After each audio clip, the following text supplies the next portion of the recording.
Hey guys, welcome to Green Bean Fiction. So in today's video we are gonna see, what if Deku son of Mirko had power of Cinderace?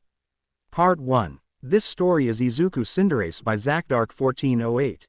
Before starting, make sure to hit that like button, as your one like motivates me to bring more stories, and subscribe the channel if you are new so you won't miss our latest videos. It was a beautiful sunny afternoon. There didn't seem to be any problems, but the world doesn't work that way. There are many problems in the world, and that can be seen in an apartment belonging to the young professional heroine Mirko, 20 years old. What the hell are you talking about, Hisashi? Rumi yelled furiously at her now ex-boyfriend. You're telling me all this now? She screamed in exasperation, holding back her urge to hit the man. So what do you want me to do? They're my wife and daughter. I have to take responsibility, he said, genuinely frightened of the girl in front of him. Oh, sure, but you told me you were single, she said, looking at him threateningly. You can't fool me. You lied to me and cheated on that Inko woman because you wanted to escape responsibility, and now that I'm pregnant again, you decide to run away with her. The woman looked at him seriously, and he remained silent. She had him trapped. What do you want? Money. I can give it to you, just don't involve me in your life anymore. The heroine looked at him mockingly. Money. Have you forgotten that the most expensive things you own are thanks to me in my ranking in the top 9? Now she was even more serious. You know what? Just leave. I don't need anything from you. This baby will grow up better without an idiot like you around. A chill ran down Hisashi's spine at Rumi's annoyed glare. Okay, I'll just go get my things, he said, trying to enter the apartment, but he was stopped. I don't think you understood. I said you're leaving. Your things are staying here. After all, you bought them with my money, she said, emphasizing the my in the sentence. Rumi, you can't do this, he said, approaching her. I said get out, he yelled as he gave him a hard kick in the stomach, knocking the wind out of him and sending him flying near the door. Fine. Fuck you, he yelled, getting up with difficulty. Fuck you and the monster growing inside you. With that, he stormed out of the apartment, slamming the door behind him. Rumi was still upset, so she decided to take a cold shower to calm down a bit. The cold water running over her body helped her to calm down, at least a little. As she left the bathroom and went to her room to change, she saw her naked body in front of the mirror. Her 1-month pregnancy hadn't yet revealed her changed stomach, but she still placed a hand on her belly and sighed. You can do this, Rumi, you're a hero, you can handle a brat. The albino, now changed, grabbed her phone. Maybe she'd need some help. Hi Rumi, what's up? Came the voice from the other end of the phone. Ryoko, are you busy? She asked her friend. No, I'm free. Is something wrong? I asked, sounding a little worried. You could say so. Can you come? Sure, I'll be there in 10 or 15 minutes. With that, the call ended. Ryoko sounded worried, so she hurried to her friend's apartment. Standing in front of the apartment door, Ryoko knocked, waiting for Rumi's response. Come in Ryoko, it's open. Upon entering the apartment she found Rumi in the kitchen. The albino woman was making food, too much food. There was already a lot on the table and she was still preparing more. Are you waiting for someone else? He asked his friend, who shook her head. And why is there so much food? He asked, looking at the large amount on the table. Rumi looked at him too, and then at the blonde. Honestly, I don't know either, Mirko said, starting to eat. I'm only a month pregnant and I'm really hungry. If that has a senator. She suddenly realized what her friend had said. Wait, are you pregnant? Mirko nodded without stopping eating. That's what I wanted to tell you, he said with his mouth full. Well, Hisashi seems like a decent person, the blonde said, shrugging her shoulders. Exactly, it only seems that way, she said with her mouth full again, then swallowed. The idiot had another wife and a daughter, she said, fury in her voice. And he decided to go with the other one? The dragon woman asked, surprised. Oh no, what makes you think that? She said with feigned cheerfulness. I'm the other one and I didn't know it. Her face returned to its serious and annoyed expression. And what do you plan to do with the baby? She asked, worried. The baby isn't to blame for any of this, I'm going to have it, Ryoko smiled in relief. It'll even be better for it to grow up without that idiot around. Ryoko sat down and ate some food. I know you like this apartment, but you need to get something bigger to raise a baby. Rumi sighed. I know, and I'd better do it before the pregnancy becomes too obvious, or I'll have a hard time moving, she replied without stopping eating. You should think it through carefully. It needs to be a good location, and there have to be schools nearby, Ryoko said. Thinking about all of this gave Rumi an idea. It's a shame I don't have a friend to help me with this, she said, looking at the blonde with feigned sadness, who sighed. Fine, I'll find you a place, she said resignedly, rolling her eyes as she watched Rumi smile arrogantly. I knew it, thank you. With your help, it makes it so much harder to cope with this pregnancy, she smiled proudly, and Ryoko supported her. Pregnancy. 3 months. Rumi's pregnancy was now more noticeable. Her belly had grown and her mobility was somewhat affected. At this moment, she was driving her car, which contained some moving supplies. She parked in front of a house. At first glance, it seemed spacious and welcoming.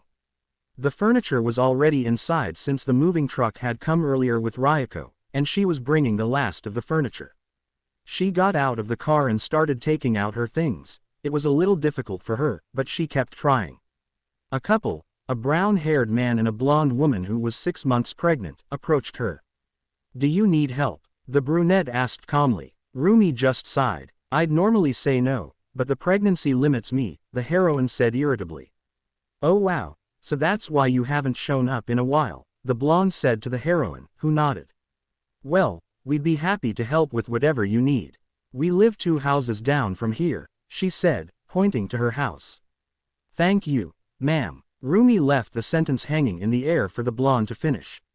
Oh, I'm sorry, I'm Mitsuki Bakugo and this is my husband Masaru, the man unloading the car said, waving. You can call me Rumi, I'm not on duty. Then he looked at the woman's belly. How far along are you? 6 months, and you?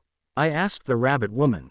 3, and it's already difficult for me to even move, she said, somewhat irritated.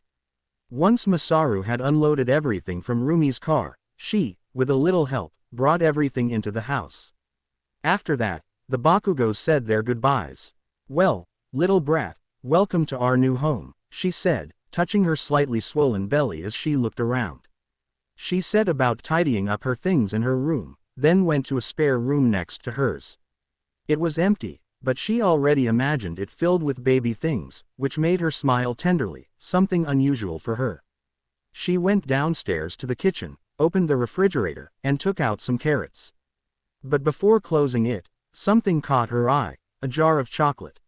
She closed the refrigerator, refusing to give in to her cravings, though it didn't do her much good.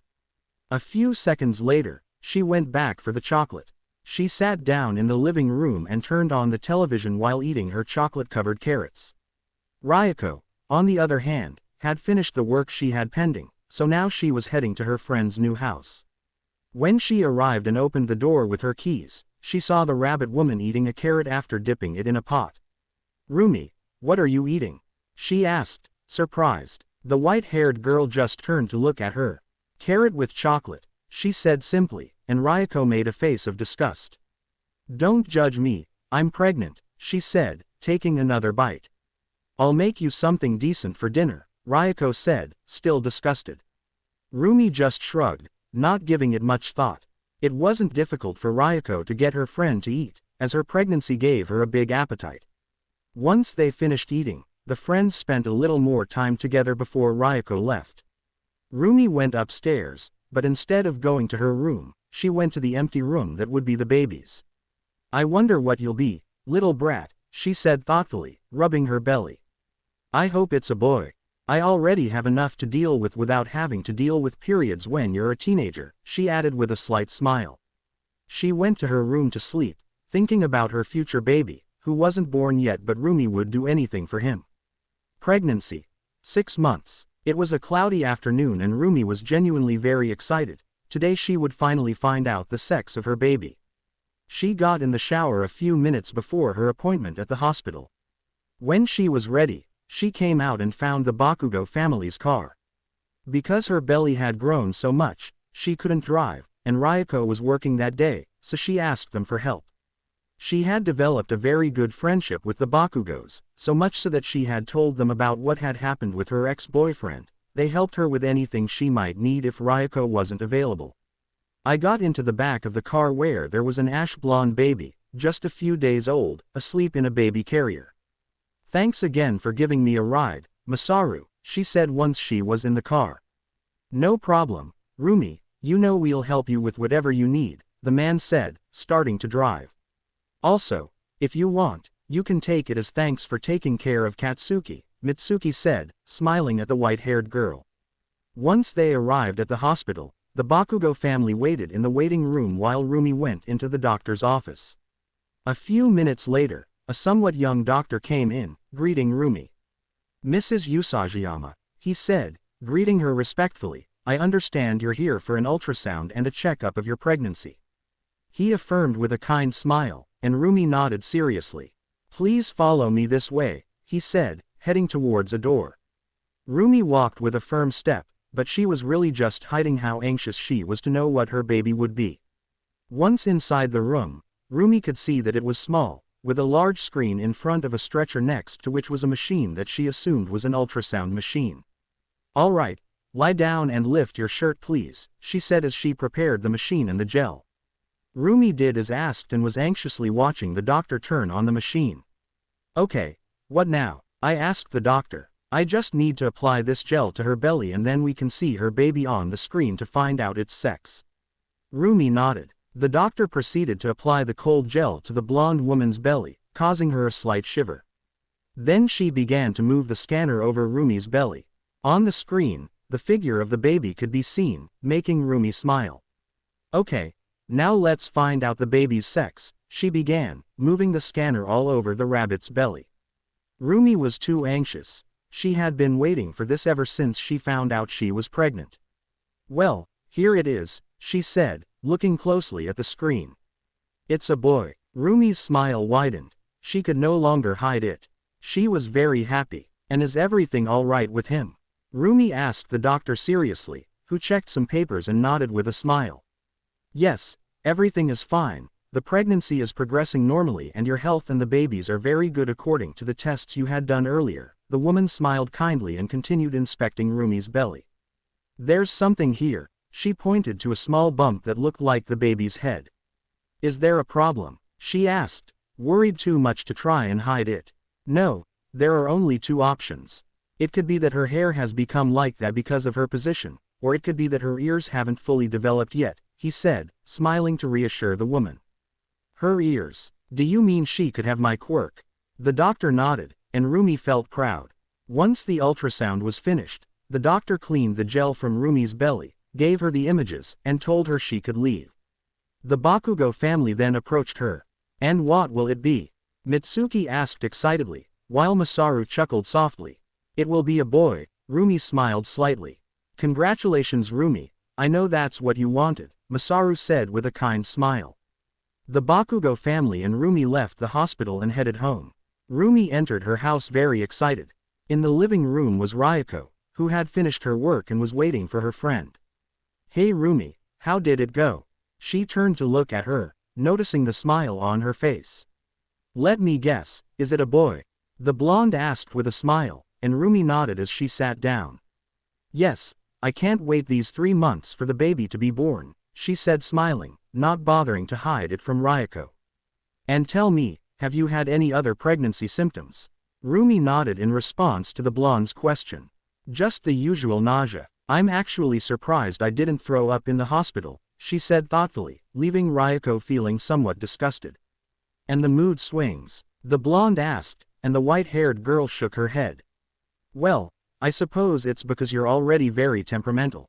Rumi frowned and gave her a light tap on the head, making her laugh. "Tell me, have you thought of a name yet?" Rumi shook her head. "No, I didn't want to think about that until I knew their gender." Ryoko nodded. "How's work been?" she asked curiously. "Nothing major, and surprisingly, your popularity hasn't declined." This was strange for Rumi, since she hadn't acted in 6 months. "Well, I suppose everyone knows who's the best," she said with a proud and boastful smile. Yes, whatever you say, Rumi," Ryoko said, laughing. Anyway, how did it go taking care of Katsuki? She asked curiously. Actually, better than I expected, she replied, drawing the blonde's attention. Mitsuki said he was very restless and hyperactive, but he behaved very calmly, Rumi said, somewhat surprised. Well, maybe she prefers being with Aunt Rumi, the white-haired woman smiled slightly. You know, dinner's in a few hours. Do you want anything specific I need to buy ingredients for? Rumi shook her head as she watched the blonde take her keys. Surprise me, he said as he took the remote control and changed the channel. Pregnancy. 9 months. It was July 15th. Rumi was quietly at home with nothing to do, just watching television, changing channels to find something to watch. A few moments later she got up from the sofa and went to the kitchen to get a snack. While she was looking, she suddenly felt a sharp pain in her abdomen. She lightly held her abdomen, thinking it was a normal contraction, but a little later she felt liquid running down her legs. Damn it, he said, feeling great pain as he desperately searched for his phone. When he found it, he quickly made a call. Rumi, what's wrong? Ryuko's voice asked from the other end. I heard a groan of pain. Hey Rumi, what's wrong? Are you okay? She sounded agitated now. I need you to come, Ryuko. She shouted, then groaned again in pain. My water broke, she yelled again, startling the blonde. Damn it, Rumi, why are you talking to me? She yelled, very agitated and desperate. Call Mitsuki, she's closer. She only heard her friend groan again, and then she hung up. Rumi quickly and desperately searched for Mitsuki's number because the pain wouldn't let her move. Once she found it, she called immediately. Rumi, what's wrong? She asked, somewhat worried. It wasn't normal for him to call her when he was only a few houses away. Mitsuki, I need you to take me to the hospital, my water broke. Mitsuki became agitated. Okay, I'm on my way. With that, he hung up. Mitsuki quickly went to her husband, completely distraught, but already knowing what she had to do. Masaru, she called to the man's attention. Rumi's water broke. Go help her into the car while I get Katsuki ready. Masaru nodded and ran out of the house. Mitsuki quickly went to the room where her son was asleep, quickly packed everything she needed in the diaper bag, and even a little extra just in case. She picked up the 3-month-old baby, gathered the bag, carefully went downstairs, and then left her house, closing it with difficulty to go to her car which was already in front of Rumi's house. Masaru was helping Rumi, who was walking with difficulty while leaning on him. He opened the back door of the car and Rumi got in. His wife arrived and got into the passenger seat with their baby in her arms. The car started and quickly headed towards the hospital. Masaru was completely focused on the road to take the shortest route, while Mitsuki spoke to Rumi to calm her down. When they arrived at the hospital, the Bakugos quickly went inside, helping Rumi move, and Mitsuki screamed. Bring a stretcher. This woman is about to give birth. Mitsuki shouted, and the nurses quickly approached with a stretcher. They helped her get in and quickly took her to the delivery room while Rumi muttered things along the way. What are you saying, Rumi? Asked Mitsuki, who was standing next to the stretcher. I'm going to kill Hisashi. I'm going to find him and break his legs, she said in pain. Then they entered the delivery room, but they weren't allowed in because they weren't family. He reminded me of you, Masaru said, laughing nervously. When Katsuki was born, you said you were going to castrate me. Mitsuki just laughed at her husband. 2 hours passed and Ryuko arrived at her friend's house. She quickly got out and went to the baby's room, taking everything important like diapers, clothes, and the baby carrier. Once she had loaded all her things into her car, she headed straight to the hospital where her friend was. Upon entering and going towards the delivery room, she encountered the Bakugos, Masaru sitting in a chair carrying Katsuki, and Mitsuki pacing desperately down the hallway. She's been there for 2 hours, 2 hours. Mitsuki exclaimed, shaking Ryuko's shoulders as soon as she arrived. Why is she taking so long? I didn't take that long, did I? She asked hysterically. Honey, you took 6 hours, Masaru said, drawing his wife's attention, and even then the doctors said you were very quick, since it was your first time you should have taken longer. Mitsuki became even more desperate knowing how much time was left. The hours passed. Outside the delivery room, Mitsuki was the most worried, having already been through it herself. Ryuko was impatient, eager to see her nephew, and for her, the hours dragged on. Masaru, on the other hand, was the calmest, having already experienced this wait with the birth of his own son.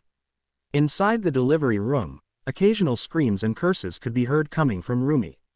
More hours passed. 10 hours had already gone by since they had arrived at the hospital. Now even Masaru was desperate. Suddenly there was a brief silence, and a second later they heard a baby crying from the ward.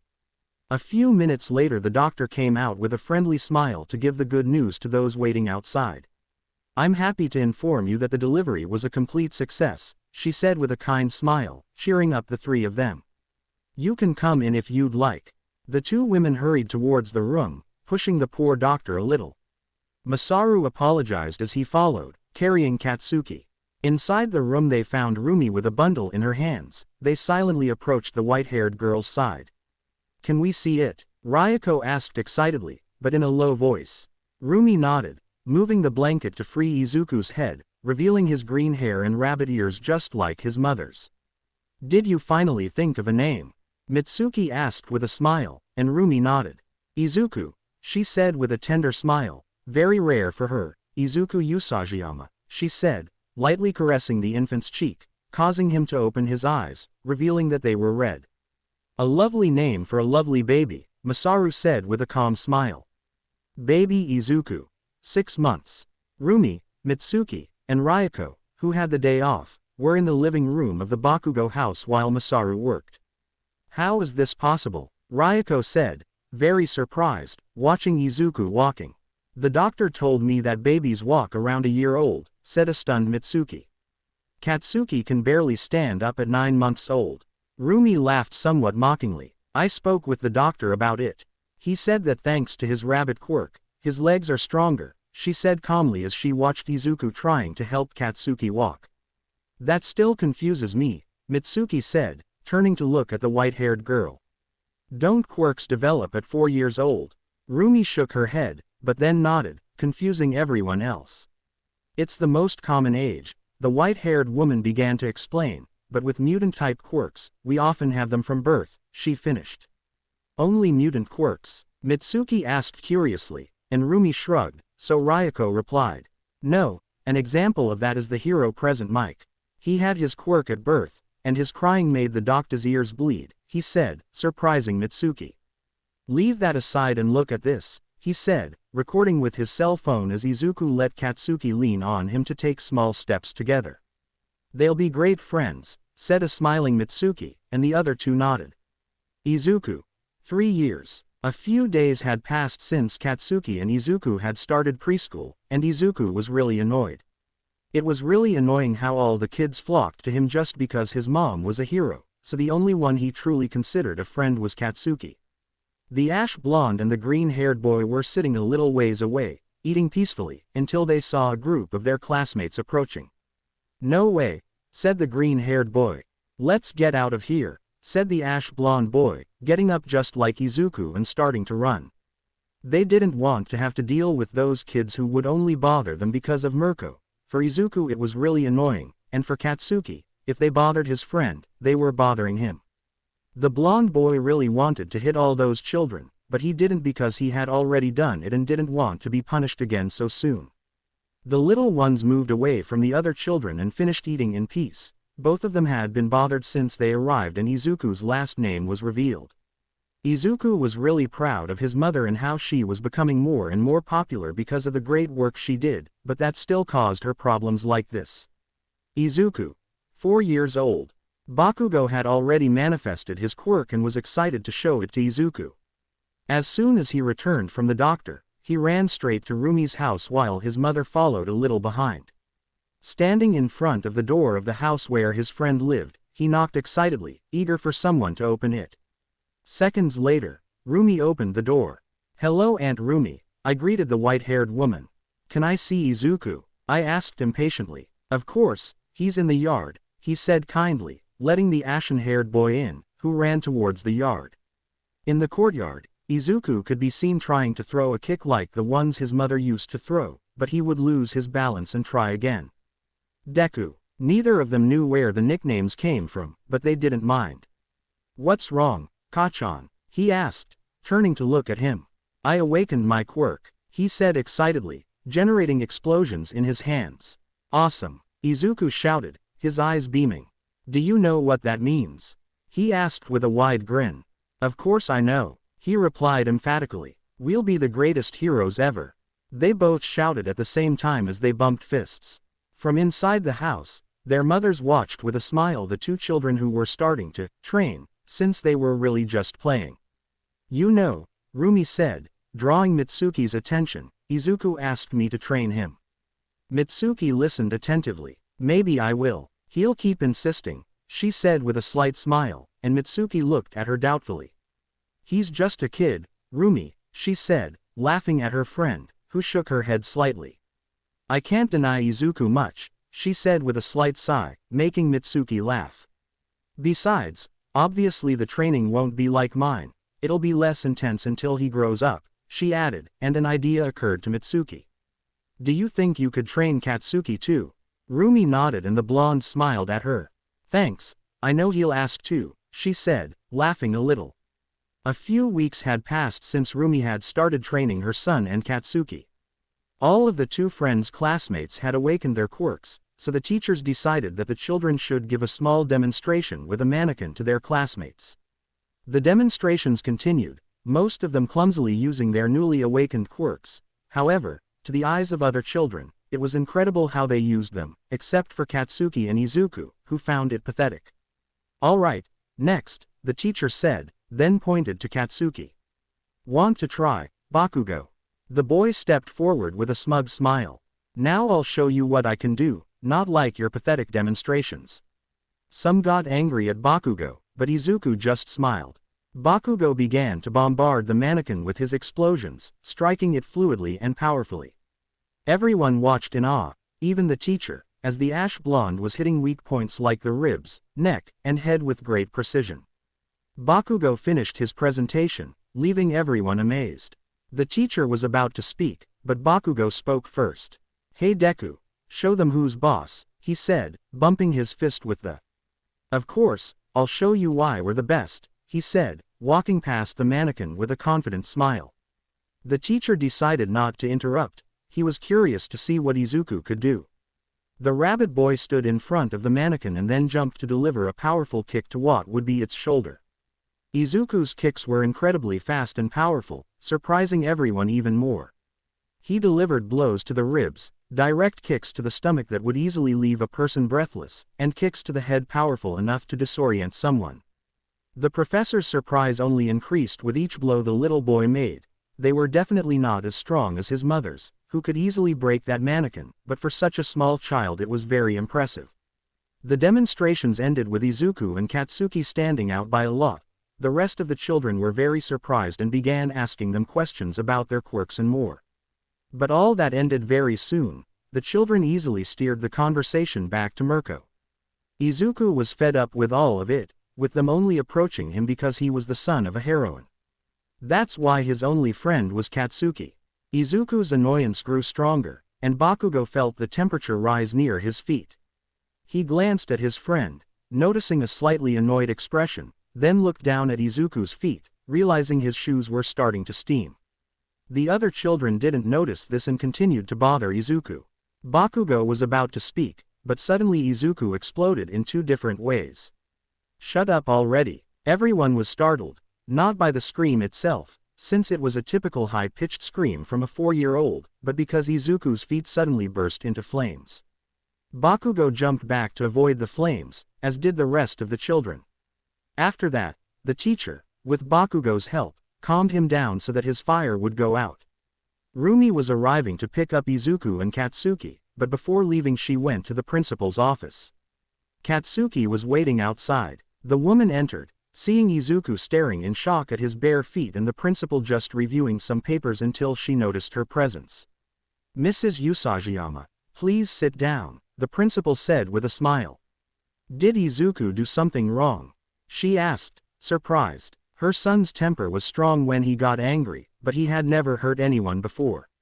No, nothing like that, ma'am, he's a very good boy, she said, further confusing Rumi. What happened is that he lost control of his quirk. I wanted to tell you myself since it even seemed to surprise Bakugo, she said, trying to clear things up, but only creating more confusion. How did she lose control of a mutant quirk? The principal was also confused. I'm talking about fire, ma'am. Rumi frowned doubtfully. Haven't you used fire before? She asked the woman, who shook her head. We'd never seen him make fire before, he said, then turned to his son. Did you know? He asked his son, who shook his head. I understand she separated from Izuku's father, Rumi nodded. Did he have a fire quirk? The woman nodded again. Yes, the idiot could breathe fire, the principal nodded. This part of his quirk comes from him. It would be best if you went to a doctor to verify all his abilities. Rumi nodded, thanked the principal, and left with Izuku, running into Katsuki. What you did was great, Deku, Katsuki said with a confident smile. Yes, it's great, Izuku said with a fake smile that Katsuki didn't notice. Izuku knew what had happened to his father. His mother had explained it to him when he asked her some time ago. But he didn't know what his quirk was until today, and he didn't like that his fire came from him. The little green-haired boy and his mother were in a doctor's office waiting for the doctor to explain more about the fire that Izuku had displayed as part of his quirk, but the boy seemed a little downcast. Is something wrong, Bunny? Rumi asked in a motherly tone, noticing her son's lack of enthusiasm. No, nothing's wrong, Mom, she said with a fake smile. Rumi put her hand on her head between her ears and stroked it a little. Izuku, you know you can tell me what. Before she could continue, she was interrupted by the door opening. A somewhat chubby doctor with a large mustache entered, carrying some papers in his hand. He sat down in front of the rabbits and proceeded to read the report. Do you have the details of my son's quirk? Rumi returned to her usual serious tone and expression.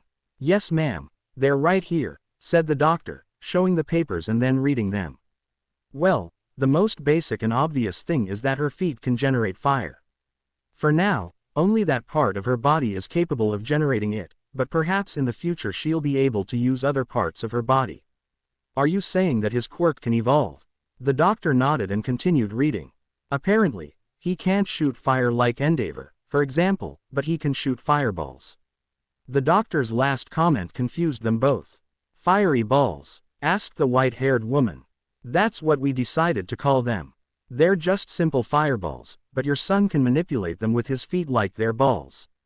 This surprised Rumi, as she knew that Endeavor and Hisashi could breathe fire, but they couldn't control it. Anything else? Rumi was impressed by her son's abilities, but Izuku didn't seem enthusiastic, so she wasn't going to make him pretend to be. Yes, one last thing, as you know, fire is energy, he said, but with some doubt. Rumi nodded, annoyed because the doctor was basically calling her an idiot. That energy also affects your son's muscles. This means that when his fire is active, his speed and strength increase. A somewhat sinister smile began to form on the doctor's face. Very well, if that's all, we'll be going. Thank you very much. Rumi was suspicious. Wait, your son's quirk is very interesting. I could run more tests on him. He had a very sinister smile, and Rumi wasn't going to risk her son. No, we just wanted information about his quirk. She gave him a suspicious look and left the office with her son. Damn, that would have been an interesting quirk for all for one, but I can't do anything against Mirko on my own, he muttered to himself, annoyed, as the rabbits left. Mother and son were already in the older woman's car. Rumi saw her son still very serious and thoughtful. She hadn't seen him like that before. What's wrong, Bunny? You look very serious, she said before starting the engine. Izuku didn't want to worry her, so he made up an excuse. It's nothing, Mommy, it's just that the doctor was a little scary. I don't trust him, he said, feigning fear.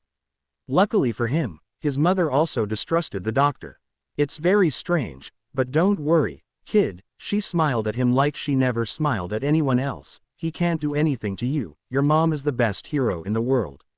She smiled smugly and then changed it to a motherly smile. Izuku laughed at his mother. It was his way of telling her she would take care of him. The walk home continued without incident. Mother and son talked about various topics, which calmed Izuku's mind a little, as he no longer thought about his fire. The afternoon passed normally. The boy wasn't thinking about his fire. he was just relaxing and spending time with his mother. Right now, the boy is quietly watching television in the main room. Her ears twitched at the sound of someone coming down the stairs. She turned to look at her mother and was thrilled to see her in her hero costume, ready to fight. "Hey, come on Izuku, I'll take you to the Bakugo family." The boy nodded excitedly and ran quickly to reach her. "Where are you going?" he asked, excited about what his mom would do. "I don't know, Bunny, they just told me they needed me for a mission. I'll be back later, or maybe tomorrow, so you might be able to stay there." The boy nodded excitedly, jumping up and down. The two rabbits left their house and walked towards the Bakugo house to drop off the child. When they arrived, they knocked on the door and Masaru opened it. Izuku went inside and went to find Katsuki in his room while Rumi talked a little with Masaru before having to leave. Izuku stood in front of his friend's bedroom door, grabbed the doorknob, and opened it by throwing the door so that it swung open forcefully. "Watashi ga kita," Izuku shouted, entering his friend's room. Bakugo, who was on the bed, fell over in surprise. "What's wrong with you, Deku?" he yelled, getting up angrily while Izuku just laughed at him. Meanwhile, Rumi, Masaru, and Mitsuki were talking quietly before the white-haired girl left to do her job. "How did it go with Izuku at Dr. Rumi's?" Masaru asked kindly, as always. "Did they tell you all the possibilities of her quirk?" Mitsuki asked, sounding a little excited. Rumi laughed a little and nodded. "Yes, it's a long story, but I have to go now. I'll explain when I get back. Thanks for taking care of Izuku," she said, starting to walk away from the house. "Don't worry, Rumi, it's no trouble at all." The white-haired girl looked at him and nodded before taking a great leap towards her destination. Katsuki had calmed down after a while and was now just talking about anything with Izuku until he brought up the subject of Izuku's fire again. "And what did they tell you about your quirk?" Izuku sighed in frustration. He still didn't know how to feel about his quirk. "It's good, I can make fireballs with my feet that I can use like a ball and get stronger when I use fire," he said doubtfully. Katsuki noticed this and became worried about his friend. "Hey, that's awesome," he smiled at his friend, grabbing his shoulder. "But why aren't you excited?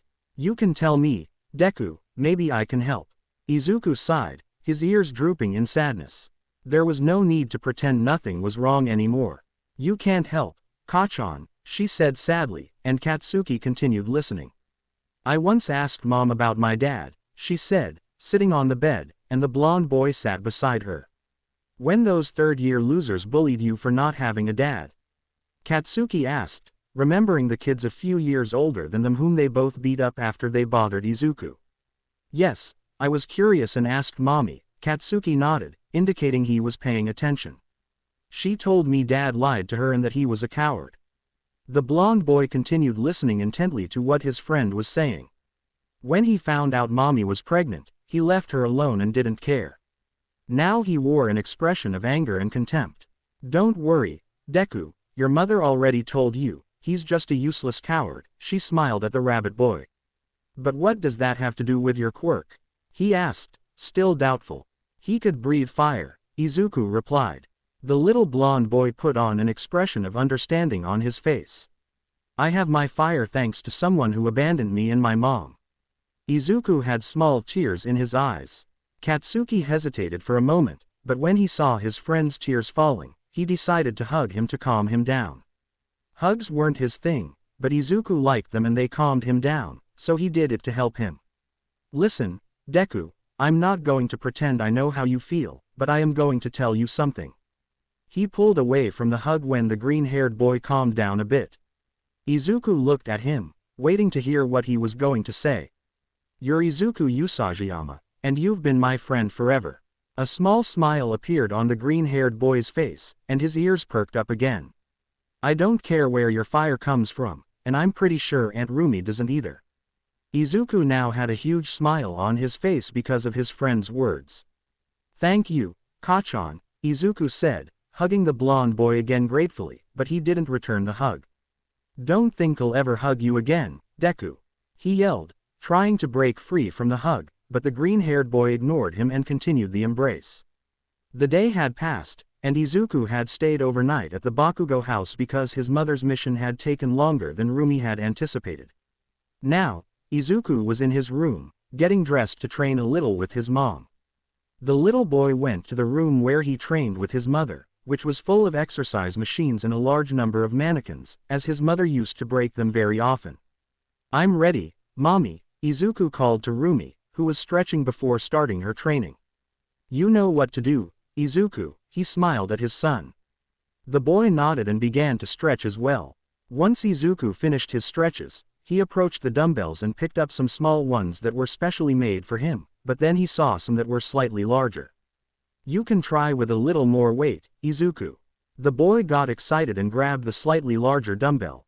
It wasn't much of a difference, weighing at most a kilo, but it thrilled the little boy. "Just don't overdo it this time," she teased her son a little. The last time Izuku used more weight than he could handle, Rumi told him not to, but he insisted. In the end, the white-haired girl let him continue to teach Izuku that he shouldn't overexert himself. Izuku could barely move the next day. "And, I already know," said the little boy sadly, looking away. The little boy began training as he always did, training normally so that his whole body would be strong and he wouldn't fall behind in any aspect. Then he trained his kicks to become stronger and stronger. He constantly tried to imitate his mother's kicks, but most of them only made him fall without being able to do them. Everything was normal until it was time for the fire. Rumi knew they had to train him to keep those flames under control and prevent him from losing control again. Izuku stood barefoot, his expression serious, trying to come to terms with the idea of using fire, but the thought that he was just like his father who had abandoned them still haunted him even after talking to Katsuki. "Mommy, do we really have to do this?" the little green-haired boy asked, his ears drooping slightly. Rumi realized something was wrong and approached him, kneeling down to his level and placing a hand on his shoulder. "Is something wrong today, Bunny? You're always the most enthusiastic during training." His mother found it strange, although for the boy it wasn't a big workout. He always enjoyed training, especially his quirk, like now. "It's because of what we just discovered," the little boy replied, looking at his bare feet. "I don't want to be like him." Small tears welled up in his eyes as he wore an expression somewhere between fury and sadness. The white-haired girl sighed softly. She knew it would affect Izuku, but she hadn't expected it to be so much that he wouldn't want to use fire. She saw the little boy lower his head, and she placed her hand on his head, right between his ears, and scratched it a little to get his attention. "Izuku, look at me." The little boy looked up to find a reassuring smile, a smile the news had never seen, only he could see it. "You're not like him, okay? You're the sweetest, kindest kid ever. He's just a jerk who didn't take responsibility. You'll always be better than him." The boy smiled at his mother's words. Besides, he breathed fire. "How boring." She rolled her eyes and snorted mockingly. "But you, Bunny, you can kick fire to kick villains' butts." The little boy smiled a little. "And those fireballs, or igneous balls as that weird doctor calls them, are awesome. Why don't you show me how you can use them?" The green-haired boy nodded enthusiastically as a ball of fire the size of a baseball appeared on his foot. "All right, Bunny, now show that villain." The rabbit heroine pointed at a mannequin on the other side of the gym. The little boy bounced the ball a couple of times on his foot and then, with a she kicked the mannequin, leaving a burn on what would be its chest. "Very well, Izuku then, do you want to continue training?" The little boy nodded, his feet catching fire. "Good, after this we'll go for ice cream." The little boy nodded, excited by what his mother said. Izuku might not have been entirely sure or comfortable with his fire yet, but talking to his mother and his best friend had really helped him a lot. Years passed, and Izuku still didn't use his fire much. In training, he always used it so as not to worry his mother. When he entered elementary school, he never showed his fire to the rest of his classmates during drills. Katsuki kept trying to convince him that his fire wasn't anything bad, and although it did help, it wasn't enough for Izuku, who still insisted that the less he resembled Hisashi, the better for him. Rumi, on the other hand, was unaware that her son still had this great worry. Izuku always made sure to hide it from his mother at all costs so that she wouldn't worry about him. The Bakugo family didn't know, neither Izuku nor Rumi told them. Katsuki knew, but he wasn't going to betray his friend's trust. He believed there was a reason he hadn't told them, and that's how it would stay. Not even Rumi knew that Izuku had told the blonde boy.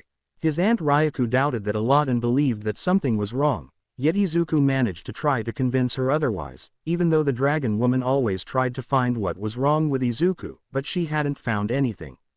At this moment we can see a 12-year-old Izuku getting ready to go to middle school since today was the first day of classes.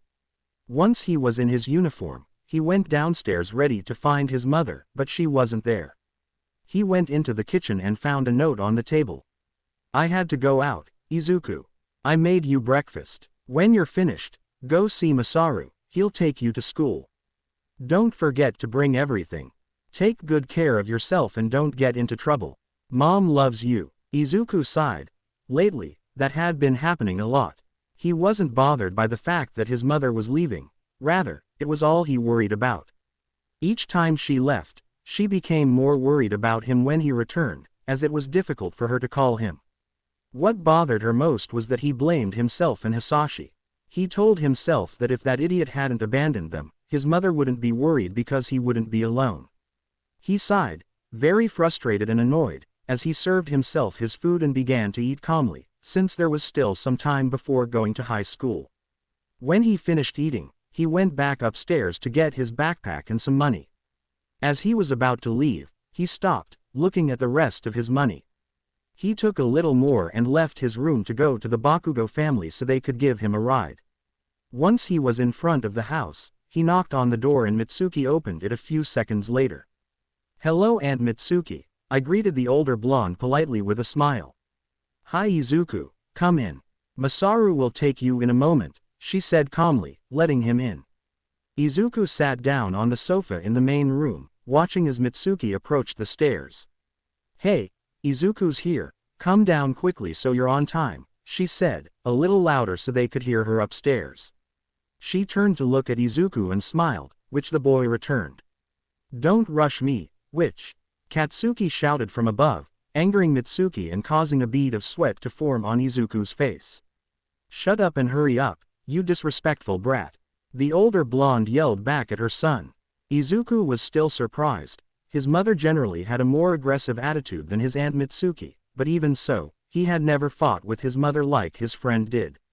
A few minutes later, Katsuki, now dressed, and Masaru went downstairs to meet Izuku. After another brief argument between mother and son, it was finally time to leave, and the three of them went to the car. The journey was fairly quiet. The two friends chatted about trivial things to kill time before arriving at high school. They didn't take long to arrive and both got out of the car to head to their classroom and spend the boring day of classes, at least most of it was boring. Within a few hours, the students had introduced themselves and were working on a short assignment to demonstrate their prior knowledge to the teacher. When Izuku finished, he got up from his seat and went to the desk to hand it in. A chubby boy with almost shaved hair was minding his own business until Izuku walked past him. For some reason, the rabbit tail peeking out of his pants caught his attention. "Hey Bakugo," he called, catching the attention of the blonde boy who was about to yell at him, but the chubby one continued, "What do you think would happen if someone touched Usagiyama's tail?" Bakugo looked at him strangely, but then smiled maliciously.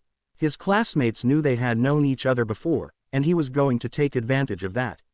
"Touch her if you want," he shrugged, feigning friendliness. "She doesn't feel anything, so she won't react." The boy turned to look at Izuku, who was about to hand in his work. He hesitated a bit, but in the end, curiosity won out. He approached, pretending he was going to hand in his own work. Izuku was already handing in his work, and the chubby kid was behind him. Bakugo eagerly watched what he knew was about to happen. The boy reached out and touched Izuku's tail, squeezing it lightly, while Bakugo stifled a laugh. Izuku opened his eyes in surprise and his ears perked up as he felt someone touch his tail. He frowned angrily, raised his right leg and spun around on his left. When he was face to face, still with momentum, he extended his leg to deliver a powerful kick directly to his chest. Everyone watched in surprise, and Bakugo laughed as the boy flew towards the wall near the door. Izuku, still furious, took deep breaths to calm himself, trying to avoid igniting his flames as soon as he began to feel the temperature of his feet rising. "Usajiyama, why was that?" the teacher asked seriously. Izuku took a final breath and then spoke. "He touched my tail. I usually react like that by instinct," she said calmly, looking at the teacher who turned to look at the boy lying on the ground, who denied it. "Okay. Did any of you see what happened?" he asked the class, since neither of them would budge from their position. Bakugo raised his hand. The chubby boy gave a confident smile, thinking he would support him, but he saw Bakugo give him a mocking look, and Izuku smiled.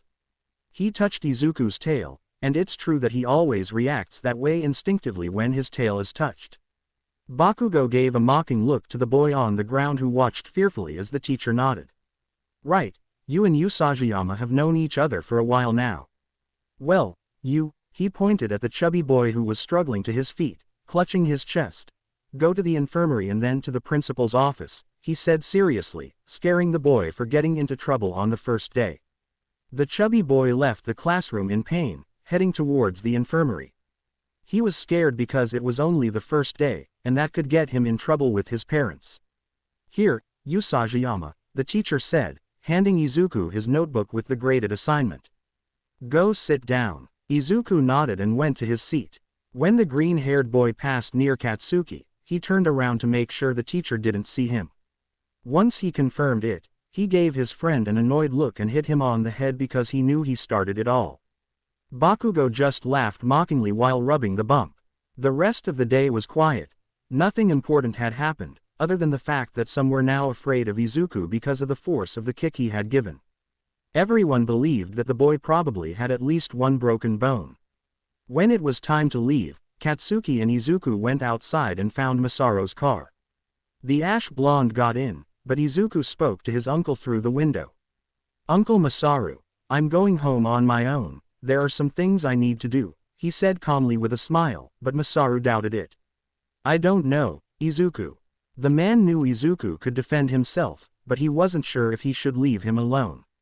"It's close to here, I'll go straight home afterward, I promise," Izuku continued trying to convince him. Masaru thought about it for a moment. Their houses weren't that far from the high school, maybe a 20-minute walk. He sighed and nodded. "Okay, but if anything happens or it gets too late, call me so I can come get you." Izuku nodded, and Masaru and Bakugo walked away. Izuku went to the high school bathrooms and changed into clothes he had in his backpack, putting on a hoodie that he had cut holes in to let his ears stick out. He walked calmly. Technically, he hadn't lied. His destination was just a few blocks from his high school. When he got there, he stared at the entrance for a moment before moving forward and entering the barbershop. While Izuku was there, his cell phone battery died. He didn't think much of it. It would take a few hours, but not long enough for it to get dark. He waited his turn to be seen, hesitating a bit, but finally he did it. Izuku had finally finished, paid, and put on his hood to start walking home. After a few minutes, he was almost there. Meanwhile, at Rumi's house, the woman was worried. She had arrived much earlier than she expected, but she couldn't find her son. She spoke with Masaru, and he told her that he had stayed behind to do something. That calmed Fumo down a little, but a few minutes ago he called him to make sure he was okay and he didn't answer. He didn't want to panic, so he just kept trying to contact him, but his son still wasn't responding. Just as he was about to call Ryaku to go look for him, the front door opened, revealing Izuku. He had his hood up and wasn't paying attention. He closed the door and turned to see his mother, who quickly approached him. "Izuku, where were you?" she asked, agitated, grabbing his shoulders. "Do you know how worried I was? Why didn't you answer my calls?" Izuku saw his mother's worried face and felt bad. He was only making her worry more than she already was. "I'm sorry, Mom, my phone battery died. I didn't charge it because I thought you wouldn't get here until tonight," Izuku said, trying to calm his mother. Rumi sighed in relief. At least now she knew her son was all right and didn't have a scratch on him.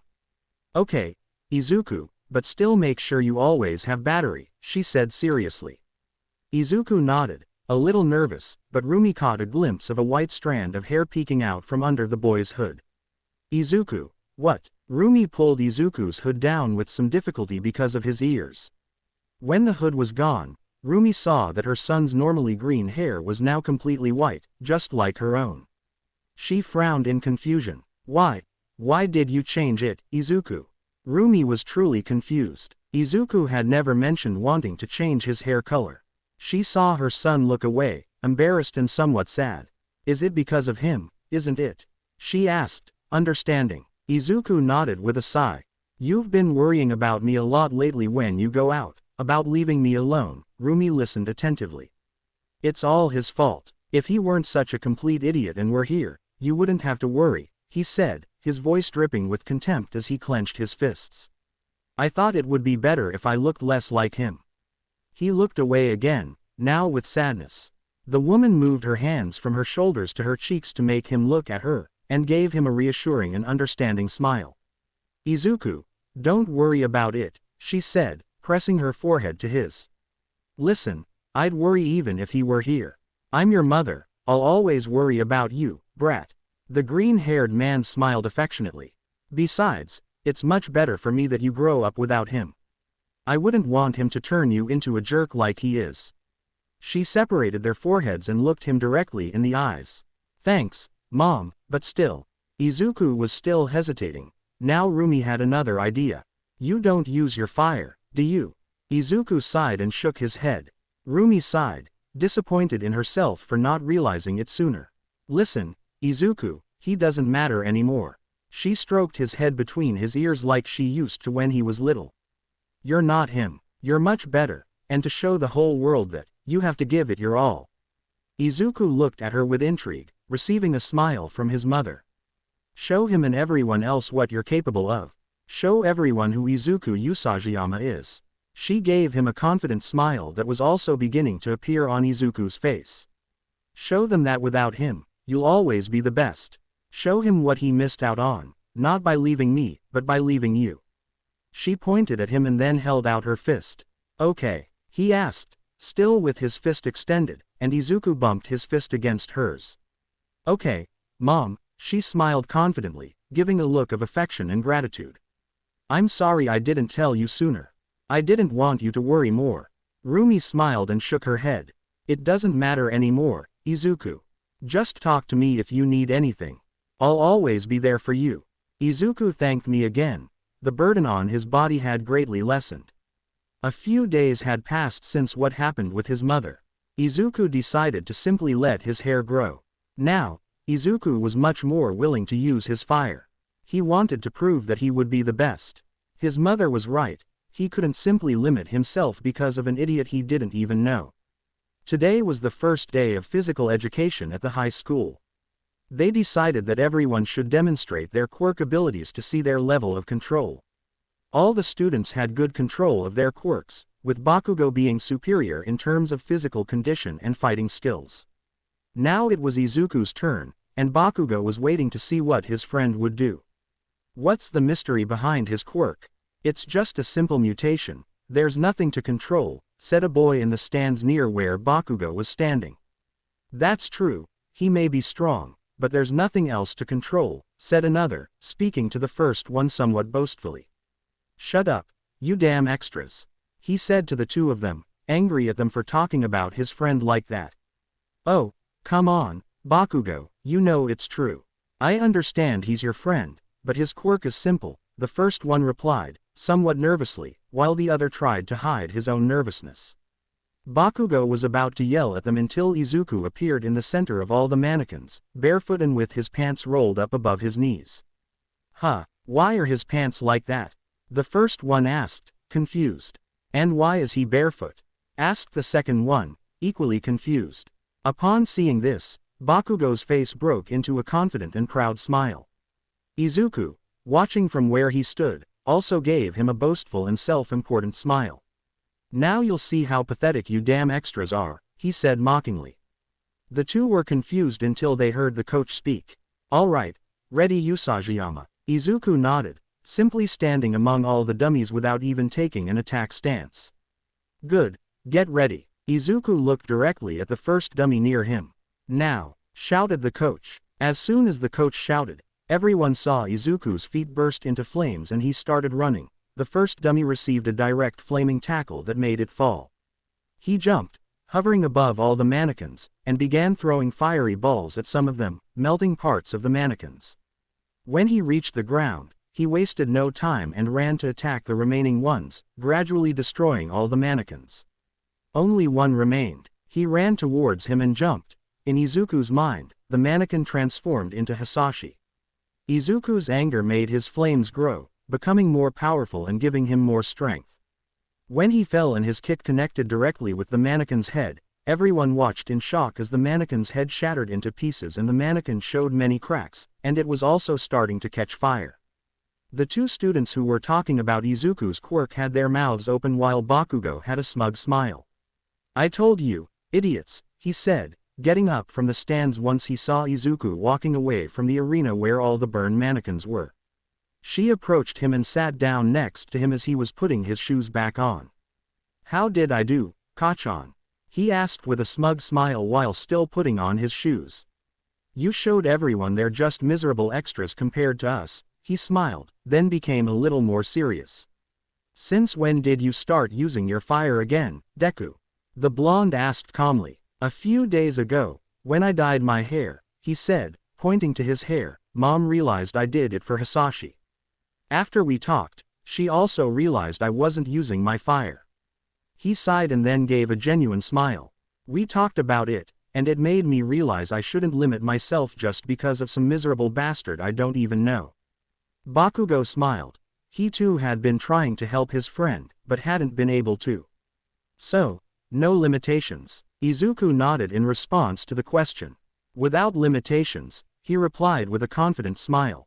"Do you know what we promised each other as children?" he asked with a smile to his best friend, who nodded. "To be the best heroes," they both said at the same time. "Like All Might?" Bakugo asked doubtfully. "No, not like All Might," he said with disappointment. Then they both looked at each other and smiled proudly. "Much better than All Might." They bumped fists and smiled. Izuku had finally overcome his limitations. Nothing held back his powerful firepower anymore. Now he was ready to give his all to be the best alongside Katsuki. Izuku, now 14 years old, was outside the Bakugo house waiting for his friend to come out to go to middle school. He was focused on his cell phone until he felt a strong pull on his ear, causing him to lose his balance. He turned around angrily to see Katsuki, who was just laughing mockingly. "Will you ever stop doing that?" the green-haired boy with white tips asked, annoyed, rubbing his long ear. "Nah, it's fun watching you lose your balance," he said mockingly, starting to walk. "Just hurry up, the sooner we leave school, the sooner we can go to the arcade." Bakugo said this because it was Friday and they always went to the arcade. Izuku just started walking so he could catch up. "Anyway, let's just go already, you took too long to leave the house," he said, annoyed, as he reached her side. "It's not my fault that the old hag is keeping me busy," he yelled angrily. Izuku just rolled his eyes and kept walking, ignoring him. "Don't ignore me, nerd," he yelled, chasing after him. After a brief discussion, they continued walking, determined to reach their high school. Along the way, the two friends heard a loud crash. They both paid closer attention to see the pro-hero Kamui Woods fighting a giant villain with a shark-like head. "What happened here?" Izuku asked, catching the attention of a man beside him. "He's just a purse snatcher who acted violently when he was cornered," the man said, answering Izuku's question. "I bet we could do it better," Katsuki said, boasting as always, making his friend nod confidently, while the man looked at them with intrigue. "Do you two want to be heroes?" Both boys nodded calmly, and the man just smiled. "You'll go far. You just have to work hard," he told them with a kind smile. Katsuki remained silent, but Izuku smiled back and thanked him. Everyone watched the fight intently as Kamui Woods was about to use his final attack, but out of nowhere, the rookie heroine Mount Lady appeared and knocked the villain down to take credit for the victory. This left the two friends and the man beside them in shock. The man remained silent, but the friends spoke. "Did she just?" Izuku trailed off, and Katsuki continued the question. "Steal the credit?" "Yes, he did," he answered himself after finishing the question.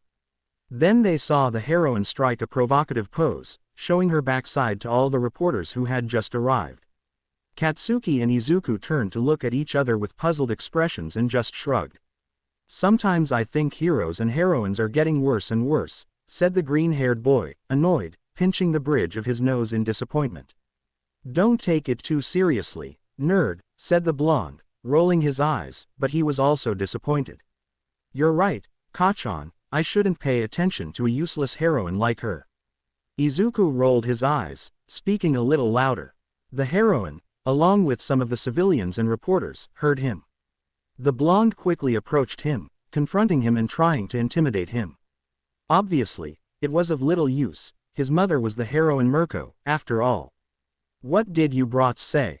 The blonde continued, forcing a smile and trying to intimidate them, while the two boys just stared at her indifferently. Wow, besides being useless, she's deaf, Katsuki said to his friend, rolling his eyes, which only made Mount Lady angrier. Well, I'm a professional hero, brats, she said boastfully to the two of them. I bet you'll never be like me, the blonde said with superiority. The two friends just looked at each other and then laughed. Much better, Izuku said, confusing Mount Lady. Why would I want to be like some third-rate heroine who can't do anything for herself and has to steal other people's credit? Some civilians were surprised, and the blonde got even angrier. She'll probably only gain popularity because of her body, Katsuki said mockingly, looking at her disdainfully. I wouldn't be surprised if nude photos of her leaked in a few days, he added, laughing as his friend joined in the laughter. Leaked? She asked, trying to stifle her laughter. I think she'd upload them herself to get more attention. The two of them continued to make fun of the blonde. Some of the men present blushed thinking about the woman's body, others were just laughing. Even Kamui Woods, who had just arrived, was trying to contain his laughter. Suddenly an alarm sounded on the ash-blonde man's cell phone. Hey nerd, there are only a few minutes left before class, we should go now. Izuku nodded and started walking with him towards his high school. Hey, you can't leave a heroine talking to herself, the green-haired boy said, making a dismissive gesture with his hand as he continued walking calmly. They both walked the short distance to their high school quickly so as not to get in trouble with their mothers. The boys arrived at their high school just in time and entered their classroom. The classes passed by in a very boring way, which was annoying for the two friends, while Bakugo at least stayed awake. Izuku, on the other hand, after finishing his work, had just fallen asleep as soon as the teacher left to look for some papers from the students. All right, listen up, the teacher called out as he returned to the classroom with the papers he'd been retrieving. All of you are now in your third year, which means it's now or never to start thinking about your future. I'm going to hand out the documents with the career options, he said, but a few seconds later he threw all the papers on the floor. But who cares? Everyone wants to be a hero, right?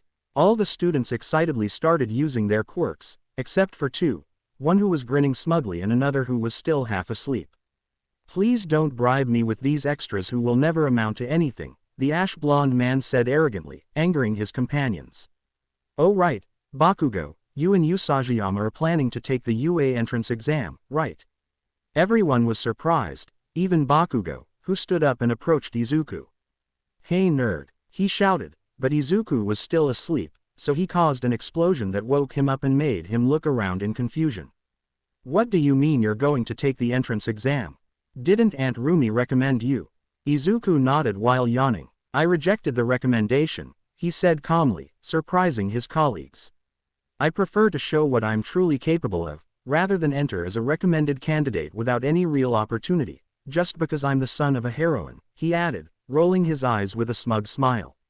Katsuki also smiled proudly, nodding to his friend who just looked at him with that same smug expression and nodded as well. All right Bakugo, return to your seat. The blonde boy obeyed his teacher's order. Remember, there are still 10 months until the UA exam. Remember to prepare well, he told the two friends, who just looked at each other with their smug smiles.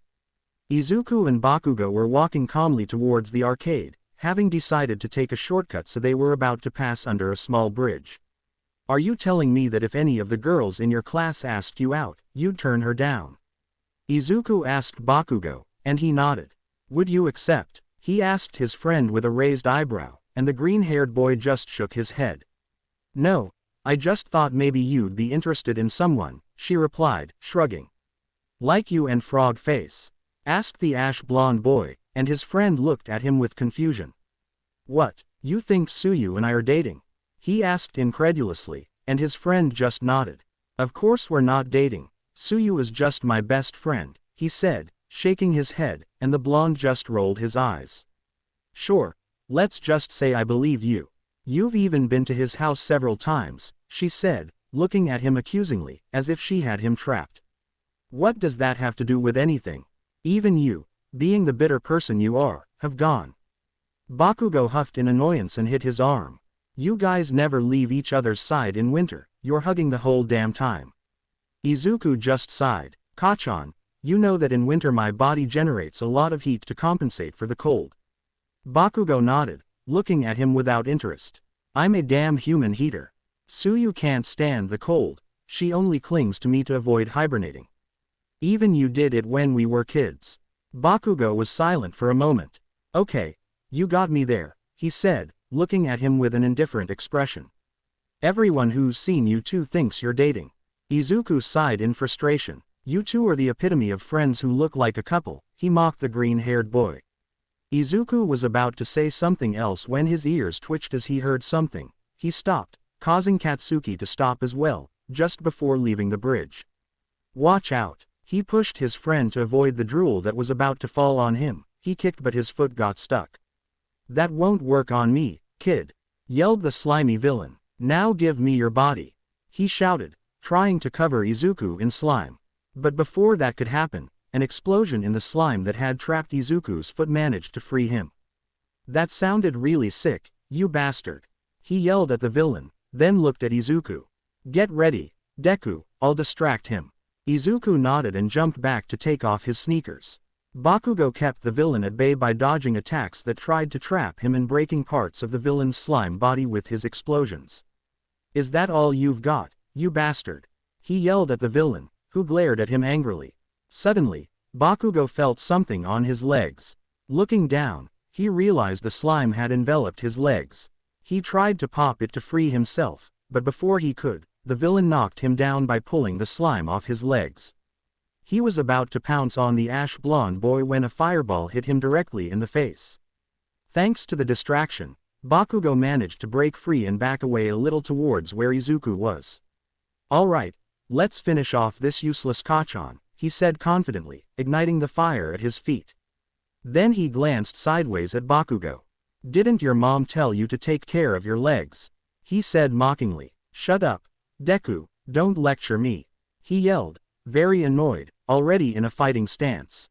Stop talking, just surrender, you'll only feel pain for a few seconds. Shouted the villain, lunging at the two boys. They both smiled and ran towards him. Bakugo generated an explosion in what appeared to be his face, making him back away. Izuku took advantage of this to kick a fiery ball directly towards what seemed to be the slime's body. They didn't stop there and continued attacking him. The villain deflected Bakugo's hands but received a direct kick to the face from Izuku, which this time did affect him since his feet were on fire. By delivering an axe kick to the slime tentacle that was holding his friend's arms, he managed to free him. Bakugo wasted no time and as soon as he was free, he used both hands to unleash an explosion directly at the villain's face, who retreated again, this time closing his eyes. Kachan, his eyes, he said, drawing his friend's attention. Upon seeing them, his friend understood, they were his weak point. Prepare an explosive. Bakugo smiled confidently and nodded with a determined look. The blonde boy ran straight towards the villain, supposedly to attack him. He opened his eyes just in time to see Bakugo close by, so he stretched out one of his slime tentacles to grab him. Bakugo was already close enough, so he raised his hand and punched the villain directly in the eye with his outstretched palm. What's wrong? Have you run out of explosions? The villain shouted arrogantly. No, Bakugo replied, creating an explosion at the tentacle that was holding him to free himself and propel himself backward. My sweat is like nitroglycerin, you idiot! He yelled as he pushed himself to the side. Behind Bakugo, a fiery ball larger than the previous ones came from Izuku. The villain opened his eyes in surprise and fear as he felt the blonde youth's sweat on his face. When the fireball made contact with the sweat on the villain's face, a huge explosion was generated, spreading all the slime everywhere, and the fireball continued on its path heading towards the sky. I think we should clean this shit up before it regenerates, Izuku said, watching as the villain's eyes still blinked while it merged with another piece of slime. I hate to admit it, but you're right, he said as he picked up a bottle from the floor while Izuku put on his socks and sneakers. A few moments ago, the number one hero All Might, but without his hero costume, was jumping in the air looking for the villain he was chasing. Suddenly he heard an explosion and a fireball passed close to him, burning his pants a little, but he quickly put it out. He saw the direction from which it came and managed to see some of the villain's slime, so he went down in that direction. I'm here, shouted the hero, landing on the ground only to find the two young men picking up the villain's remains. Did you do this? He asked, surprised. Yes, it attacked us and we defended ourselves. Now we're collecting its parts before it regenerates, Izuku said, showing the bottle. You're Mirko's son. I haven't met you in person before. Nice to meet you, he said, shaking Izuku's hand. And you must be Bakugo Katsuki. Mirko has mentioned you too, he added, shaking Bakugo's hand. So, how about you give me more details while I help you clean up this mess? They both nodded. That way, the cleanup would be faster. The three continued cleaning up what was left of the villain while the two teenagers told him how they had managed to defeat the slime villain. So that fireball was yours, Usajiyama Shonen? The pro hero asked, and the green-haired boy nodded. Very well, I'm sorry you had to face it, and I'm sorry I arrived late, he said, giving a slight bow before leaving, but both boys interrupted him. Do you think he could give us his autograph? Izuku asked calmly. They both had a notebook out. All Might nodded, and once he signed them, he jumped off with the bottle in his pocket. You look even nerdier than usual with those notebooks, he said, pointing to the notebook in which he had notes about heroes. Shut up. These things have been very useful to us, he said, pointing at the book, and Bakugo just scoffed. Whatever you say, Deku. He glanced at the autograph for a second. Hero-related stuff is worth a lot of money, right? He asked, and Izuku nodded. He smiled mischievously. Your mother's the most popular hero. Izuku looked at him strangely, not understanding what his friend was thinking. How much do you think a crazy, obsessed fan would pay for a lock of your hair just because you're her son? The green-haired boy gave him a strange look and stepped back a little. You're not going to cut my hair to sell it, Kachan, he said, starting to walk towards the arcade. Bakugo followed him. They had already wasted too much time that they could have spent at the arcade as they had planned all week. They spent a few hours in the arcade, less than they would have liked, but at least they had a somewhat exciting fight and had met the number one pro hero, All Might. They left the arcade ready to return home, both walking calmly while talking about unimportant things, other than getting into UA and how they were going to kick everyone's ass on the entrance exam.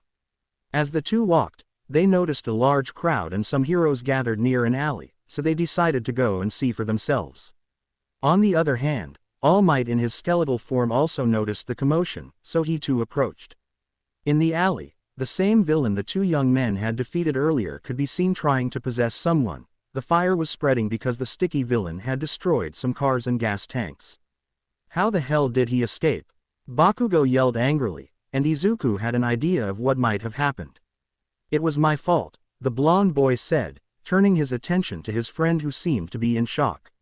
All Might's pants looked burned near his pockets. That's probably why the bottle fell. He was still in shock, and his friend punched him to snap him out of it. We beat him once, we'll do it again. Think of something so we don't hurt the hostage. He tried to reassure his friend so he could concentrate, since Izuku was better at making plans than he was. But before the green-haired man could answer, the villain moved, revealing the hostage. They both saw long, dark green hair and large black eyes that reflected terror and desperation from the lack of oxygen. Is that Izuku? Now with an expression of fear and worry, left the question hanging in the air, and his friend finished it. Frog face, he said with an annoyed and somewhat frightened look. He wanted to kill that villain. There's only one lane of traffic, I can't do anything if there aren't two. Izuku heard Mount Lady say in the distance. The explosions and fire those cars generate aren't very good for me. Kamui Woods exclaimed. I must give up my place this time, he said, pushing aside the nearest civilians. Please move back. This fire needs a lot of attention. Now he was a firefighter hero. Why the hell hasn't the truck arrived yet? He yelled, pushing people aside. It's too much for us, I can't catch it with my bare hands. Death Arms shouted, I can't do anything against that Quirk, the girl will have to wait for someone with an advantageous quirk to arrive. He said, staying out of the battle. But Izuku knew there was no time. Suyu's eyes showed that she was already succumbing to fainting, which would make it easy for the villain to absorb and kill her.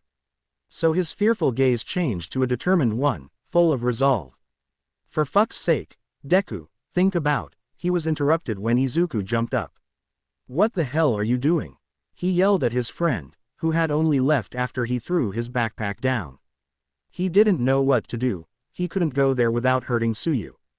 Izuku raised his body temperature without igniting his flames to make his legs stronger, and after his jump he fell to the ground in front of all the heroes, breaking the ground beneath his feet. He couldn't use his fire. It was too risky for Suyu, but he would find a way to save his best friend. What are you doing, kid? Come back here right now. One of the heroes shouted, but Izuku ignored him. So you're back. Let's see what you do when an innocent person is in danger. The villain shouted upon recognizing Izuku. Izuku lifted a piece of the floor beneath his feet with his foot and kicked it with incredible precision straight into the slimy villain's eye. Immediately after, she ran in her direction. She had to get her friend out of there so she could use her fire and defeat the villain once and for all. The villain recovered and launched his slime at Izuku to try and catch him, but Izuku dodged it by jumping without losing sight of his target. He had to save her at all costs. The villain launched a large amount of slime that Izuku couldn't dodge, so he jumped to the walls of one of the buildings, propelled himself off the wall to reach the villain, and kicked him in the eye. Due to the force and momentum, he wasn't caught, he simply passed through the slime. Take my hand, Suyu. She shouted to her friend when she was close to her. With great effort, the girl managed to move her hand out of the slime that covered it and take her best friend's hand. Izuku exerted force and increased the heat of his body so much that his sneakers were already starting to smoke and melt a little. Izuku managed to pull Suyu out and jump back out of the villain's range. The girl couldn't take it anymore. The struggle to free herself and the lack of oxygen caused her to faint in her friend's arms. The villain attacked Izuku again, but the young man tried to escape to get his friend to safety. However, the villain wouldn't allow it, grabbing his leg and throwing him to the ground. The green-haired boy managed to maneuver, landing on his back to take the full impact and prevent the girl in his arms from suffering further harm. Izuku had no other choice and ignited the fire at his feet, completely burning his sneakers as well as the lower part of his pants. Once he was free, he got up very quickly, still carrying the girl in his arms and with his fire burning, although not too intensely because it would end up burning Suyu. He won't let me get away. I can't use all my fire if I have Suyu, and I can't just leave her or he'll try to take her again, he thought desperately, staring at the villain. I won't give up. I'll keep you safe, Suyu.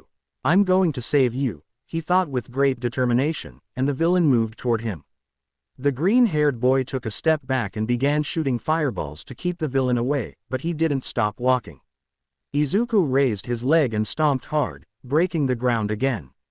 He used the pieces of cement to light them on fire and throw them at the villain, causing more damage.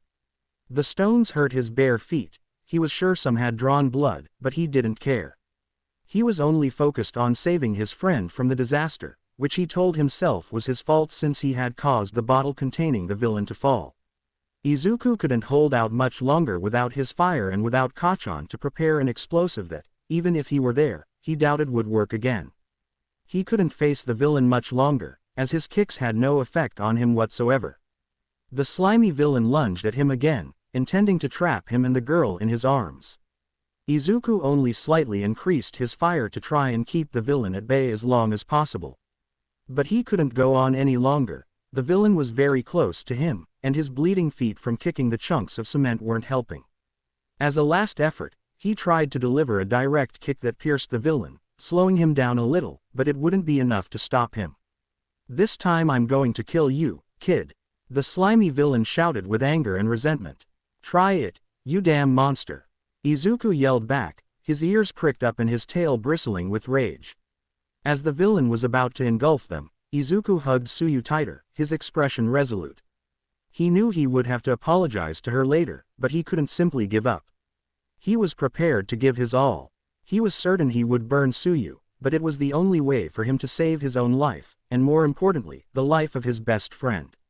He had to unleash everything. As his body, and especially his legs, began to overheat in order to expel as much fire as possible, he felt a great gust of air appear beside him. Detroit Smash! All Might shouted as he delivered a blow that obliterated the villain. The air pressure changed the weather, and it began to rain. I'm sorry it took so long, Usajiyama Shonen. It took me a while and several attempts to regain this form, he said to the boy, confusing Izuku as to why he had said, this form. Izuku didn't pay it any more attention and, despite the great pain from his bleeding feet, he jumped to dodge the crowd in order to carry the girl in his arms to the ambulance that was attending to the injured. The doctors also attended to him, removing small fragments of cement from his feet and disinfecting the wounds before bandaging them. Suyu woke up just seconds later, quickly looking around for her best friend but only found Bakugo beside her. The blonde pointed to one side and Suyu looked in that direction, finding Izuku being scolded by the heroes.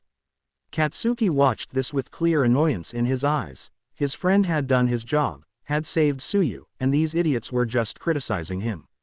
All Might was surrounded by reporters and journalists, but he didn't have any more time and had to leave. He was preparing to jump when he heard the other heroes scolding the green-haired man. What the hell were you thinking? Death Arms yelled at Izuku, who was looking at him with indifferent and somewhat annoyed eyes. You could have died or caused that girl's death. Izuku couldn't stand it anymore and stood up, looking the pro-hero in the eye. I saved my friend from that villain, you idiot. Izuku shouted furiously, his gaze fixed on the hero in front of him. Are you telling us we should just let it all go and forget about it just because things turned out well? Shouted the firefighter hero. I didn't say that, he replied aggressively. I'm saying I did your fucking job. He said, now looking at the firefighter. Don't get too cocky, kid. Things were under control, Mount Lady shouted. She was actually enjoying this, having recognized Izuku. You call letting my friend suffocate to death because of some stupid villain being in control, you bitch. He yelled furiously, barely containing his urge to burn the giant heroine alive. All Might arrived, kid. Even if you hadn't done anything, he would have saved her, said Kamui Woods, who was the calmest of them all. If I hadn't been here, or if I hadn't done anything, she would have been dead by the time All Might arrived. He yelled, now looking at the hero. Why do you think she fainted when I pulled her out? She couldn't take it anymore. If I hadn't pulled her out, she would have fainted right there, and that damn villain would have killed her. He shouted, then pointed at everyone. You idiots didn't even try to save her, so as far as I'm concerned, every single one of you can go to hell. He yelled furiously, flipping them all the bird. Listen, kid. Death Arms began, but was interrupted by All Might. That's enough, he shouted, stopping the argument. Leave this young man alone, he said, now calmer, looking at Izuku. But what? The giant heroine asked, confused. All Might, she was interrupted by the muscular hero. Risking your life for others, fighting even when at a disadvantage, interfering in things that don't concern you to save someone, All Might listed, looking at all the heroes. These are some of the greatest qualities of great heroes, and that's what this young man showed today, he said, looking at Izuku with pride. He risked his life to save that girl, even though it meant not using the full power of his quirk and not interfering. Now he looked at the rest of the heroes, still smiling, but his voice sounded more serious. This young man has acted more like a hero today than all of you. You should all learn more from him, he said, silencing the heroes and leaving Izuku with a smug smile, his expression directed specifically at Mount Lady. I should learn from him. The number one hero whispered something that only Izuku managed to hear because of his highly developed sense of hearing. After that, and after coughing up some blood, All Might jumped away while the heroes remained silent. The green-haired man got up and headed towards the ambulance where his friends were. Hey Suyu, are you okay? The green-haired girl nodded. I'm surprised you yelled at the pro-heroes, hero, he said, putting a finger to his chin. Not me, those idiots deserved it after you did their job, Bakugo said, throwing Izuku's backpack to the boy. You still have your spare sneakers in there. Izuku nodded and pulled out a pair of socks and sneakers identical to the ones that had burned. Your mom will spend more money on sneakers than anything else, Hiro, he said, teasing Izuku as he put on his sneakers. Maybe, she sighed, it was the third pair she'd burned this month. Are you sure you're okay? Didn't I burn you while I was fighting? She asked her friend again, who smiled almost imperceptibly, except to the two of them who had known her for quite some time.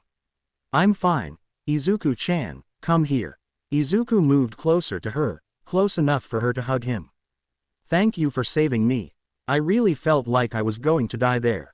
Izuku returned the hug. I'll always be there to help you, Tsuyu, he said without letting go of the hug. I'll say it again, nerds, you guys are the epitome of friends who look like a couple, Bakugo said, annoyed, and received a lick from Tsuyu. Don't ruin the moment, Bakugo-Kiro. Bakugo refrained from shouting for once and only growled in annoyance. Once they were sure Tsuyu could leave, her friends accompanied her home at Izuku's insistence. Maybe he was exaggerating, but he wanted to ensure his best friend's safety.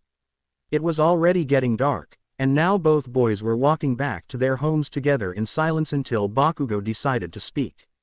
I'm sorry I couldn't help you, I didn't know what to do, he apologized to his friend, who just smiled calmly at him. Don't worry, Kachan, I understand you didn't mean to hurt Tsuyu. Bakugo smiled and punched his arm. Remember that, because don't think for a second I'll ever back out of a fight again, he said with a confident smile. See you tomorrow, nerd. Good luck with Aunt Rumi. Your fight was all over the news.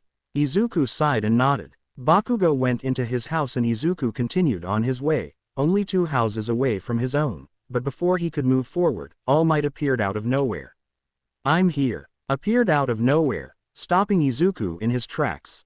All Might, what's he doing here? Izuku asked, confused. I came to thank you, Usajiyama Shonen. If you hadn't been here, I wouldn't have appeared, he said with some sadness, accepting that he hadn't done anything. Don't be alarmed by this, it's the result of a battle, he said before beginning to release smoke and taking his skeletal form. What the hell? Izuku said, surprised. The result of a battle 5 years ago. The partial destruction of my respiratory system and the complete removal of my stomach, All Might explained. I can only be a hero for 3 hours a day. My time ran out when your friend was captured by that villain, he said seriously. Your bravery inspired me, reminded me of the qualities of a hero. That's why I said I should learn from you. Izuku was surprised that he knew All Might had heard him. Thanks to you, I was able to find the strength and will within myself to take my form again, he finished, now with a smile. Why are you telling me all this, All Might? Izuku asked. It was strange that the #1 hero was telling him such private things. Because I won't be able to continue for much longer, so I've sought an heir to my power, one for all, he said, extending his arms to the sides. One for all? Izuku asked, confused, and All Might nodded, lowering his arms. My power isn't super strength or anything like everyone thinks it is. It's more than that, it's the power to transmit power, he said seriously. Passing a sacred torch, someone cultivates the power and then passes it on to the next generation, and then it becomes the past again. That's how those who save lives are able to hone this power, he said, leaving Izuku in shock. But why give this power to someone like me? Izuku asked, making All Might smile. He seemed better than he expected. Even I must admit that I'm arrogant and boastful from time to time. He was better than All Might thought. Izuku didn't hesitate to admit his flaws. Answer this, Usajiyama Shonen, why did you save the girl? Was it just because she was your friend? The blonde boy asked, and the rabbit boy shook his head. I don't know. As soon as I heard that the heroes wouldn't do anything, I thought, things can't be like this, and then. All Might spoke at the same time as Izuku, adding the following sentence. My legs moved on their own, Izuku said, looking surprised at All Might, who was smiling happily. This is a common phrase in the high school stories of many great heroes. You're driven by your instinct for justice and protection, he said, his kind smile never fading. That's why, and because of what I told the heroes, you're the most worthy of this power, All Might finished. If that's what you believe, then I would be honored to accept your power, the green-haired man said resolutely. Do you train with your mother every day? Izuku nodded. We always train at night except for Fridays, we treat it as a day off. All Might nodded. You should already be able to handle the power, but as a precaution, you'll undergo extra training with me. Can you do it? The rabbit boy nodded resolutely. I'll see you early tomorrow morning, before you go to school, is that okay? He asked, and Izuku nodded. He always got up to walk long before school, so it would only be a minor change. It'll be at the beach that's being used as a garbage dump.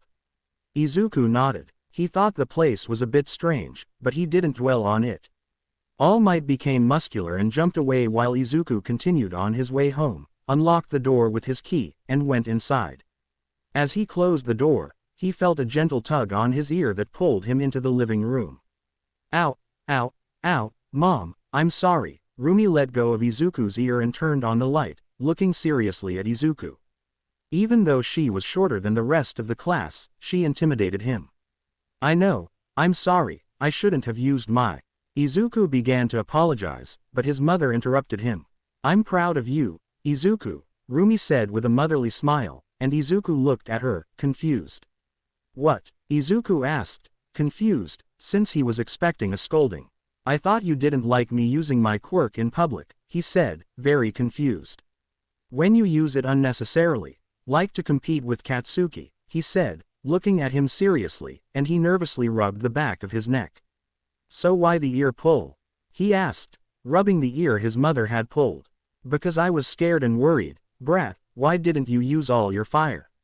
He asked, since the news report didn't show Izuku carrying Tsuyu, only his back and the little fire he generated. I was carrying Tsuyu, he explained, and Rumi was surprised. Was he fighting with Asui in your arms? He asked to confirm, and his son nodded. The villain wanted Tsuyu's body as a means of transport or something. I didn't really understand that, but the point is, he was going to kill her, he said, sounding furious at the memory. That's why I didn't use my fire at first. I didn't want to hurt her. When I freed her, she fainted. I tried to take her to safety, but the villain wouldn't let me, so I had to fight like that. And to avoid burning her, I didn't use much fire, Izuku explained. That's incredible, Izuku, he smiled proudly at his son. How did it go with the heroes? He asked his son, who smiled nervously. We had a small argument until All Might intervened and supported me. Rumi nodded. Yes, it makes sense that I support you. You acted like a true hero, brat. She was genuinely proud of the way her son had acted. But now tell me the truth, how much did you insult them? Izuku laughed nervously again. I couldn't speak without insulting them at least once, he said, still nervous. It was to be expected, she said, shaking her head. She knew her son well and how temperamental he could be. Come on, I made Katsudon to celebrate you selling the villain, she said proudly, making Izuku very happy. Yes, you're the best mom in the world, I shouted, rushing towards the kitchen. Rumi laughed as she followed the green-haired boy to the kitchen so they could set the table together. Her son could be somewhat egocentric, boastful, and very serious in battles, but he also had a very childlike side when he liked something. Izuku and Bakugo were at their high school. A week had passed and it was Friday again. It was break time and they were both in the cafeteria talking to each other. So you're telling me that All Might can pass on his power? He asked his friend, who nodded. And that he'll pass it on to you. That's why you were training with him every morning last week. Izuku nodded. Now that he was hearing someone else say it, it sounded like a lie. I wouldn't believe you, but I know you very well, and your right ear isn't moving. Izuku looked at him, confused, and the blonde teased him. You have a tic. When you lie, your ear moves. The green-haired boy, somewhat embarrassed, touched his right ear. Why didn't you ever tell me? He asked, annoyed, increasing his friend's mocking laughter. So, when and how will he give you his power? He asked, intrigued, and his friend just shrugged. Honestly, I don't know, he said, sounding somewhat annoyed. All Might says it won't be long, and since my body is already in good shape, I'll be able to handle it and train before the exam, he said calmly, taking a bite of his lunch. Why are you telling me this? Shouldn't it be a secret? He asked, somewhat confused, to his best friend, who nodded. You've known me since we were born, you know exactly how my quirk works, so you'd easily notice if I suddenly gained All Might's abilities, he said, looking at him seriously. Bakugo just nodded. It really made sense.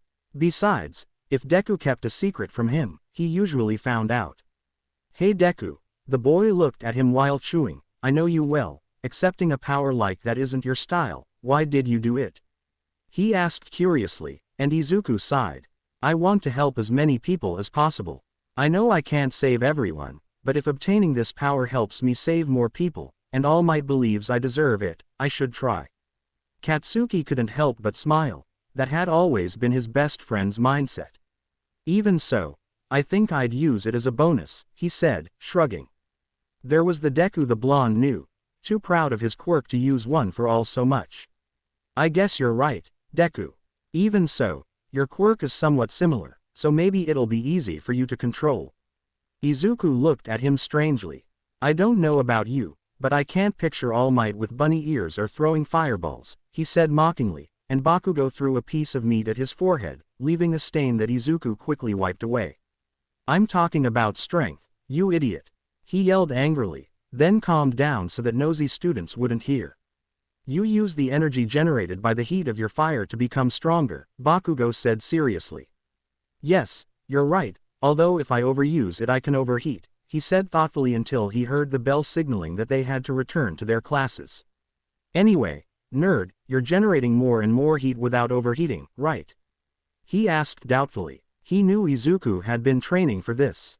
Izuku simply nodded as he stood up from his chair. By the way, how did it go with Aunt Rumi on Friday? Izuku just shook his head and dismissed it.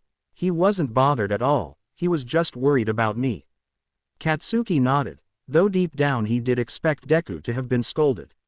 After classes ended, the day passed normally, nothing noteworthy happened. Both boys returned home when the school day ended. The green-haired boy barely arrived home before meeting his mother, and they ate together before training and waiting for nightfall to go to sleep. The next day, very early as usual, Izuku left his house in his workout clothes, did a few stretches before starting to run straight towards the beach. Once he arrived, he found All Might in his skeletal form admiring the ocean while sitting on the sand until he noticed the boy's presence. Ah, Usajiyama Shonen, you arrived early. Izuku nodded, sitting down next to him.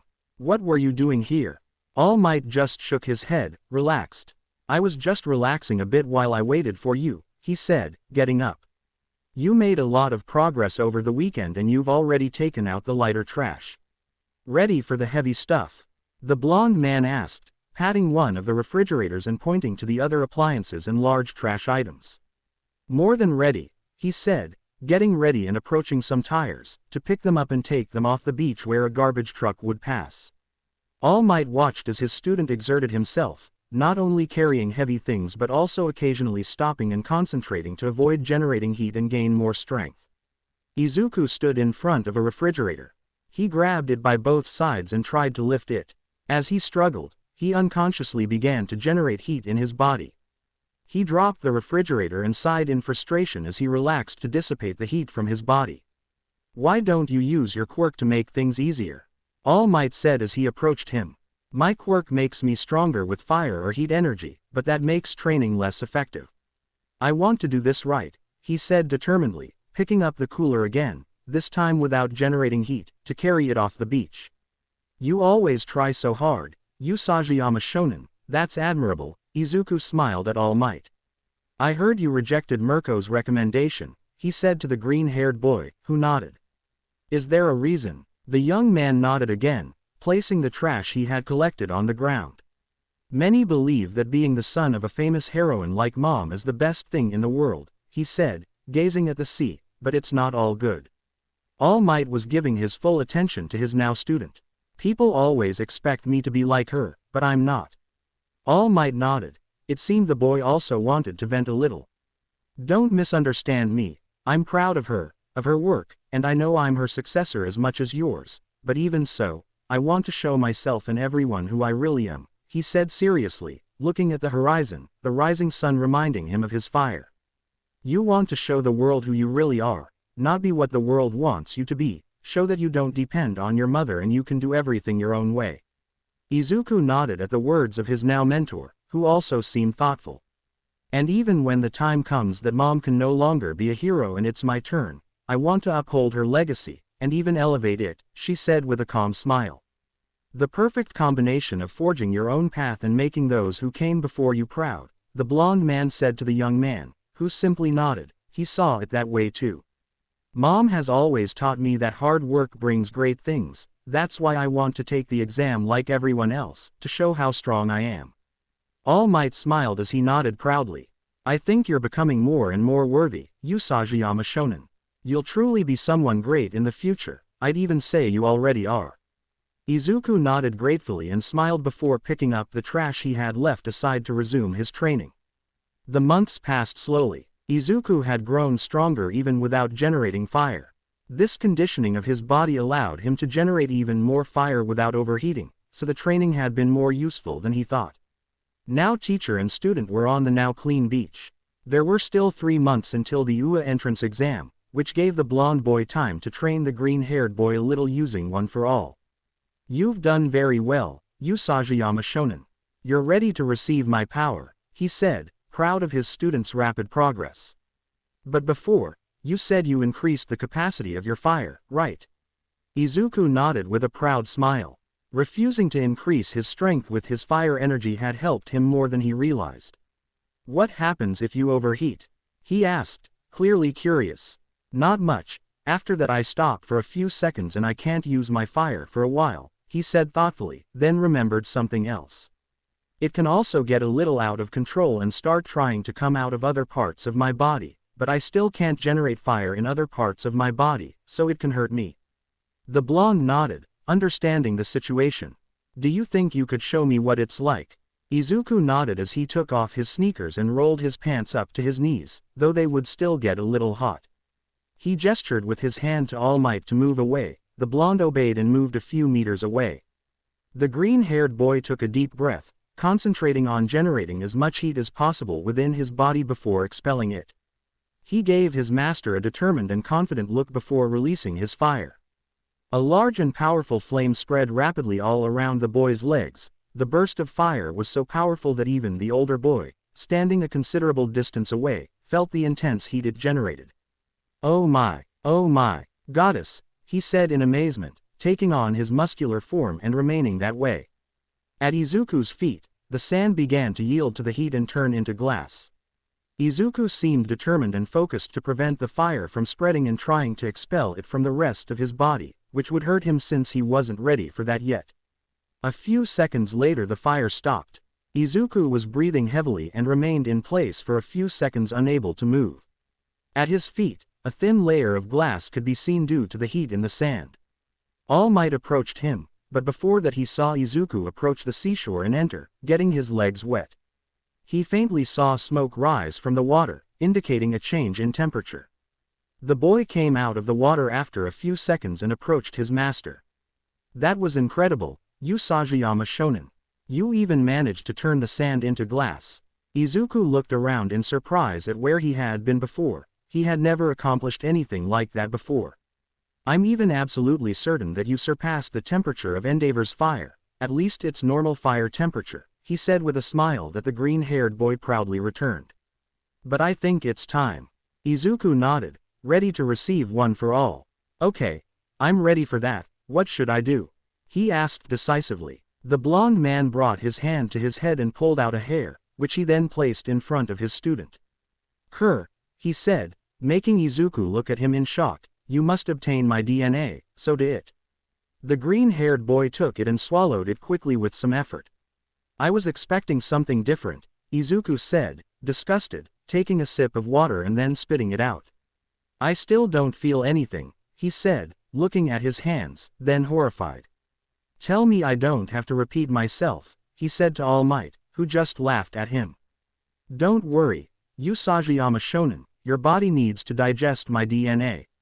I'd say about 3 hours. Izuku sighed, then went to his phone to check the time. I have to go now, All Might. I'll see you tomorrow to train One for All, he said as he put on his sneakers to go back home and get ready for school. The blonde boy nodded and took a great leap away from there. Izuku walked calmly until Bakugo appeared around a corner. Did you really eat his hair? She asked, holding back laughter, as she had been spying on them since Izuku had told her that today would be the day he received one for all, and she was curious. The rabbit boy simply nodded as he continued walking home, ignoring his friend's taunts. After telling his mother that he had been practicing his fire to explain his burning pants, he went to change, had breakfast with her, then grabbed his backpack and went to high school with his best friend. The classes passed by uneventfully, as usual. However, near dismissal time, everything changed. The green-haired boy was bored while finishing an assignment his teacher had given him. However, suddenly 3 men entered the classroom aggressively. Outside, other students could be seen and heard screaming and escaping. It seemed only they were trapped. The men quickly used force to make everyone go and sit on the floor against 3 of the walls, each man watching over a group. Listen carefully. We know that among these foolish children there's someone who has a close relationship with All Might, perhaps as his student, said the one who seemed to be the leader. Bakugo glanced stealthily at his friend, whose brow was slightly furrowed. We saw you together and followed you here, though we didn't catch a glimpse of your features, so let's skip this. Which one of you is it? He waited for an answer, but no one responded, some were even trembling with fear. Fine, I guess I'll settle for the son of the top 5 hero, he said, looking at an approaching Izuku. He brought a sphere of blue energy close to his face. The boy looked around and noticed that one of the men with a quirk that had transformed his arms into maces was watching where Katsuki was. On the other side, the man pointed at the green-haired man's companions with his dripping hand, which froze upon touching the ground, probably hydrogen. There's a major flaw in your plan, he said, looking at him seriously. Usajiyama, the professor began, but was silenced by the leader who pointed the energy sphere in his hand at him. I want to hear this, he said, turning his attention back to the green-haired boy. What went wrong with my plan? Izuku gave a confident smile. You're underestimating me, he said, angering the man who was about to fire the energy sphere at him. Izuku punched his hand upwards, causing the energy sphere to hit the wall. He then jumped, delivering a powerful knee strike to the man's jaw, sending him tumbling backwards. Kachan! I shouted to Bakugo, who also smiled confidently. The ash-blonde man stood up very quickly and put his hand on the face of the man with the mallets, making him explode while forcefully knocking him back. Izuku leapt back towards the hydrogen man and kicked him hard in the face. The man quickly recovered and tried to put his hand over Izuku's face. However, the green-haired boy moved without difficulty and punched him in the stomach, causing him to bend down and clutch his stomach in pain. I grabbed him by the hair and pulled him down hard, where he received a direct knee to the nose, which probably broke it and knocked him unconscious. I managed to hear the leader getting up. The man made another energy sphere and launched it from behind Izuku, but he jumped, doing a backflip to avoid the blow. When he fell, he turned around and quickly kicked him in the chest, propelling him towards Bakugo, who met him with an explosion to the stomach and a blow to the neck, knocking him unconscious as well. The man with the maces stood up and struck Bakugo, sending him flying towards the wall, but his explosions allowed him to stop in midair and propel himself towards him. However, the man shielded himself with his 2 arms, still transformed into maces. However, Izuku slid under him and delivered a powerful kick to his back, knocking him face first to the ground. He then jumped and delivered a powerful kick to the man's head as he fell, knocking him unconscious as well.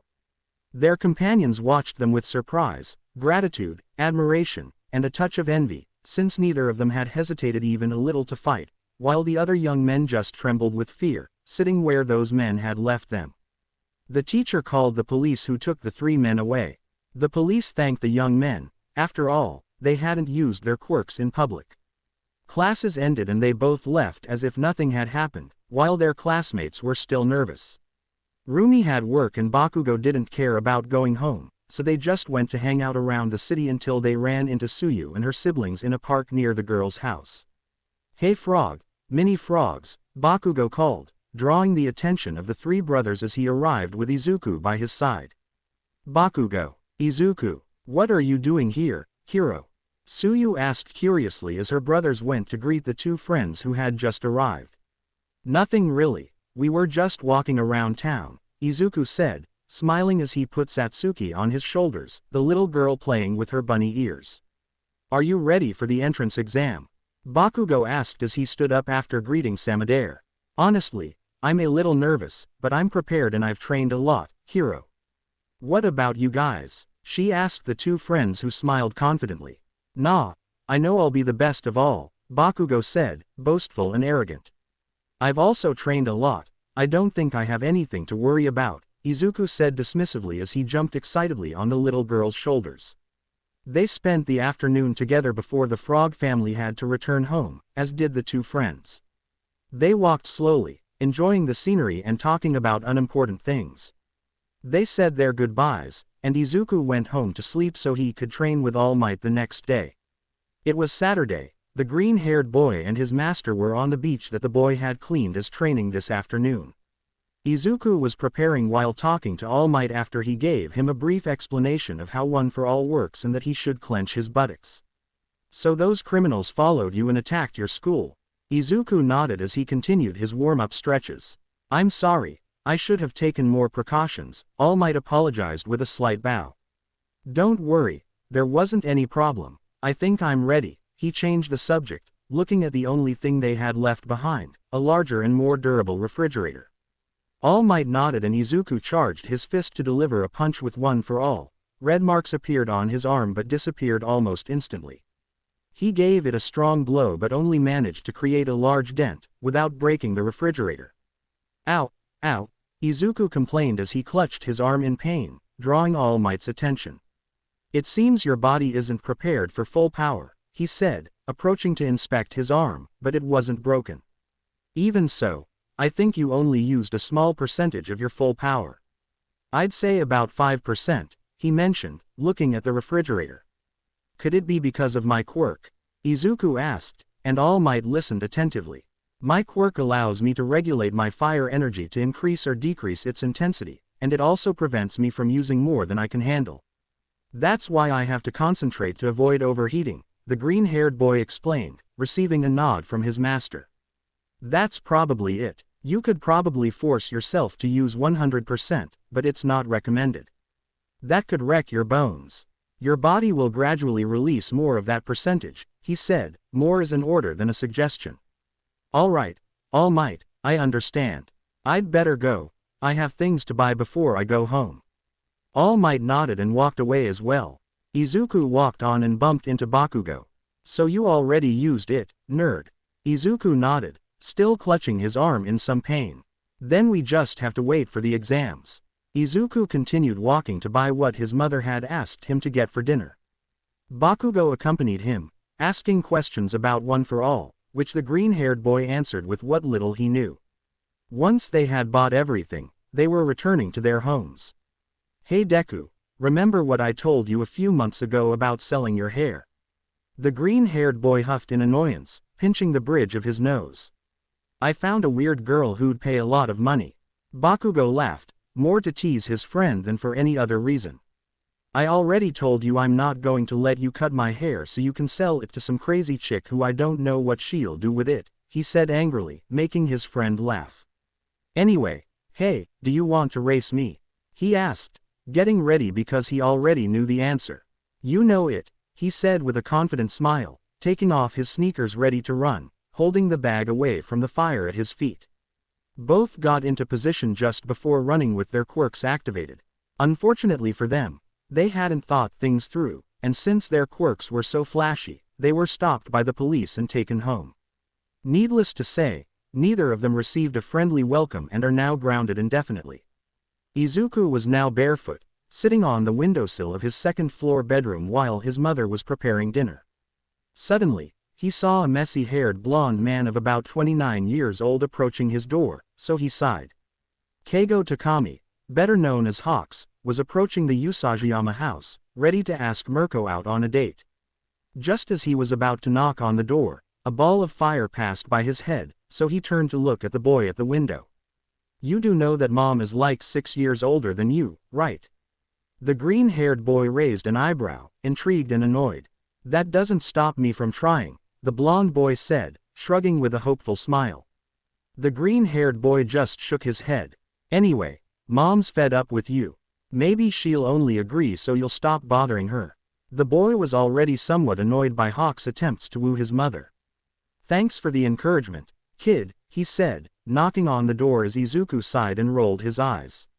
The rabbit woman opened the door and, upon seeing the blonde man, made a face of annoyance. When he was about to speak, she interrupted him. "Listen carefully, I'm fed up with this. Today was a very stressful day.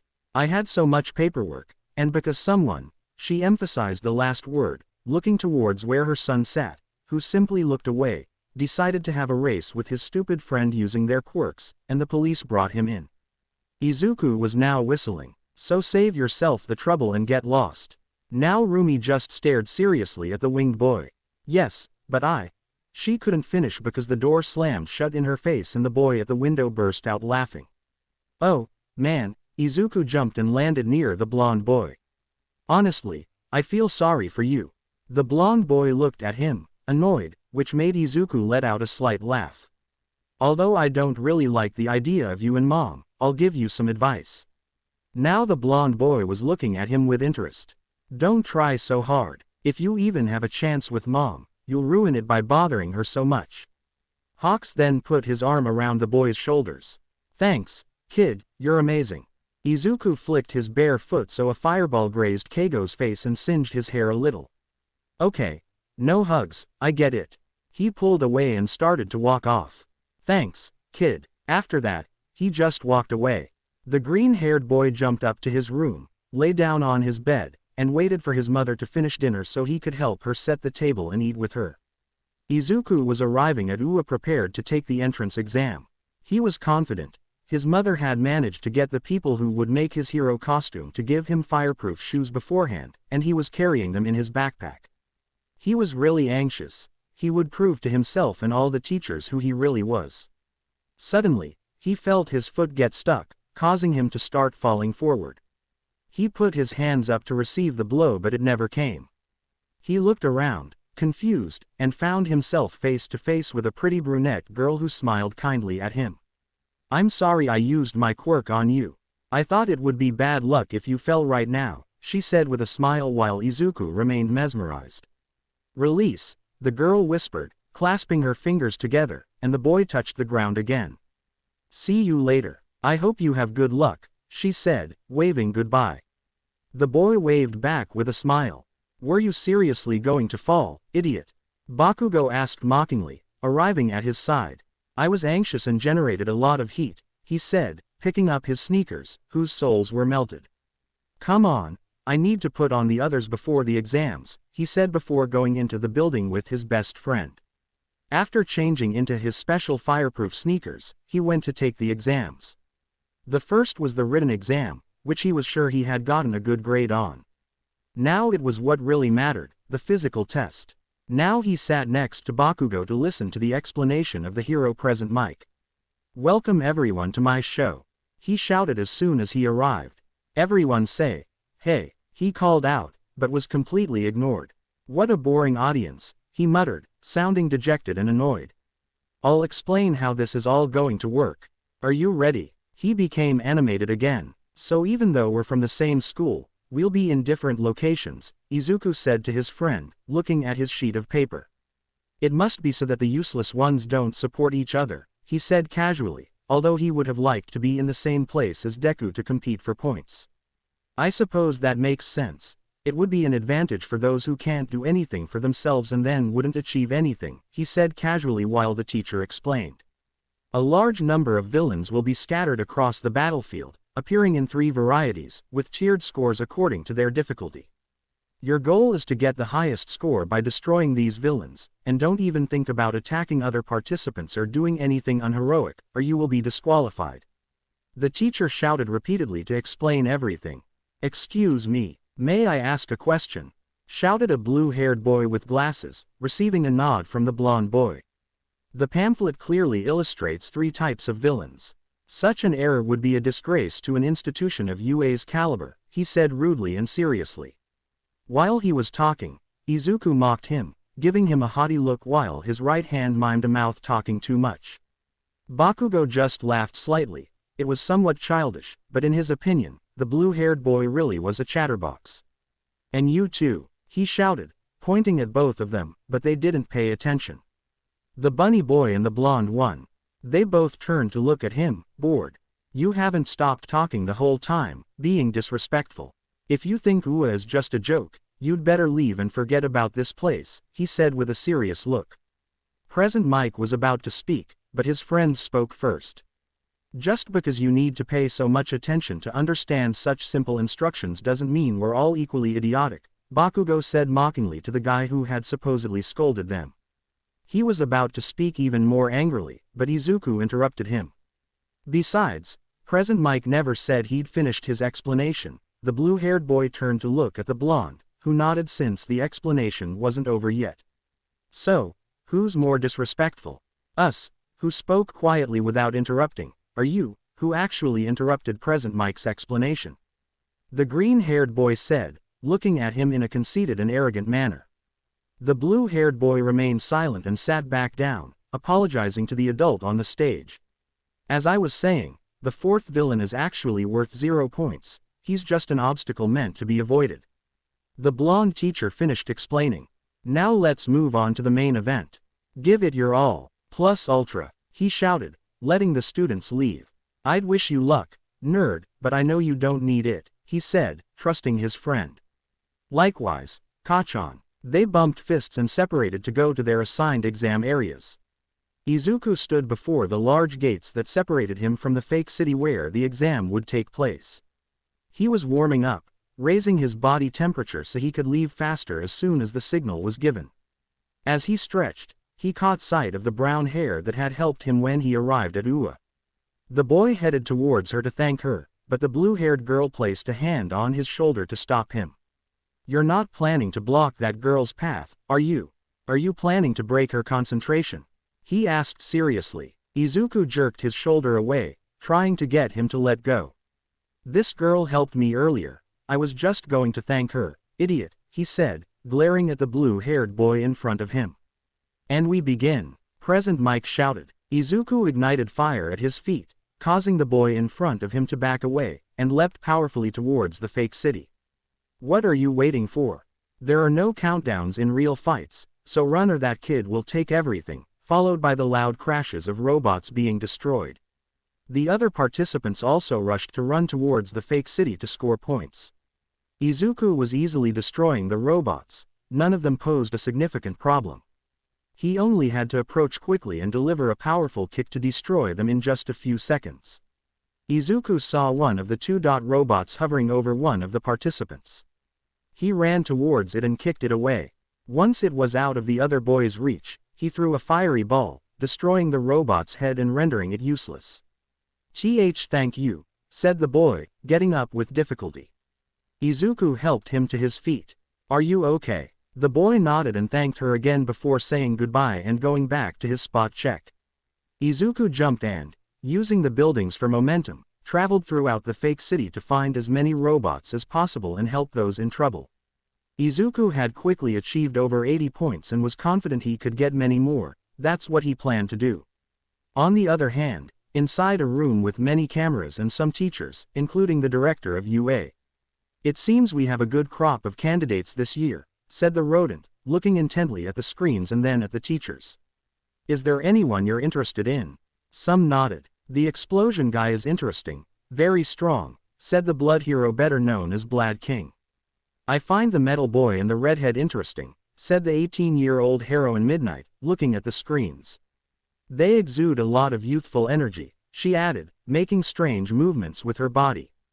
The one with the engine seems like a good candidate, he seems very agile and strong, said the hero Ectoplasm. The girl with the plants in her hair is also doing very well, and she's very relaxed, Cementos said, pointing at the screen. I'm interested in that boy, Aizawa said, surprising everyone present. For you to say that, it must be someone very special, said the principal, looking in the direction Aizawa was looking. That kid has earned a lot of points, but he still throws them away if he sees someone in trouble, Aizawa said, looking at Izuku on the screen. Izuku Usajiyama, said Principal Nezu, reviewing papers. Is he Mirko's son? Asked Blood King, and the director nodded. Why wasn't he recommended? He asked, confused. He was, but then the recommendation was cancelled. According to Mirko, the boy wanted to prove himself, the rodent replied, looking at Izuku's papers. Well, it's time to begin the real test. With that, he pressed a button. Izuku was looking for more robots since most had already been destroyed, when suddenly a loud crash was heard. Izuku turned around, as did everyone else, to see where the large zero-point robot had appeared, destroying part of a building and causing debris to fall. The participants started running, and Izuku also began to distance himself. After all, it wasn't worth it if he wasn't getting any points. But before he jumped, he managed to hear a groan of pain thanks to his enhanced hearing. OWWWWH. Help! I turned around and saw the brunette girl on the ground with her leg stuck in the rubble. Those nearby were only concerned about themselves and left her. He ran quickly towards her and removed the debris as he saw that the large robot was about to reach them. Can you walk? The girl shook her head while holding her ankle. Damn, she's too close. I won't be able to escape if I pick her up. There's only one thing I can do, he thought decisively, standing in front of the girl and facing the large robot. What are you doing? The girl asked, worried. Izuku turned to look at her and smiled. What's necessary? He said, igniting the flames at his feet as the robot approached. Don't worry, I'll protect you. With that, he leapt to the building next door, making sure to land on an undestroyed section, and then propelled himself to the other side. This worked. Izuku managed to attract the robot's attention, which stopped advancing to try and hit him. As the fist was about to hit the building, the boy jumped to stand on the metal arm, increasing the heat of his flames and melting the metal a little to create a base from which to run. Izuku quickly ran up the arm towards the top. Once he reached the robot's head, he tried to break it, but it was more resistant, and as soon as Izuku disappeared from sight, the robot was about to advance again. Izuku began to increase the temperature of his fire even more. It was starting to overheat, but although it was melting the robot, it wouldn't be enough to stop him before he reached the brunette. I can't take it anymore. What is this thing made of? He thought in frustration, but from above he managed to see the girl. Come on. You can't give up. You said you would protect her, so don't hold back the fire anymore, he thought resolutely, scolding himself. Izuku forced himself to make his fire even more intense. It was even coming out of his arms, managing to burn part of his shirt and skin. On the other hand, the girl on the ground was worried about the boy who wanted to save her, but she was also scared. The robot had moved forward again and was only a few meters away from her. She closed her eyes in fear but opened them again almost immediately when she heard a scream. Ah! Izuku screamed in pain. He had never used so much fire on his arms, yet he was determined. The robot stopped moving. Izuku stood on the robot's head, unable to move, before falling forward. The brunette girl, with what little strength she had left, climbed onto the destroyed part of a robot and made it float. She almost vomited because of it, but she had to help the boy who saved her. Izuku was falling and still couldn't move. He knew that, like his mother, he could fall perfectly well, but to do so he had to move and get into position, but his body wouldn't respond. When the boy was a short time away from hitting the ground, he felt a slap and was left suspended in the air. Release, the girl said with great effort, clasping her fingers together and letting the green-haired boy in the room she was in fall.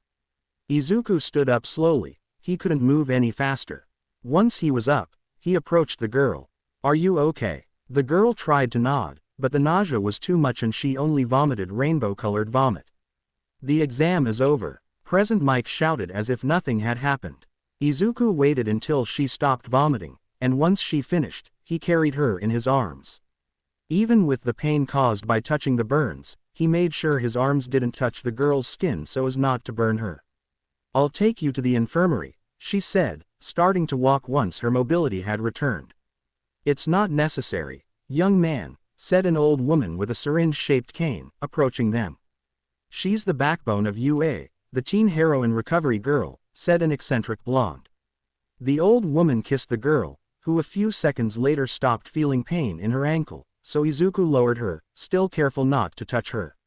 Okay, now you, the old woman approached him, but Izuku quickly moved away, leaving her puzzled. I'm sorry, my skin is burning hot, I could burn you. The old woman nodded. Very well, come with me to the infirmary. I'll treat those burns once you cool down. She gestured for her to follow her. Izuku started walking but was stopped by the girl he had helped. "Thank you so much, I'm so sorry you got hurt because of me." Izuku smiled at her again and shook his head.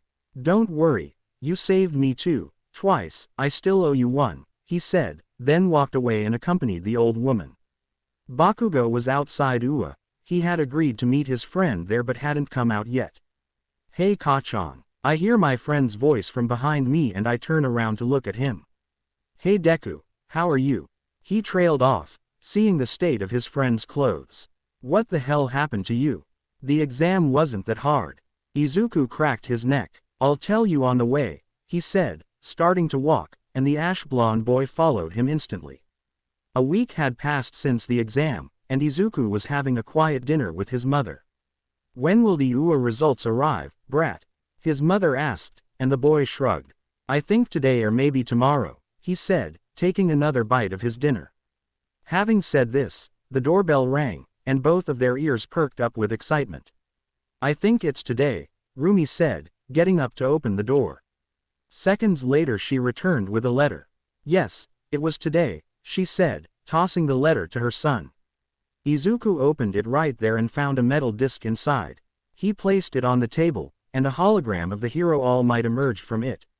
"Can you hear me?" All Might asked. "What do you mean? Get straight to the point." "Fine." He spoke to someone who wasn't visible in the hologram. "Usajiyama Shonen, you did well on the written exam, and on the physical exam you got 86 points, putting you in second place." Izuku huffed in annoyance. He knew that if it wasn't him, it would be Bakugo, and he didn't want to put up with it, being even more arrogant than usual. "But those points you lost were from helping others in trouble, and for that reason, the exam secretly also awarded rescue points to those who helped others. You got 32, so you have a total of 118 points." Izuku smiled arrogantly, and his mother smiled proudly. "But not only that, do you remember this?" On the holographic screen, the video of Izuku in front of the brunette and how he climbed into the robot, melting his head when it overheated, was shown.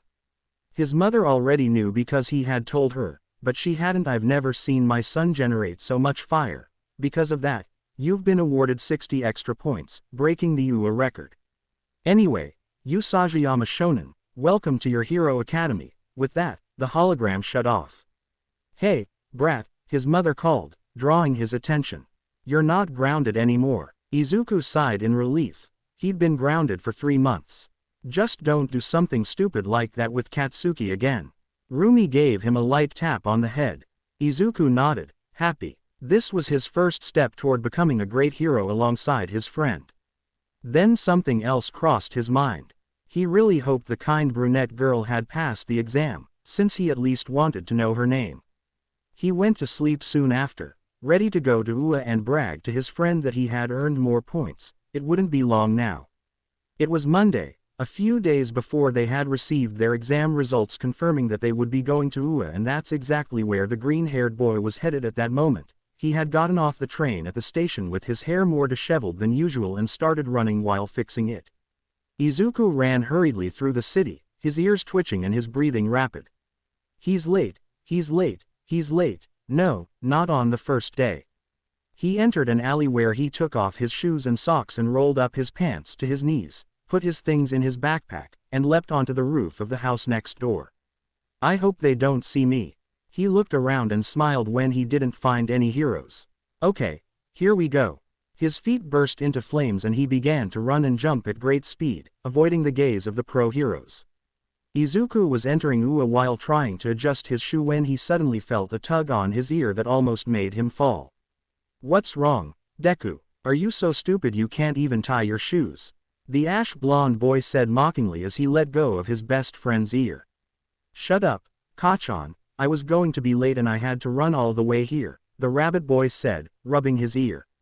"Oh no, tell me at least they didn't see you this time. I still haven't recovered from the beating your mom and that old witch gave us. Besides, my punishment just ended, all because we had the stupid idea of having a race with explosions and fire, and the police took us home. I would have preferred to go to jail." Bakugo was threatening the green-haired boy with explosions, but there was a hint of fear in his expression. "Relax, nobody saw me. I stopped a little before arriving so the teachers wouldn't see me.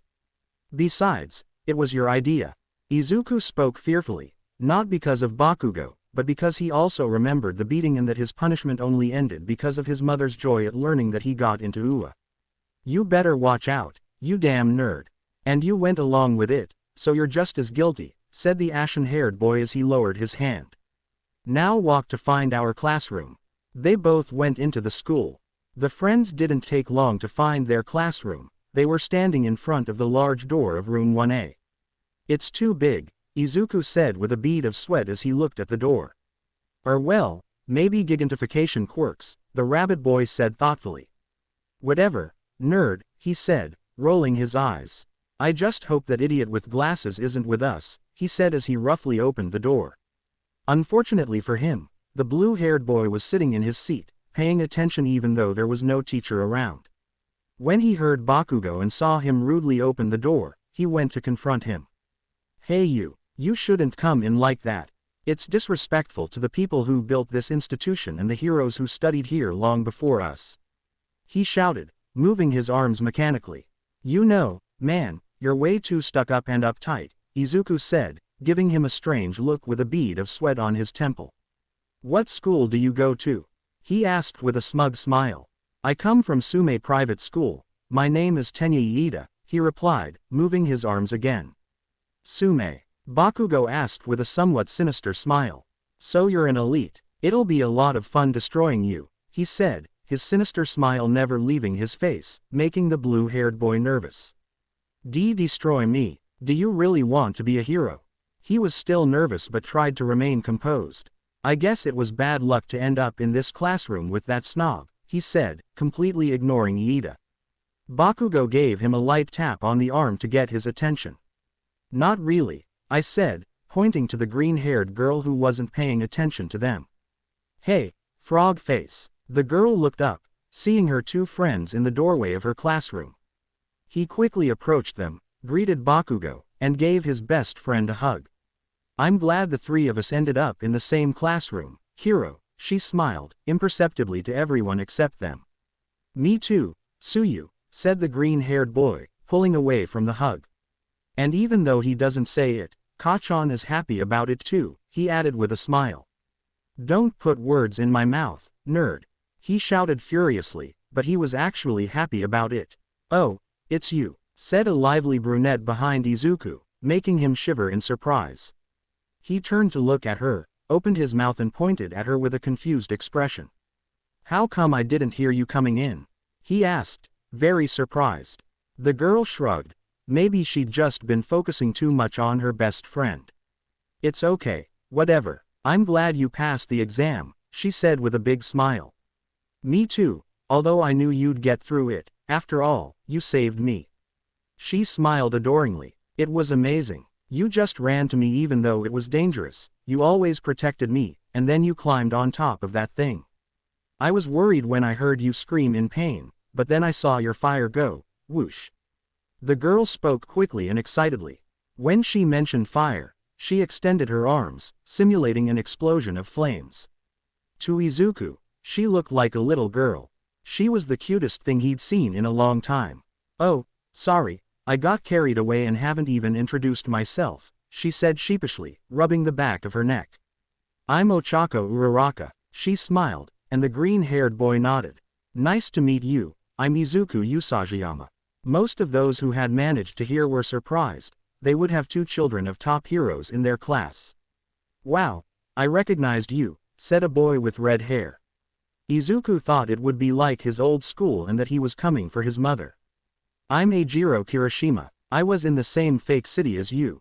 What you did was incredible. It was very manly of you to risk everything to save her. Izuku smiled. This wasn't like his middle school. If you're looking for friends, I'd like to ask you to look elsewhere. Everyone except Izuku, who had heard him arrive, was surprised by the man on the ground inside a sleeping bag. Life is short, and yet children like you lack common sense. He looked at everyone there, stopping at Izuku, the boy who had caught his attention since the exam. It's a pleasure to meet you. I'm your assigned teacher, Shota Aizawa. Everyone stared at him in surprise, except for Izuku, who looked at him curiously. "This is sudden, but put these on and head to the campus exit," he said, handing them the gym uniforms. While the boys were changing in the locker room, a dwarf with purple hair approached the rabbit boy. "Hi, I'm Minoru Mineta." Izuku looked at him curiously, wondering why he had suddenly approached. "Since you're the son of a heroine, you must have a lot of girls after you. Maybe you could introduce me to one, someone sexy," he said with a smile. The younger boy was about to mention Mirko, but he thought better of it. "You disgust me," Izuku said with a look of disgust, "and I'm warning you, if you go near my friend, Suyu, the one with green hair," he implied, "or even the brown-haired girl, I'll annihilate you," he said with an annoyed and terrifying look. The younger boy nodded fearfully. "Hey Deku, hurry up," his friend shouted. Izuku gave Mineta one last look before joining Bakugo. Once outside, they encountered their teacher who, without any warning, told them they would be taking a Quirk comprehension test. "Excuse me, when will the ceremony be and when will we meet with the advisor who will guide us?" Uraraka asked her teacher. "There's no time for that if you want to be a hero," he replied to the brunette. "As you know, this school's reputation is based on campus freedom, but that freedom extends to the teachers as well. That's why I can do these things," he said, looking at all his students. "There are many physical activities where the use of your quirks was prohibited." "Well, that's negligence," he said, then pointed at Bakugo and Izuku. "You two are by far the top performers on the exams, second and first place. Come here, use your quirks to throw the ball as far as you can." He tossed the ball to Bakugo. "Do whatever you want as long as you stay within the circle." Bakugo nodded as he positioned himself in the circle, gave a slight sigh, and then threw the ball, generating an explosion to propel it. Shiny. A wave of wind swept through everyone, who were surprised except for Izuku. "Hey, shine, that's new," Izuku said to himself with a smile. 750.5 meters, said his teacher, showing him the device. "Usajiyama, your turn," he said, throwing him another ball. Izuku smiled arrogantly at his friend. He knew he had the advantage. He just had to do the same thing he did with his fireballs. He took off his sneakers and socks. He stood in the center of the circle and dropped the ball onto his foot to start bouncing it. He threw it up and then jumped. Along with the students, Uraraka, Kirishima, and an eccentric blonde boy, they watched in anticipation of what would happen since they had seen his fire in action. However, having already jumped and about to kick, Izuku was unable to ignite his flames, so he only kicked the ball, disappointing the three of them a little. Minus 762.3 meters. The teacher displayed the screen. Izuku knew it was obvious he would be better than Kachan in that aspect, but still his suspicion had been confirmed. "Why did he erase my quirk?" he asked his teacher, and many looked at him in surprise. "You know who I am," his teacher affirmed, who only thought that this boy was full of surprises. "I had my doubts, but now they're confirmed, Eraserhead," he said with a confident smile. His teacher just threw him another ball. "I wanted to test your abilities with and without fire." "Repeat that," Aizawa said in his tired tone. Izuku repeated everything he had done before, but this time his fire actually ignited. Uraraka was thrilled to see that fire again coming from the boy who had saved her life. Kirishima was excited by his new classmate's abilities, and the flamboyant blonde thought those flames were almost as bright as he was. 963.6 meters, said the professor, showing the device again. It was surprising to all the students, almost a kilometer. Even so, the three who had seen him use his overheating ability, and Bakugo himself, knew that wasn't all of his fire. With overheating, he could easily surpass a kilometer. "This strength was awesome," said a blonde boy with a black lightning bolt-shaped streak in his hair. "I want to try it too. Using our quirks will be fun," said a girl with pink skin and hair and horns. "Fun, huh?" Aizawa said. Izuku, who was standing closer, felt a slight chill at his teacher's expression. "So you were planning on spending your 3 years here just having a good time? What happened to becoming heroes?" Izuku slowly backed away from his teacher. He had faced villains who wanted to kill him, but his teacher was still terrifying. "In that case, there's a new rule. The student with the lowest score after all the tests will be expelled." Most of them were scared by this, but the two friends just looked at each other. They both understood. A competition to get points. UA has great freedom in allowing you to use your quirks on the premises, but this freedom also allows us to control our students as we see fit. So, welcome to the hero department, he said with a sinister smile on his face. But that's unfair, it's only our first day here, said the brunette nervously. She had seen some very powerful quirks. The green-haired boy patted her on the head and smiled, giving her confidence. Natural disasters, massive accidents, psychopathic villains, Japan lives in injustice. All you can expect from your life at UA is hardship. Izuku and Bakugo were excited, both confident they could do it. This is Plus Ultra. Surpass your limitations and reach the top. It's time to take action. Aizawa observed all his students, nervous yet determined, except for 3. He gave a faint smile, hidden beneath his scarf, watching the two friends so resolute and without any nervousness. He also had to admit he was surprised by the shades of red the brunette had reached simply because the green-haired boy had patted her on the head. The first test was the 50-meter dash. The blue-haired boy had a great advantage. It was Bakugo and Izuku's turn. Both prepared, Izuku with his fire lit, a little ways away so as not to burn Bakugo. They both ran. Izuku managed to arrive faster than Bakugo in 3.8 seconds, only behind Iida, both annoyed that the stuck-up one beat them. The next test was grip strength. Izuku only ignited his fire to increase his strength, achieving 164 kilos, but upon seeing a boy with multiple arms reach 540 kilos, he further increased his fire, achieving 248 kilos, leaving him second only to the boy with multiple arms. Then came the long jump and the lateral jumps. Needless to say, Izuku excelled at these. After that, the rest of the students took the chestnut throwing test, achieving infinity. That was amazing, Uraraka, Izuku said, hugging her shoulders, making the girl nervous, but Izuku didn't understand why. Well, these are the results, said the teacher, showing them on the screen. Izuku was in first place, Bakugo in second, followed by Yaoyorozu and Todoroki, and in last place was No, Mineta shouted, standing next to Izuku, which annoyed him because of his sensitive ears. The expulsion was a lie, he said, leaving Mineta relieved. It was obvious, said a somewhat haughty dark-haired woman. No, I wasn't, Izuku said, looking at her mockingly. You didn't lie, did you? He asked Aizawa, who just stared at him and then nodded. You continue to surprise me, Usajiyama. Everyone has potential in some way. You almost weren't here, he said, pointing at Mineta. But I think everyone here can achieve something, he added, to everyone's relief. Even so, don't get overconfident. If you don't reach that potential, I'll still expel you, he said in his tired but serious tone as he walked away, leaving Izuku looking down at Yaoyorozu with a superior air. That makes me even more nervous, Uraraka said, trembling slightly at her teacher's attitude. Don't worry, you'll be fine. You're great after all, he said with a smile, hugging her shoulders again. Why yes, and I'm going to change, she shouted as she broke free from the hug and ran towards the locker room. Izuku just watched her, confused, until Bakugo approached him. Did I say something wrong? He asked his ashen-haired friend, who only sighed heavily. You're an idiot, Deku, she said, walking away from him, leaving the prince even more confused until Suyu approached him.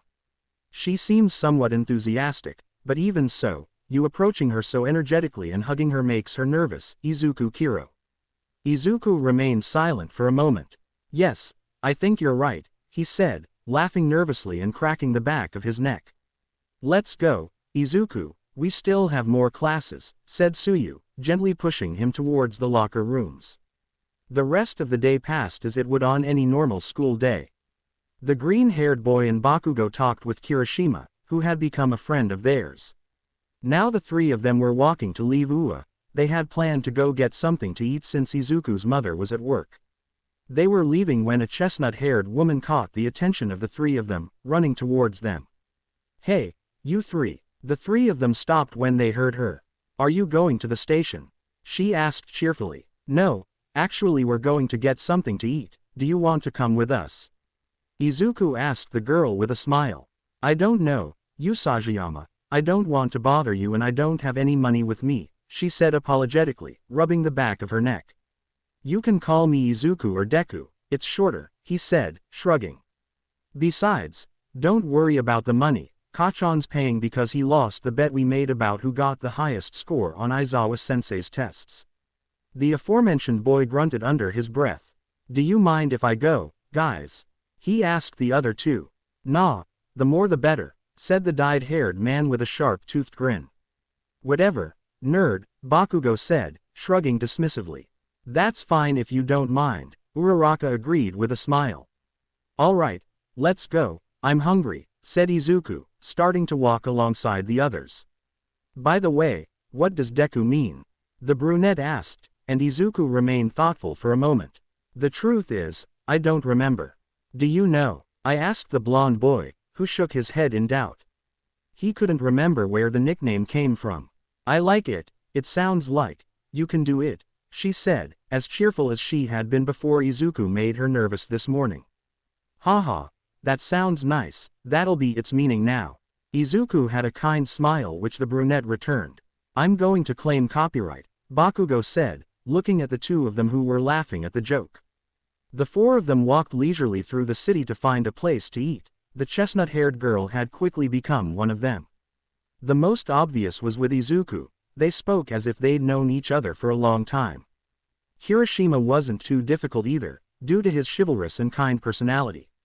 The most complicated was Bakugo, who didn't care much about all that, but he was managing to get along with him. Did you really fight with the pro-heroes? Hiroshima and Uraraka asked in surprise. Yeah, I think Mount Lady hates me, he said before laughing, and Bakugo nodded in agreement. She hates us both, Bakugo said as he walked into a restaurant. We basically called her a bitch in front of reporters from all over the country. He found a table and everyone went to sit down. Maybe we should have brought Suyu, Izuku said once everyone was seated.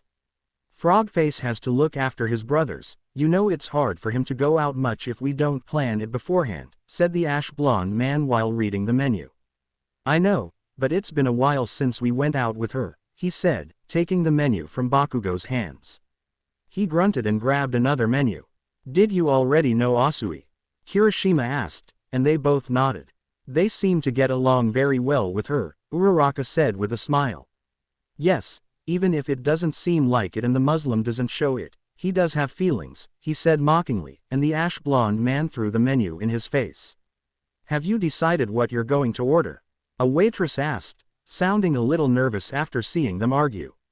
The four of them ordered their food. Izuku actually ordered more than he was going to eat just to make Bakugo pay more. When they finished eating, they were walking along, and the green-haired boy was carrying a bag with the rest of the food. Do you want to go somewhere else? The green-haired boy asked as he rummaged through his bag for food. He pulled out a mochi and gave it to the brunette, who happily accepted it. We could go to the arcade, I heard they recently added a new game, Hiroshima suggested. Sounds good, what do you say? Bakugo nodded while on his phone. I don't know, Deku-kun, I'm not good at video games, said the brunette, rubbing the back of her neck. No problem, it's just for fun. I can help you, he said, taking a bite of a mochi and giving another one to the brunette. Okay, I guess, replied the brunette, and they all headed towards the arcade. Upon arriving at the arcade, they started playing various games. To everyone's surprise, the brunette learned quickly, defeating Hiroshima and sometimes Bakugo and Izuku. They spent the rest of the afternoon there playing and having fun. Uraraka had a better time than she expected. Night was beginning to fall and the cold was increasing, so the four left the arcade to head to the nearest train station. As they walked, Bakugo punched Izuku's arm. Hey nerd, he pointed towards a place where Mirko was after a fight. He was about to leave to avoid the reporters, but he managed to see his son, so he went over to him and his friends. Hey, how's it going, brats? He greeted, approaching them until he saw the brunette. It's the first time I've seen you with a girl other than Asui, he said as he approached her. I'm Ochako Uraraka, nice to meet you, she said nervously, shaking the heroine's hand. Nice to meet you, little girl. Hey Izuku, it seems you like this girl. Izuku smiled and hugged Uraraka by the shoulders. Or, Could it be that it's time again to? Rumi was interrupted by her son. No, no, no, no, no, Izuku repeated as he pulled away from the hug, blushing. We're not going to talk about this here, and especially not in front of her. He gestured to the brunette, who was simply confused by the mother-son interaction. Oh come on Izuku, it's natural, you don't have to be embarrassed, it's your puberty stage, she was interrupted again by her son. No, no, no, no, no, he repeated as he carried Uraraka on his back and walked away with a nervous girl on his back. By the way, I already brought dinner. Izuku stopped and showed the bag, then continued walking. I don't understand what happened, Kirishima said, confused, while Mirko laughed.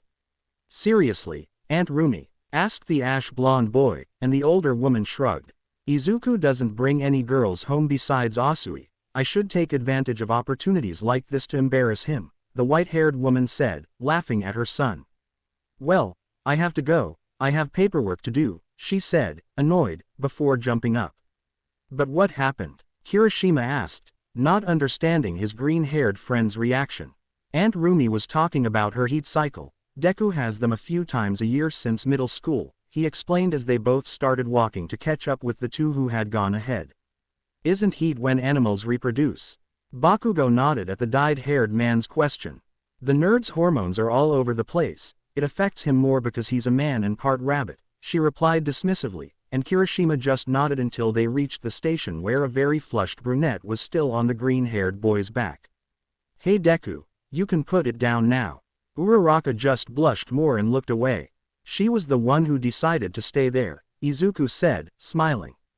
Both boys looked at her, and the girl nodded. It's cold, and being here is warm, she said, blushing and hiding her face in the green-haired boy's shoulder. Warm? Kirishima wondered. Izuku placed a hand on his forehead. Yes, you're warm, he said, surprised to feel the heat emanating from him. My body gives off heat when it's cold, she said, smiling as she entered the train car that had already arrived. The other two also boarded the train car. People looked at the girl on Izuku's back with a mixture of curiosity and tenderness, thinking they were a couple. Izuku and Bakugo were the first to get off, since their station was the first one. They said goodbye to their two companions and went home to wait for the next day. Bakugo and Izuku were arriving at their classroom while talking about trivial things. They opened the door and quickly a pink blur approached them and grabbed the rabbit boy by the shoulders. Why didn't you tell me? She said, shaking the boy. Why didn't you tell me that you and Uraraka were dating? She had a big smile, and her completely black eyes with yellow irises shone with excitement. I don't even know who you are, he said, pulling away from her grip and recovering from the dizziness. And what do you mean? He asked the pink-skinned girl, very confused. I'm Mina Ashido, the girl stated emphatically. Don't try to deny it. I saw you last night with Uraraka. You were carrying her, she said, pointing at him accusingly. She knew the brunette's name because all the girls had already introduced themselves. What are you talking about? Uraraka and I did go out last night, but Kachan and Kirishima were with us, he said, confused about this girl invading his private life. I didn't see them with you, I only saw the two of you, he said with a mischievous smile, but the green-haired boy didn't react at all. Yes, we left early because my mother showed up and was bothering me, she said, shrugging. The pink-haired girl was about to speak, but a voice interrupted her.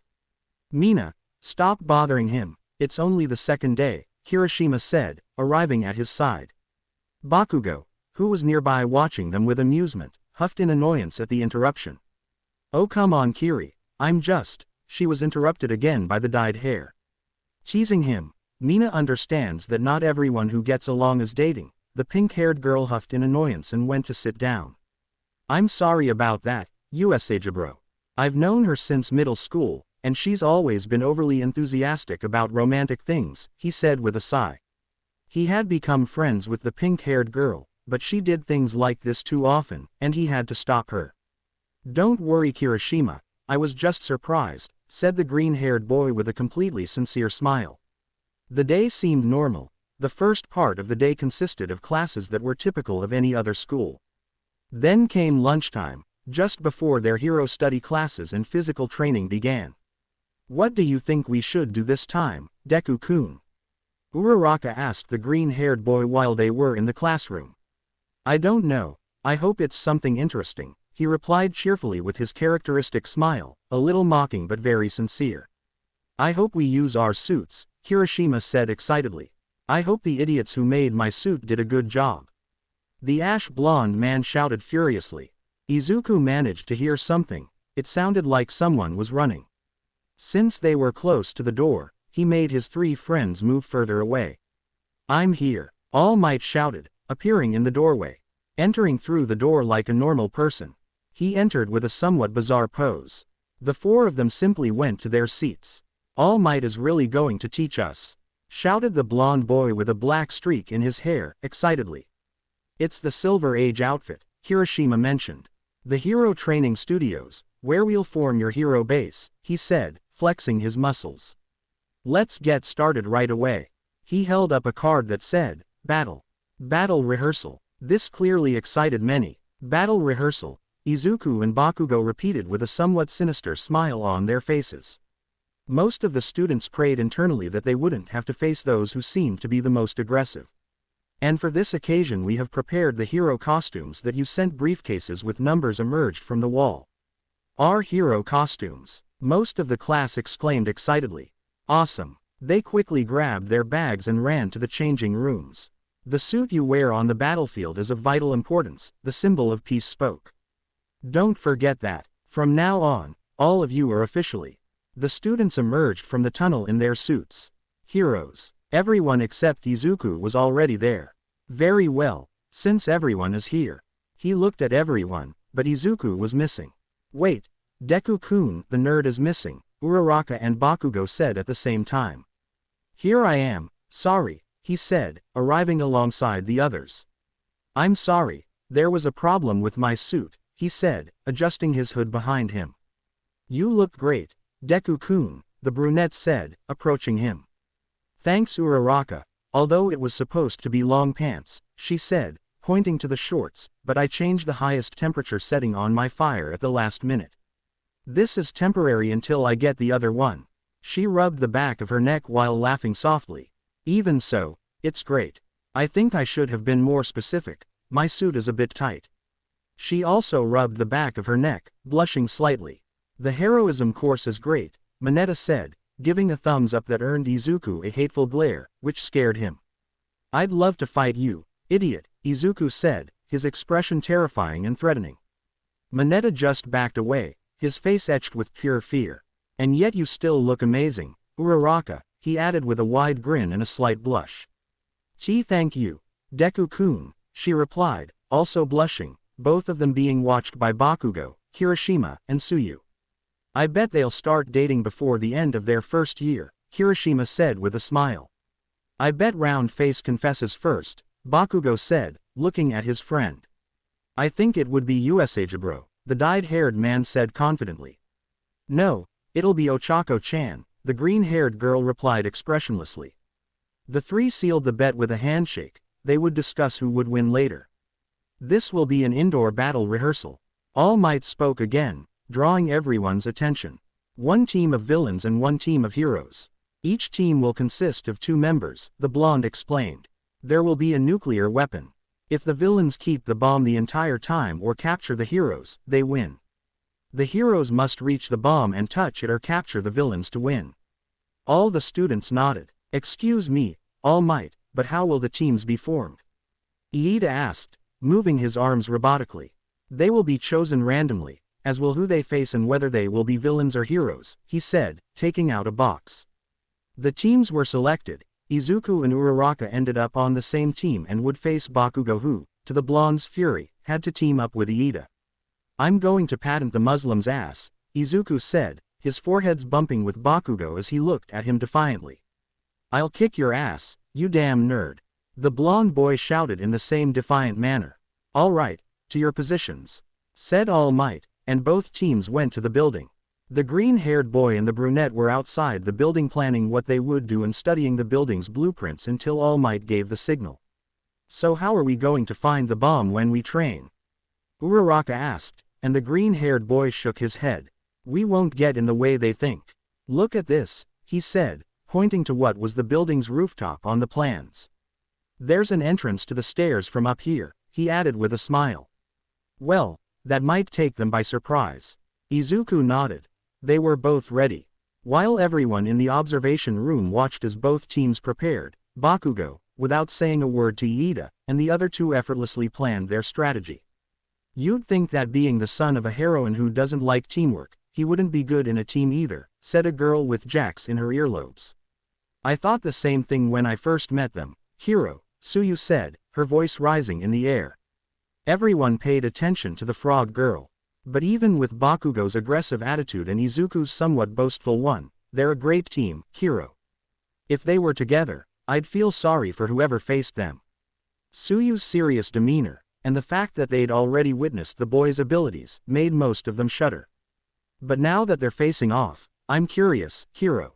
The girl stared at the screen, a finger to her chin. All Might, who was also listening, pressed a button to give the order to begin. As soon as the order was given, Izuku crouched down a little and the brunette quickly climbed onto his back. Izuku jumped and used the building to propel himself to the roof. They entered and quickly checked the floors they passed in search of the bomb. As they went down, the green-haired boy's ears picked up the sound of footsteps running towards them. Did Kachan predict my moves? She thought as she stopped and stood in front of the brunette. Bakugo appeared from around the corner and launched an explosion. Izuku quickly covered himself with both arms in an X shape, and threw a kick that sent Bakugo flying. Damn, I didn't expect her to find us so fast. I glanced back at Uraraka. The fire and explosions put her in danger. She can't get close. I need to get away. I picked Uraraka up in my arms and walked away from there. What's wrong, Deku-kun? The brunette asked in a low voice once they were some distance away. You'll be in danger with the exhibits and the fire, said the green-haired boy as he took off his jacket. Put it on, you'll understand. The brunette put on the jacket and pulled up the hood. At that moment, the chestnut-haired girl remembered what she had talked about with him when All Might was putting together the teams. Flashback. Deku-kun, why are you wearing a jacket? I thought your body regulated its temperature. Izuku nodded with a slight smile at the brunette's question. That's right, but even so, my body constantly generating heat is detrimental, as it ends up being tiring or makes me overheat more easily. Uraraka nodded. Besides, it has a temperature regulator so it can also generate cold.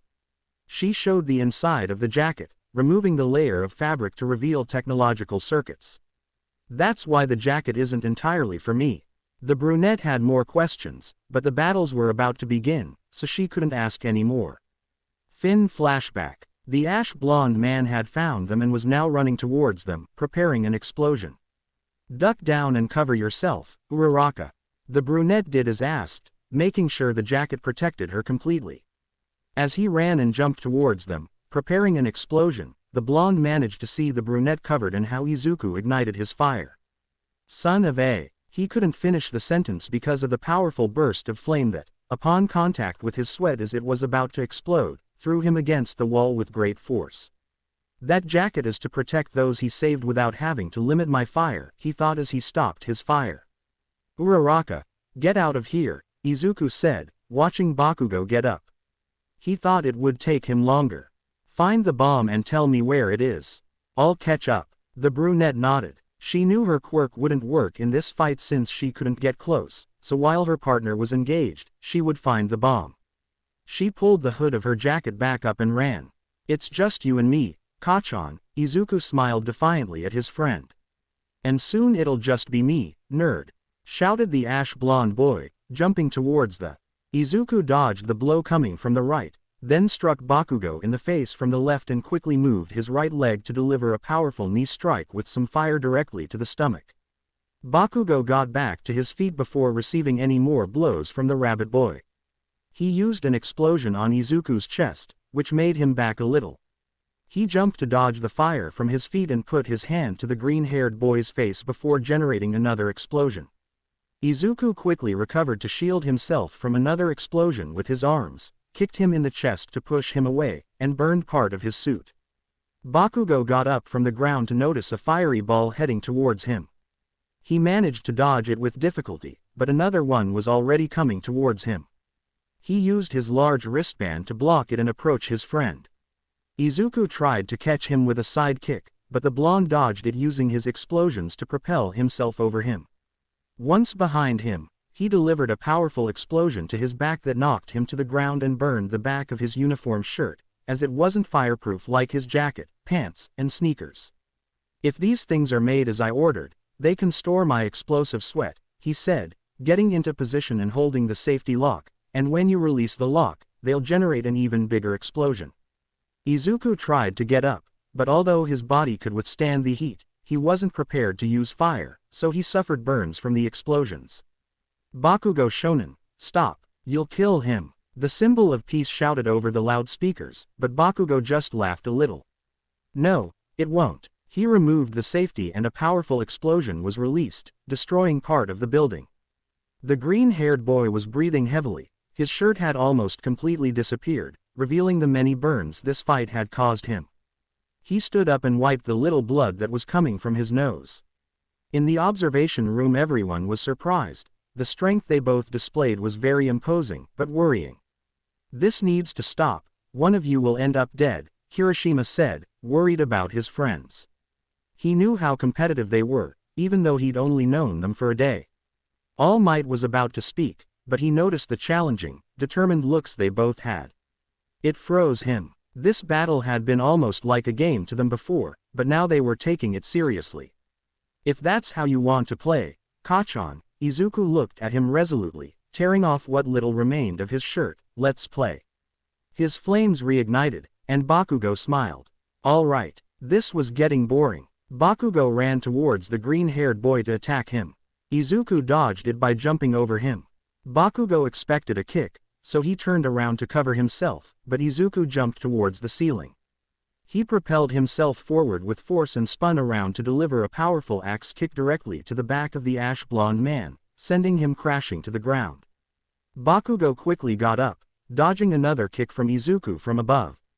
The blonde propelled himself towards him with his explosions, painfully grabbing Izuku's flaming foot that was trying to kick him and throwing him against a wall. He exploded in the chest while still on the wall, breaking it in the process, but Izuku used both legs to kick him upwards and away. He rolled on the ground until he got up, ran towards the blonde man who was ready to receive him. The latter on the other hand threw a fiery ball at his feet, shattering the rubble and raising a slight curtain of smoke. He slid under his feet and got up, grabbing the wristband he hadn't used yet. "I kick Bakugo and raise my body temperature to gain enough strength to pull out the wristband." Bakugo tried to get up but received another kick that sent him flying out of the building. Izuku removed the safety pin from the wristband and threw it like an American football so that it landed on top of the blonde boy. He tried to stabilize himself, but the green-haired boy launched a very small fireball that entered the wristband's barrel, causing it to explode.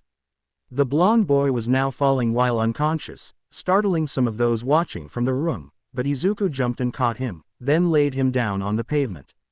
He wasn't going to deny it. He too was on the verge of unconsciousness, but he managed to stay conscious thanks to the voice in his earpiece, which surprisingly hadn't been destroyed in the first big explosion. Meanwhile, Uraraka had found Iida and the bomb. When she saw him acting like a villain, she couldn't help but laugh. Now she was trying to reach the bomb, but she was at a great disadvantage. "Deku-kun, are you okay? I heard 2 big explosions," she said into the earpiece while still trying to catch the blue-haired boy, but she only heard breathing for a few seconds. "Why yes, I'm fine." Izuku looked up and saw that the explosion had almost reached the ground where Iida and Uraraka were standing. "I'm coming over there." He jumped with effort to the opposite building and propelled himself to the window. "You will never be able to stop me, hero," Iida said, still pretending to be a villain, his voice slightly deeper. But at that moment he saw Izuku crash through the window, roll on the floor, glance around briefly, and then run towards him. Iida easily dodged him, but Izuku smiled. "Now, Uraraka," he shouted to the brunette who was behind the blue-haired boy. Izuku knew that in his current state he wouldn't last long enough to fight, so he made Iida head towards Uraraka when she dodged him. The girl quickly touched him, making him float. In his confusion, the blue-haired boy dropped the bomb, and the girl quickly caught it before it hit the ground. "The heroes win," All Might shouted from the loudspeaker, still amazed by the intense fight. "We did it, Deku-kun. Although I think you did more than me," she shouted excitedly, running to hug him and then worried about the freckled boy's condition. "Yes, we did it," he said, returning the hug with difficulty, then he fell unconscious. Uraraka felt Izuku's weight and held him tighter, floating him to try and wake him up. The robots arrived shortly after to take both unconscious boys to the infirmary. Everyone thought it would take them longer to recover, but only a few minutes later, while the others were getting ready, they returned. Izuku was still shirtless, making the brunette blush, even though he had bandages for his burns.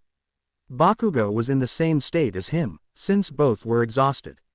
Recovery Girl didn't heal their wounds, but they still insisted on going to watch the upcoming battles.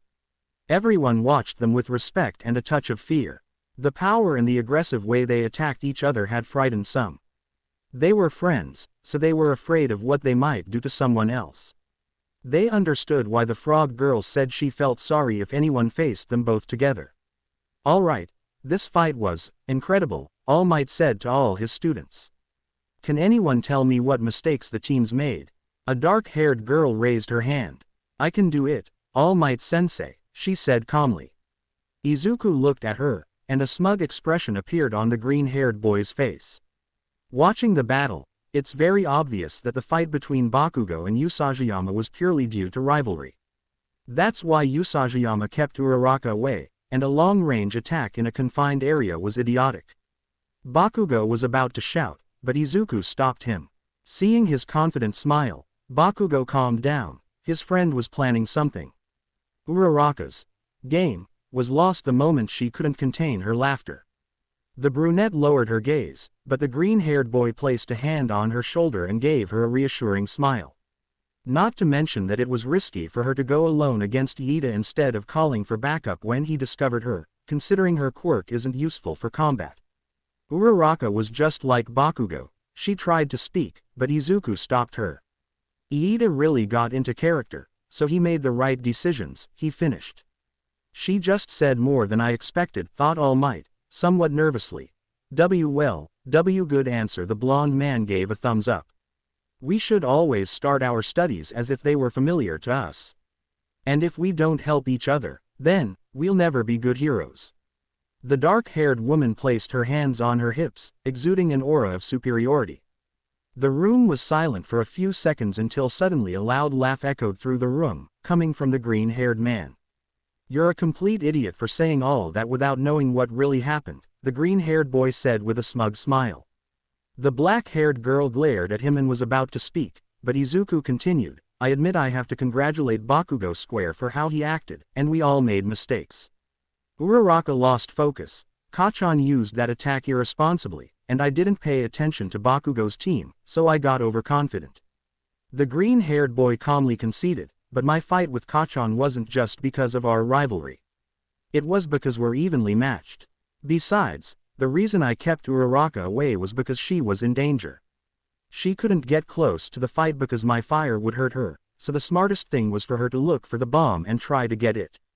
Bakugo was smart to leave Iida in charge of the bomb while he looked for us in case he couldn't find you, or if, like Uraraka did, one of us escaped." He looked at the black-haired girl, who was trembling slightly from his cold gaze. And he smiled slightly. Bakugo nodded in support. "And yes, as I said, Uraraka lost focus, but it wasn't irresponsible of her to fight Iida. Despite being at a disadvantage, if she had let Iida escape, we would have lost since I was at my limit. She kept herself at bay from the fight with Iida, but she wouldn't let him go to help his teammate. Besides, if I had gone to help her and she had called for backup, Kachan could have caught up with us, and in a 2-on-2 fight without Uraraka being able to fight properly without getting burned, we would lose," he said seriously, supported by the brunette. The black-haired girl remained silent. The cold and somewhat aggressive look on the green-haired boy's face sent chills down her spine. She felt humiliated by how he had dismissed all her arguments. Izuku didn't hate the girl or anything like that. He simply didn't like how she spoke as if she knew everything, and it bothered him that she belittled all the efforts of him and his friends. For those reasons, he enjoyed this. His mother had always taught him that he shouldn't let anyone belittle him. The other students, except for Suyu and even All Might, were surprised. That seemingly chaotic battle was actually the result of two good plans and many good decisions clashing. The following battles passed without anything noteworthy except for the boy who froze a large part of the building. When all the battles were over, the friends returned to Recovery Girl to heal almost completely, only suffering from some burns that she would later treat and disappear. They went to change and returned to the hall where, upon entering, Kirishima hugged them both by the neck. "Hey USA bro, Baku bro, that was amazing. Your fight was so manly." He had a sharp-toothed grin. "They both fought like true champions, even though Usajiyama won," said Mina, the girl from that morning. "I'm Rikido Sato," said a burly boy with thick lips. "That first fight was incredible, it thrilled and scared us all," he said excitedly. In the distance they saw Iida scolding a boy with a crow's head for sitting on the desk and Uraraka talking to a blonde boy. "Hey Uraraka, it's Denki Kaminari. I was wondering if you wanted to grab something to eat. What kind of food do you like?" he asked, trying to flirt with the brunette. "The mochi." She stopped when she saw Izuku and ran towards him. "Deku-kun." The blonde boy just stared down. "Hey Uraraka," Izuku greeted, with a smile. "Your wounds aren't fully healed," she said worriedly, seeing the wounds on her friend's arms. "Don't worry, Recovery Girl will eliminate them tomorrow," she said, so that he wouldn't worry anymore. The rest of the day was normal. Everyone introduced themselves to Izuku and Bakugo. The black-haired girl now known as Yaoyorozu didn't want to talk to Izuku, and he didn't really care. However, at the insistence of her friend Jiro, Yaoyorozu apologized to them for the way she spoke. Izuku told her it was fine as long as she didn't belittle him or his friends again. The green-haired boy walked calmly towards his school while eating a sandwich. He still had some bandages from his burns, but Recovery Girl would remove them today. He stopped to buy it since he hadn't eaten breakfast because he woke up late. Bakugo walked ahead, so he thought he had already entered UA. However, at the entrance of his school, he encountered reporters detaining some of the students from Class A. As soon as he got closer to try to enter, he was stopped by a reporter. The boy huffed in annoyance. He hated reporters, probably because of how much they bothered him when he was a child and went to the park with his mother. Excuse me," the green-haired boy turned to look at the reporter with an indifferent expression. "What kind of lessons does All Might teach? Are those injuries from some training?" Izuku grunted in annoyance at the reporter's questions. "You should replace that camera," Izuku said, ignoring the questions, and the reporter looked at him confused. "Why?" she asked, very confused. The green-haired boy smiled and slightly activated the OFA on his middle finger, probably less than 1%. "That's why." He placed his hand in front of the camera and released his middle finger, striking the lens and shattering it. Leaving behind the indignant reporter who was confronting him, but he ignored her. He saw his brunette friend also being bothered by reporters, so he approached her. "Tell us, what's All Might like as a teacher?" the reporter asked, almost putting the microphone in the poor girl's face. "He's muscular." Yes, the girl didn't really know what to say, so she blurted out the first thing that came to mind. Suddenly, she felt someone hug her shoulders. She turned her head and found red eyes and a kind smile. She looked to the other side and saw her arm with bandages. "Why yes, muscular," the brunette stammered, blushing furiously. "I'm sorry, but we have classes we need to attend." Izuku guided his friend inside the building, still holding her by the shoulders. "Congratulations, Izuku." Kiro, the frog girl, a friend of both of them, arrived at his side. She had simply ignored the reporters. "Now you have a girlfriend in the eyes of the press." To the brunette, her expression didn't change. To Izuku, it was a mocking one. "Huh?" Izuku asked, confused, while Uraraka almost fainted. He could be very intelligent and strategic, but he was also naive from time to time. On the other hand, the reporters wouldn't leave Bakugo alone. He was popular with them because he was friends with Izuku, and therefore somehow connected to Mirko. He ignored them and gently pushed them out of his way. As he walked on, he saw the purple-haired girl who had introduced herself as Jiro yesterday, also being harassed by the reporters.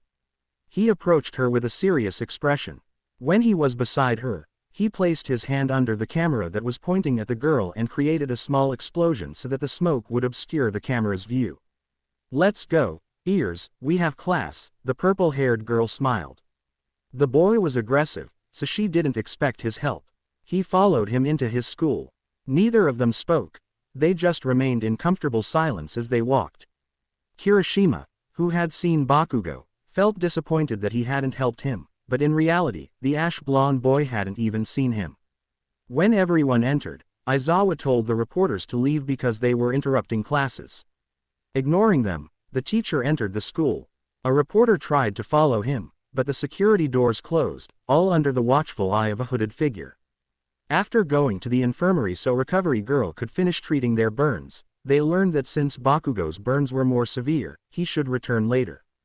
Once the old woman finished, the green-haired boy and his friend headed to their classroom. A few minutes later, their teacher entered with his typical tired expression. "I hope you all rested after the battle rehearsal," she said, looking more specifically at the two who had suffered burns. "I took the liberty of checking your grades and evaluations," she said, now looking at everyone. "Usagiyama, Bakugo, you took things very seriously, which isn't a bad thing, but Bakugo, you need to control yourself better with such a destructive quirk." The aforementioned Bakugo nodded. "Usagiyama, you did well and didn't cause any major damage to the structure. I understand that Yaoyorozu's comments bothered you, but try to be more respectful to your classmates." Izuku also nodded. "All right, let's get back to class matters. I'm sorry to tell you this, but..." This startled some, who thought it would be another surprise test. "We need to elect a class president." Most of the class relaxed. "Just a normal school activity," shouted the students, except for Izuku and Bakugo, who were really hoping to fight again. All the students started vying to be class president. Amidst the shouts and proposals, Izuku punched Mineta, calling him a perverted idiot. The green-haired boy truly hated those like him, though it was understandable considering his mother's popularity, which obviously attracted people like Mineta. "Not just anyone can do this job, so I think it should be decided by vote," Iida said, raising his voice to get everyone's attention. "But we'll all vote for ourselves, we don't know each other well enough," Suyu replied, but she would vote for someone else. "That's precisely why. Whoever receives multiple votes would be the most suitable for the job," he said decisively, moving his arms mechanically. "Would that be all right, sensei?" he asked Aizawa, who was already inside his sleeping bag. "As long as you meet the deadline, do whatever you want," the teacher said, sounding bored. Thus the voting began. Most voted for themselves, so they only had one vote each, except for Yaoyorozu, who got 2 and Izuku, who got 3, meaning that he had 1. "Very well. Yaoyorozu will be the vice president and Usagiyama the president," Aizawa said when they were both standing in front, but Izuku spoke up. "Aizawa-sensei, I want to say something." His teacher nodded. "Thank you for choosing me and all, but I'm not cut out for this." He smiled as he rubbed the back of his neck. "I don't know if those who voted for me chose me because of the battle rehearsal, but they're different things. I can lead a battle, but not a class, so Iida, I'll give you the position." The blue-haired boy was surprised. "Me?" he asked, confused. They got along better than the first time, but they still weren't exactly friends. "I voted for you, even though we don't get along perfectly. Your attitude is that of someone who can guide others, I suppose it runs in the family." He sat down as Iida stood up and thanked the green-haired man. Classes passed, and Yaoyorozu seemed somewhat disappointed, as she thought that if Izuku refused, she would become the student council president. Now it was recess, and at a table in the cafeteria were Kirishima, Suyu, Uraraka, and Izuku, since Bakugo had gone to have recovery girl finish treating his burns. "So who voted for me?" Izuku asked those present, already knowing that Bakugo had voted for himself. "I did it. I thought you'd be a good leader," Uraraka replied, and Suyu nodded. "Me too, but I guess you're right, Hiro, leading a class isn't the same as leading a fight," said the green-haired girl while eating. Izuku turned to look at Kirishima, but he shook his head, implying that he hadn't voted for him. Who else might have voted for me? He wondered to himself before taking a bite of his lunch. "That was me," Iida called, drawing their attention as he approached them. "I also thought you'd be a good leader, but I came to ask, why did you say it runs in the family?" he asked, recalling what he'd said earlier.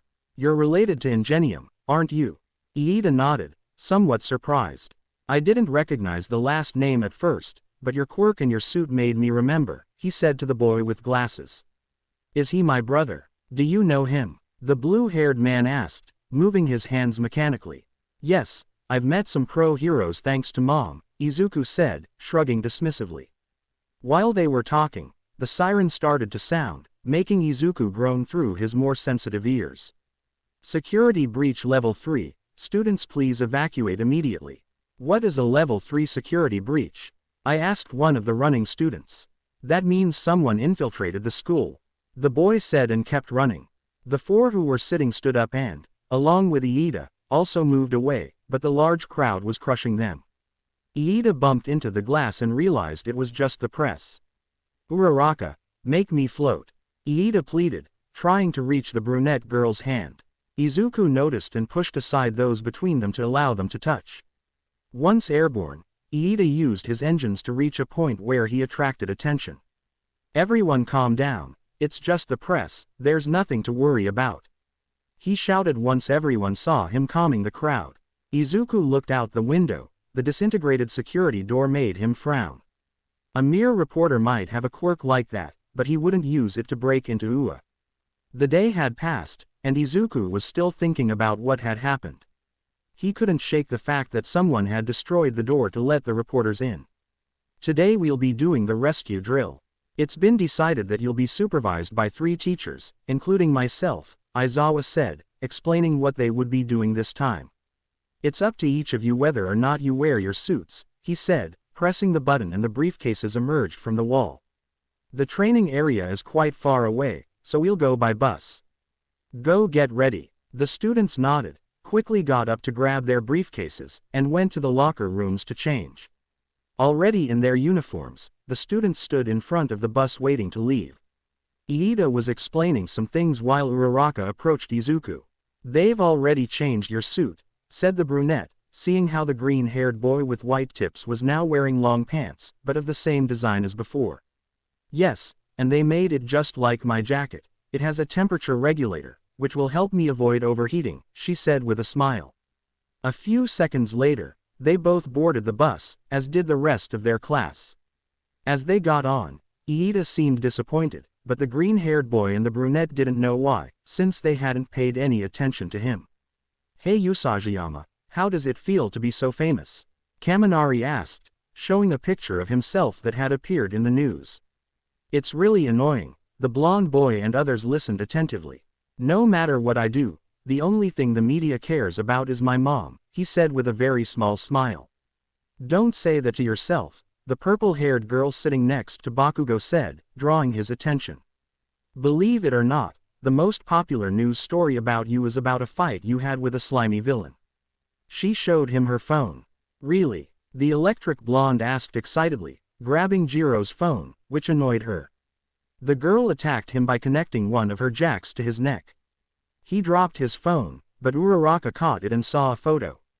Surprised, she looked at it more closely. Is that Suyu-chan? He exclaimed, showing the phone. This time Jiro didn't react. He understood the surprise, so he let it go.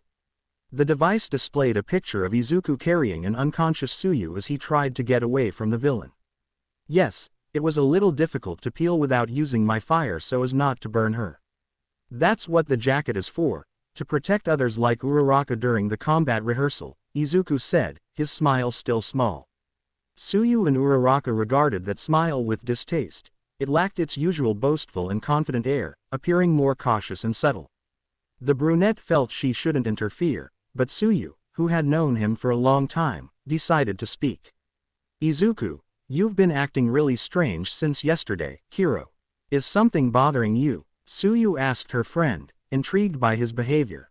He shook his head. No, don't worry Suyu, I just have a strange feeling, she said, smiling but also with a grimace on her face.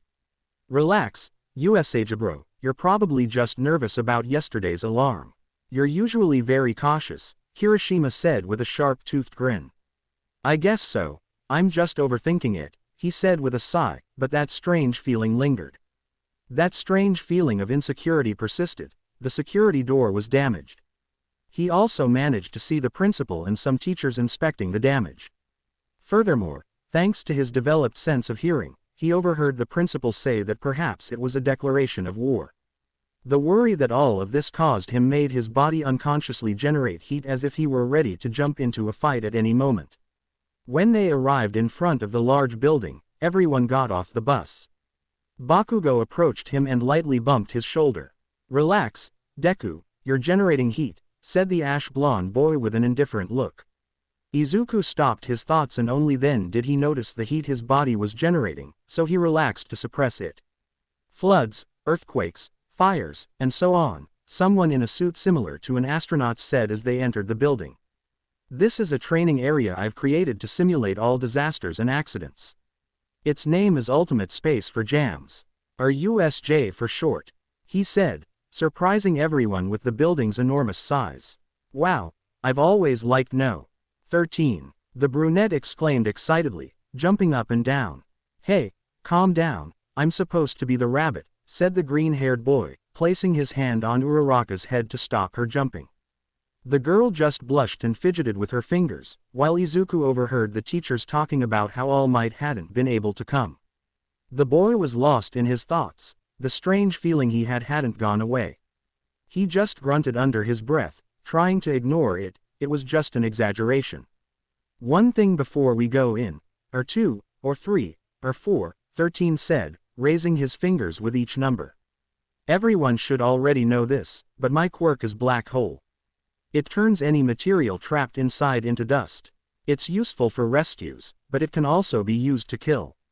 Some tensed at that. "Don't forget that all of you possess quirks that, with even the smallest mistake, can kill someone." The green-haired boy frowned. Everything that had increased his fire could be dangerous to those around him, and he knew it. During Aizawa's test, you discovered your potential. With All Might, you learned just how dangerous you can be. The ash-blonde boy and the green-haired boy with white tips turned to look at each other. They had caused the most destruction. "Here, you will learn to use your quirks for the good of humanity." After that, some applauded him. Aizawa was about to speak, but a portal began to appear in the center of the building. Aizawa and Izuku got into fighting stances. The villains emerged from that portal. Notable figures included the young man with hands on his body who came out first, a large, black man with an exposed brain, and the one who appeared to have created the portal. "Did they even have fake villains here?"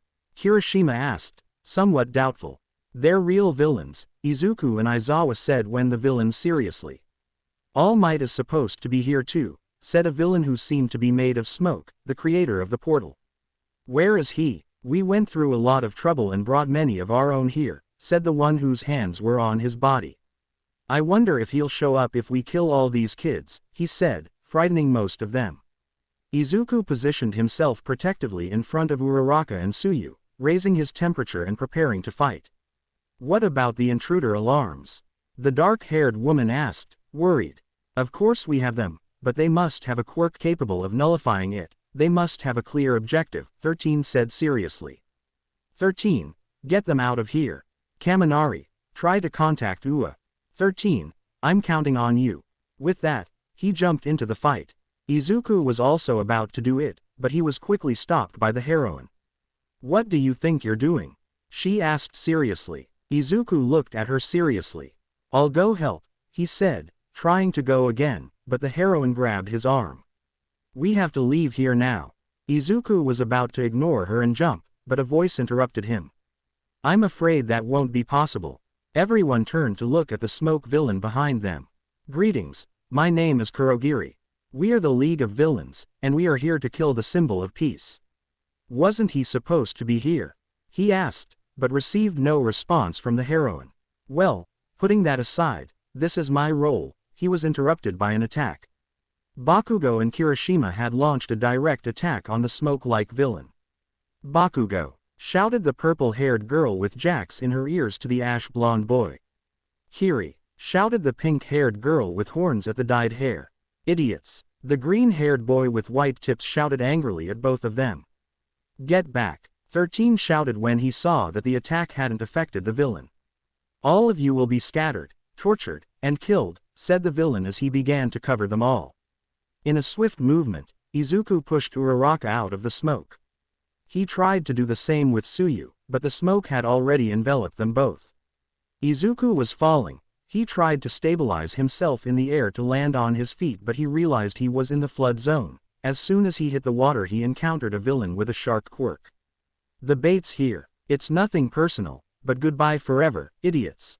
He swam quickly towards the green-haired boy. Izuku prepared to strike. His fire wouldn't work, but he hoped one for all would, though he doubted it due to the difficulty of moving in water. Before they had to fight, Tsuyu appeared, kicking the villain with both legs. She had Mineta under her arm, wrapped her tongue around Izuku, surfaced, and threw him onto the ship. She's a frog, but her breasts are soft, said Mineta, putting his head on the green-haired girl's breasts. The girl, blushing slightly with embarrassment, threw him harder at the ship. Izuku, who had heard this, kicked him in the stomach, making the dwarf writhe in pain. Thanks, Tsuyu, said the green-haired boy, about to kick the purple-haired boy again. You can hit him later. Now's not the time, hero. The girl stopped her friend. The green-haired boy nodded. Damn it, I knew it. Yesterday's press raid wasn't a coincidence. They used it to get information. They want to kill All Might, Izuku said as he generated heat in his body and punched the boat, bucking it. But it's impossible for them to kill All Might. Once he arrives, he'll finish them off. We just have to wait for him to arrive. The dwarf shouted nervously. Mineta, the girl called, drawing his attention. They must have figured out a way to kill him, or coming here would be pointless, hero. Tsuyu seemed calmer than before. Those words frightened Mineta. Not only that, they plan to torture us to death, Izuku said to his friend, frowning. I don't know if we'll make it until All Might arrives, and if he does, will he be okay, hero? The conversation between the two green-haired boys was scaring Mineta more and more. Come back here, I'll kill you. The villainous shark, along with many others, emerged to the surface. If those idiots have any way of killing All Might, then we only have one thing to do, the green-haired man said, looking seriously at the water. We'll fight and finish off all these sons of bitches. He smiled arrogantly. Fight? Are you an idiot? The dwarf yelled. Izuku looked at him indifferently. We just have to wait for the pro-heroes. Mineta shouted desperately and fearfully. They're aquatic fighters. That's bad news for me, Izuku said, looking at all the villains with a disgusted expression. But you're here, so it was just a coincidence, he said to his friend. They brought the villains for the occasion, hero, but they have no idea about our quirks, or I would have been sent to the fire zone. Tsuyu finished her friend's thought, and he nodded. Don't ignore me, Mineta shouted, but again he was ignored by the green-haired ones. Their plan was to separate us and attack in large numbers. They haven't even tried to get on the boat, which supports our theory. They think we'll be easy prey. The idiots are just underestimating us, he said, glaring at everyone with hatred. We must use that to our advantage. It's the only advantage we have, Tsuyu said, also looking at the villains. I know your quirk, so there's no need to say it, especially with this idiot here, said the green-haired boy, pointing at Mineta. Something Tsuyu said could be misinterpreted. What can you do? He asked the dwarf. These things are super sticky, she said, taking one of the balls off her head and sticking it to the ship. They can stay stuck all day if I'm healthy. They stick to everything except me, I just bounce off. Izuku and Tsuyu remained silent. I told you so. We have to wait for the heroes. My quirk isn't suitable for fighting. He shouted, agitated. Izuku, fed up with his yelling, was about to hit him, but the girl stopped him. You're right, it's not very useful for fighting, said the rabbit boy, making the dwarf feel bad, but there are always other ways to use it. He nodded to Mineta. A villain used his quirk to move the water and split the boat in two. The three of them clung tightly to the edge. It's too much power, hero, the girl said, trying to regain her balance. Mineta was panicking. Izuku kept staring at the villains while growling, looking for a way to overcome them. It will take a minute for the boat to sink, and in the water, victory will be ours, said the same villainous shark. He's right, we're dead. The dwarf shouted again as he fell to the ground and moved away from the edge. Do you really want to be a hero? The girl asked, confused. Shut up. The purple-haired boy yelled at the girl, annoying Izuku. It's crazy that you two aren't scared. He shouted at both of them. We're just students, and we're about to die here. At least I'd like to touch Yaoyorozu's boobs. Izuku took a breath. He was tempted to throw the boy overboard and let them attack him. Nobody said I wasn't scared, the green-haired boy said, but his expression remained unchanged. I am. My quirk is at a disadvantage. My friend could die, and I could too, but panicking won't do any good.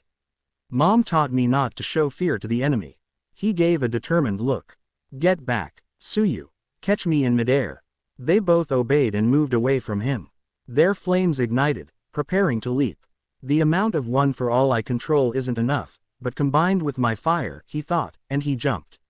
In the air, the villain stared at him as if he had committed suicide, but he gave an arrogant smile, charged one for all into his entire right arm, and increased the temperature, painfully generating some fire in his arm.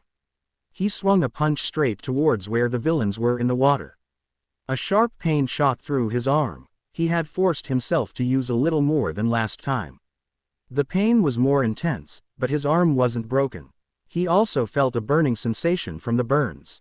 The air current generated by the blow impacted the water, causing it to separate and carrying all the villains with it. Tsuyu jumped and caught her friend with her tongue. Mineta watched this with tears in his eyes. Damn you, Sagayama, do you ever do anything that isn't so cool? He launched as many of his spheres as possible. The water began to rush back to the center with force, and the villains were stuck together by the balls in the water. The water rose, and all the villains were trapped. The three of them made their way to the water's edge. Izuku activated the regulator on his jacket so the cold would relieve the burning sensation on his arm. Izuku, what was that, Hiro? Asked the girl who had never seen anything like that from her friend. I forced myself to concentrate my strength in my arm, he said, lifting his right sleeve to show the burns, then lowering it to feel the cold again. Fortunately, the girl believed him. Izuku was grateful that she didn't know the true limitations of his quirk like Bakugo did. The three of them approached the shore and Izuku deactivated his regulator. Outside the lake, they saw their master fighting against all the villains. Izuku wanted to jump into the fight, but Tsuyu stopped him. It was reckless to jump with the burns on his arm. Aizawa was fighting the villains until he saw the one with his hands on his body and ran towards him. The villain also went towards the teacher. Are you the strongest? He asked as he approached, and the light blue-haired boy was counting. They both began to struggle. The students watched with concern as the light blue-haired boy grabbed his teacher's elbow and partially disintegrated it. Izuku was about to jump again but stopped when he saw his master break free, and even defeat two other villains. You're so cool, Eraser Head. You jumped into the fight to give those kids confidence, even though it's not your specialty, the light blue-haired boy said, chuckling slightly. Aizawa looked at him seriously. You're so cool, really cool, but anyway, he stopped laughing and looked at him. I'm not the strongest here. Behind Aizawa, the black creature appeared. The three watched in shock as the beast struck and subdued their master, pinning him to the ground, pressing his head down, and holding his arm in such a way that it broke his elbow. The ultimate weapon to kill the symbol of peace, Nomu, said the light blue-haired man. Your quirk is respectable, but against such overwhelming power it's nothing. The Nomu slammed Aizawa's head against the ground. Izuku watched helplessly, trying to think of what to do. It would be stupid to attack that thing directly, but it seemed to be just following orders, so his target would be the leader. Just as he was about to attack, Kurogiri appeared. Shigaraki Tamura, the smoke villain said respectfully. Black Mist, did you kill 13? Asked the one now known as Tamura, looking over his shoulder. I incapacitated her, but the students I couldn't disperse prevented me from doing so. One of them managed to escape to call for reinforcements, Kurogiri said, and Izuku felt his anger and worry increase at the thought of Uraraka in danger. If you weren't an exit point, I'd disintegrate you, Tamura said, clearly annoyed. I suppose we should go. We don't stand a chance against so many professionals, he added, sounding somewhat calmer. Yes, we're saved, Mineta shouted in relief, hugging Tsuyu and grabbing her breasts in the process, which caused her to pull him under the water. This is baffling, the girl said, continuing to push Mineta under. Yes, they came to kill All Might, and now they're just going to leave, he said seriously. He wanted to punch them, but it was better if they left if they had that Nomu thing with them. But since we're here, Let's take this opportunity to hurt the pride of the symbol of peace, Tamura said before running swiftly towards Tsuyu with the intention of touching her. Tsuyu had an expression of shock and fear. She could see the villain's fingers, but they were centimeters away from her face, and none of them touched her at any point. There was Izuku, out of the water, holding the villain's wrist tightly and with a grim expression, forcing him to stand up. Aizawa saw this. He was about to erase the villain's quirk, but his student had beaten him to it. "Don't you dare touch her!" he shouted furiously, grabbing the villain's arm. He delivered a powerful knee strike to his stomach followed by a flaming kick directly to the jaw, punching him in the face and then kicking him again, this time to the chest. He was so angry that he didn't even give him a chance to react, leaping towards him to deliver an axe kick. "Nomu," said the pained Tamura before receiving the kick. Izuku had kicked, but not at Tamura, rather at the Nomu that had arrived there with incredible speed. The beast tried to grab him, but he jumped out of its reach. "Tsuyu, Mineta, take Aizawa-sensei away from here," he said seriously while looking at the Nomu. Tsuyu was about to protest, but Izuku just gave her a look. He wasn't going to give in. The girl nodded and took her teacher and Mineta aside. "As if I'd leave them alone, Nomu," to him. He pointed at Izuku, and the beast obeyed as he ran towards Tsuyu. "You're not going to stop me." Izuku jumped, dodging the Nomu's attack, and threw a fiery ball at Tamura's face, knocking him down and giving his friend and the purple-haired boy time to react. "Father," the light blue-haired boy whispered, taking the hand that had fallen from his face. It had a burn from the fiery ball, but he didn't seem to care. "Kill him now, Nomu," he shouted, now very angry with the boy for what he had done. Izuku had just touched the ground, so he couldn't avoid the Nomu's attack. Instead, he used both hands to stop it, activating one for all as much as he could and igniting the flames on his arms with great intensity. He wished he hadn't turned off the regulator, that would have helped him a little. He was trying hard, but that thing was doing the same. Izuku screamed in pain from the burns his arms were suffering, but he refused to give in. Uraraka saw this from afar and tried to run towards him to help him, at least as a distraction so he could free himself, but she was held back by Shoji. The brunette girl writhed as she screamed, demanding to be released, but the white-haired boy was too strong. "Let me go, I have to help him." The brunette could feel tears stinging her eyes. There was her friend, suffering because of a villain, and she couldn't do anything because they were preventing her. "Uraraka, calm down, you'll only put yourself in danger," Mina told her, but she couldn't care less. She wanted to save her friend. "I don't care." She managed to touch Shoji with her 5 fingers, making him float, hoping to distract him and make him let go, but it didn't work. "Let me go, Shoji." This time she was sure the tears would come, however. "Everything will be all right." All Might burst into the building. "Because I'm here." He ripped off his tie, his usual smile gone, replaced by a very noticeable expression of annoyance. Uraraka allowed herself to shed tears, but not only her, Mina did too. The blonde boy ran quickly, defeating some villains along the way, but he continued towards his target, the black-haired villain who was struggling with his student. On Tamura's orders, the Nomu left the boy to focus on All Might. Izuku instantly extinguished the fire on his arms and activated the regulator to lessen the burning sensation. "You took a long time," Izuku said with a small laugh as he breathed heavily, clutching his knees. Suddenly he felt someone grab him by the neck with just 4 fingers and make him stand up. Izuku glared angrily at Tamura. "You're lucky, you'll witness the death of the symbol of peace from the front row." Through the villain's hand, Izuku could see a sinister smile. "You think you've already defeated me?" the green-haired boy asked mockingly, and Tamura had a confused look on his face, his hand covering his cheek. "I'm more difficult than you think," he said before laughing. Tamura suddenly felt a strong kick that caused another burn on his stomach, making him release the boy and sending him flying back a few meters. Ready to continue the fight, he got into position but heard a loud crash behind him. Turning around, he saw All Might in danger. He appeared to have suplexed the Nomu, but a portal opened beneath it, causing it to emerge and grab All Might, its claw piercing his wound.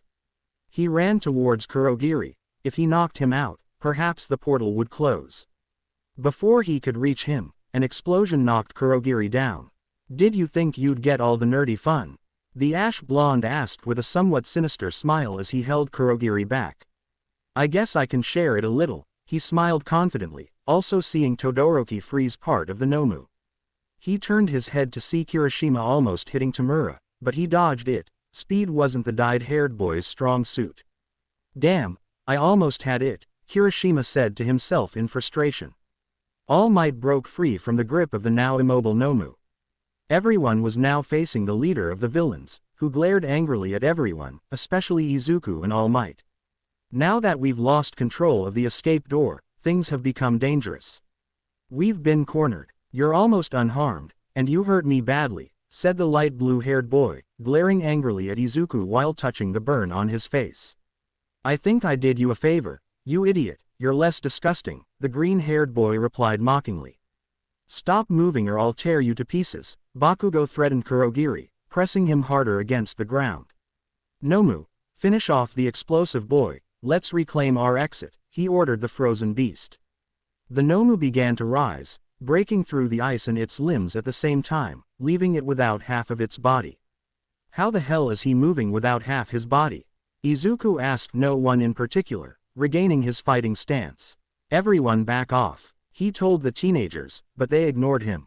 Wasn't his quirk shock absorption? He asked the villain. I never said that was all it could do. It also has regeneration. As you can see, it's a punching bag built to withstand your full power. Once Tamura said that, the Nomu shot towards Bakugo.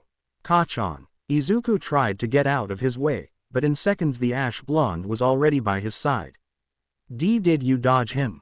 He asked, surprised. No, idiot, he said as he looked at All Might in the pose he had taken to shield himself from Nomu's attack. Don't you know anything about mercy? All Might asked angrily. I had to save our teammate. Besides, that kid hurt me badly, he said, pointing at Izuku, who was about to jump at him again. But Kirishima stopped him. Why do you think he committed that act of violence?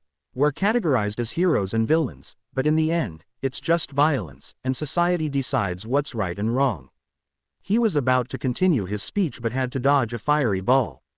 See, he said, looking at All Might. It's 5 against 3, Todoroki said expressionlessly. And you know the weak point of the smoke machine, Bakugo said, generating explosions. No, everyone escape please, the number 1 hero told them seriously, but the green-haired boy ignored him. Izuku's fury was overflowing. That idiot would speak like that after almost murdering his friend made his blood boil, almost literally. He broke free from Kirishima's grip and ran towards the villain. Don't you dare speak like that when you almost killed my friend. Fire burned in her legs and a look of fury flashed across her face. Her anger had finally unleashed. Nomu, the light blue-haired man ordered, and the creature stood in front of Izuku, startling All Might. I won't fall for that again. She slid under the Nomu's legs, stood up quickly, and continued toward Tamura. He was the target of her anger. Kurogiri, the smoke villain, also tried to stop him, but Izuku jumped on him. Kurogiri tried to expand his portal, but an explosion interrupted him, leaving him back on the ground with Bakugo on top of him. Izuku landed a fireless kick to the side of Tamura's head, knocking his hand away from his face. The villain grabbed his leg and partially disintegrated his pants. Izuku ignited his fire to make him release him. Tamura tried to summon Nomu, but he was already exchanging blows with All Might. Izuku didn't stop hitting him, a powerful blow to the face that broke his enemy's nose. Izuku fought with one for all and his fire, wanting to cause the villain a lot of damage.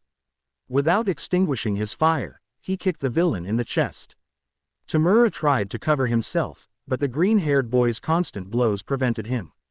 Even so, the villain had touched Izuku a few times with his 5 fingers, causing him injuries. The green-haired boy didn't care much about the wounds, they were small, and the adrenaline prevented him from feeling the pain.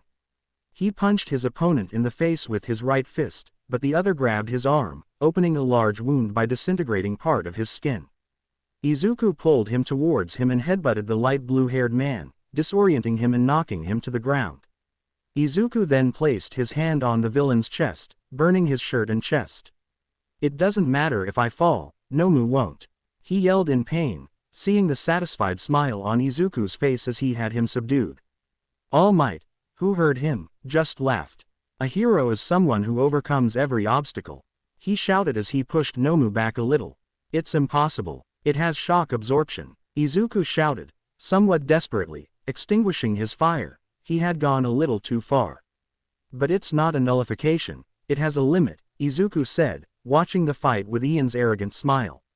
Plus, ALK might charged a powerful punch and connected with the Nomu. Ultra. The powerful punch sent Nomu flying out of the building. No, you cheated. Taking advantage of Izuku's distraction, Tamura grabbed his leg and pulled it off him, disintegrating it slightly at the same time. Izuku saw the villain running towards All Might, who wasn't moving. He tried to jump towards him, but his injured leg betrayed him and made him fall. Ah! The green-haired boy screamed in pain, which caught the attention of his companions who were in the battle. Bakugo was distracted, which Kurogiri took advantage of to break free and go to Tamura. Izuku was about to get up despite the pain, he knew that All Might's time was up. Before he could do anything, the sound of a gunshot was heard. The bullet hit Tamura's hand and legs. Kurogiri quickly covered him, trying to escape. We failed this time, but I'll kill you next time, symbol of peace. I'll kill you both, Tamura said, looking at All Might and then at Izuku as he disappeared. The pro-heroes went to help All Might hide, while Izuku tore off the sleeves of his jacket and tied them around the bleeding wounds on his leg and arm to stop the bleeding. With a heavy heart, Izuku hurried to the entrance. His friends and some professionals told him to stop, but he ignored them all. Upon arriving there, the first person he saw was Tsuyu with Aizawa. He approached her and they hugged. I'm glad you're okay, hero, the girl said, looking at her friend's injuries with some concern. You didn't think anything would actually happen to me, did you? She asked with an arrogant smile. Tsuyu lightly pressed the wound on her arm. Okay, I missed it, she said, quickly pulling her arm away. Uraraka saw him from the other side and quickly approached him with tears still in her eyes. When they were face to face, Izuku wiped her tears with his thumbs and held the brunette's cheeks. Are you okay? I asked with a smile. Uraraka looked confused, then a little annoyed. Am I okay? The boy became a little nervous at the change in attitude. Are you okay? You faced that thing and the leader of the villains. She shouted worriedly now that she saw her friend's injuries more closely. I'm fine, Uraraka, nothing serious happened to me. Uraraka stared at the wound on her arm. Well, more or less, she said, rubbing the back of her neck. The police arrived and made him rest while the doctors and recovery girl attended to him. He had no serious injuries other than the pieces of skin that Tamura disintegrated. Recovery girl was able to heal them. Surprisingly, there were no scars, not even from his burns, so he just lay back on the ambulance stretcher waiting for them to let him go. Besides the boy with the wound on his arm and leg, there's no one else injured, a detective told his partner. Excuse me, how are Izuku and Aizawa-sensei? Tsuyu asked, accompanied by Uraraka. Your friend is fine, she said, calming them both, but your teacher, his arms are covered in fractures and cuts, and he also has facial fractures. Luckily, he didn't suffer brain damage, although there's a possibility his eyesight will be affected, but he's not at risk, she said seriously. Your friend is coming soon. Make sure he doesn't do anything irrational. She walked away as others had spoken to her. Hey Usajiyama-kun, are you alright? Iida approached them. Yeah, don't worry, Square, Izuku said, giving him a smile. How are your injuries, Deku-kun? Uraraka asked worriedly. Physically I'm fine, but mentally I'm furious because the idiot escaped, the green-haired boy sighed in frustration. That doesn't matter, nerd, you gave him what he deserved, Bakugo said, putting his arm around his shoulder. Yes, Usajibro, for now just rest. Recovery girl's quirk causes fatigue, Kirishima said. Well, I think you're right. How is Aizawa-sensei? The green-haired boy asked those present. The detective says he has many injuries but is out of danger, Uraraka told him, and Izuku sighed. I hope he's alright. He fought alone for a long time, and then that thing just hit him, he said, worried about his master's health. Calm down, Izuku, he'll be fine, besides, it's all over now, hero, Tsuyu told her friend with an almost imperceptible smile. No, this isn't over yet. He said he'd come back to kill All Might and me too. I'm sure this is just the beginning, the green-haired man said seriously.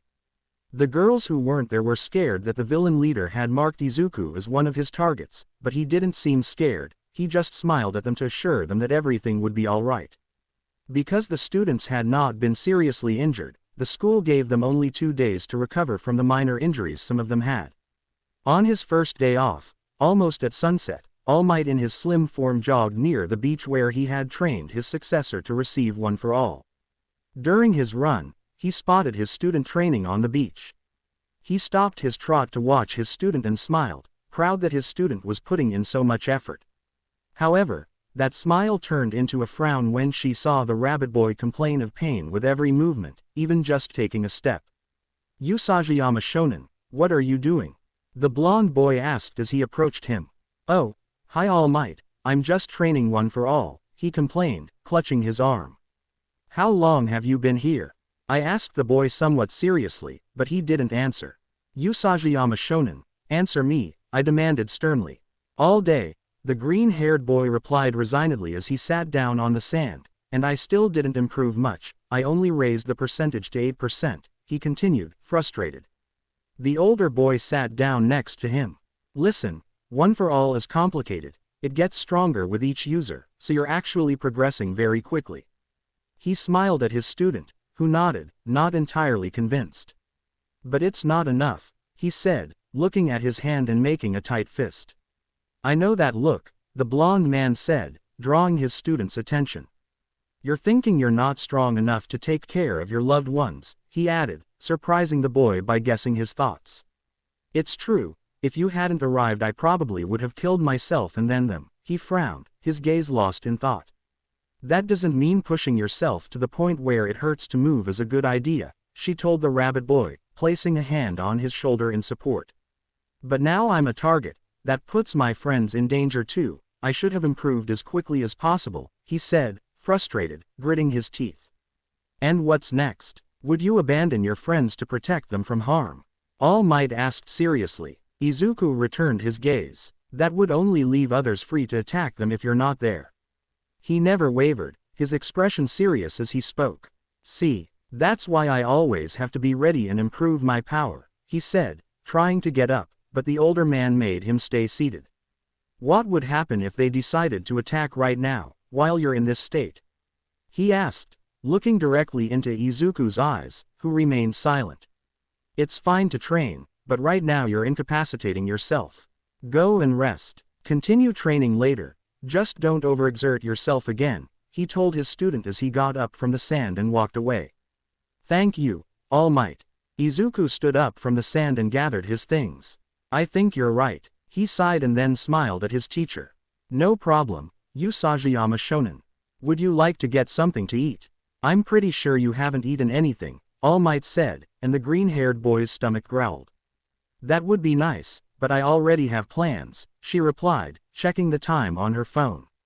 "Take care, see you at Ua," the blonde boy said as he walked away, as did Izuku a few seconds later.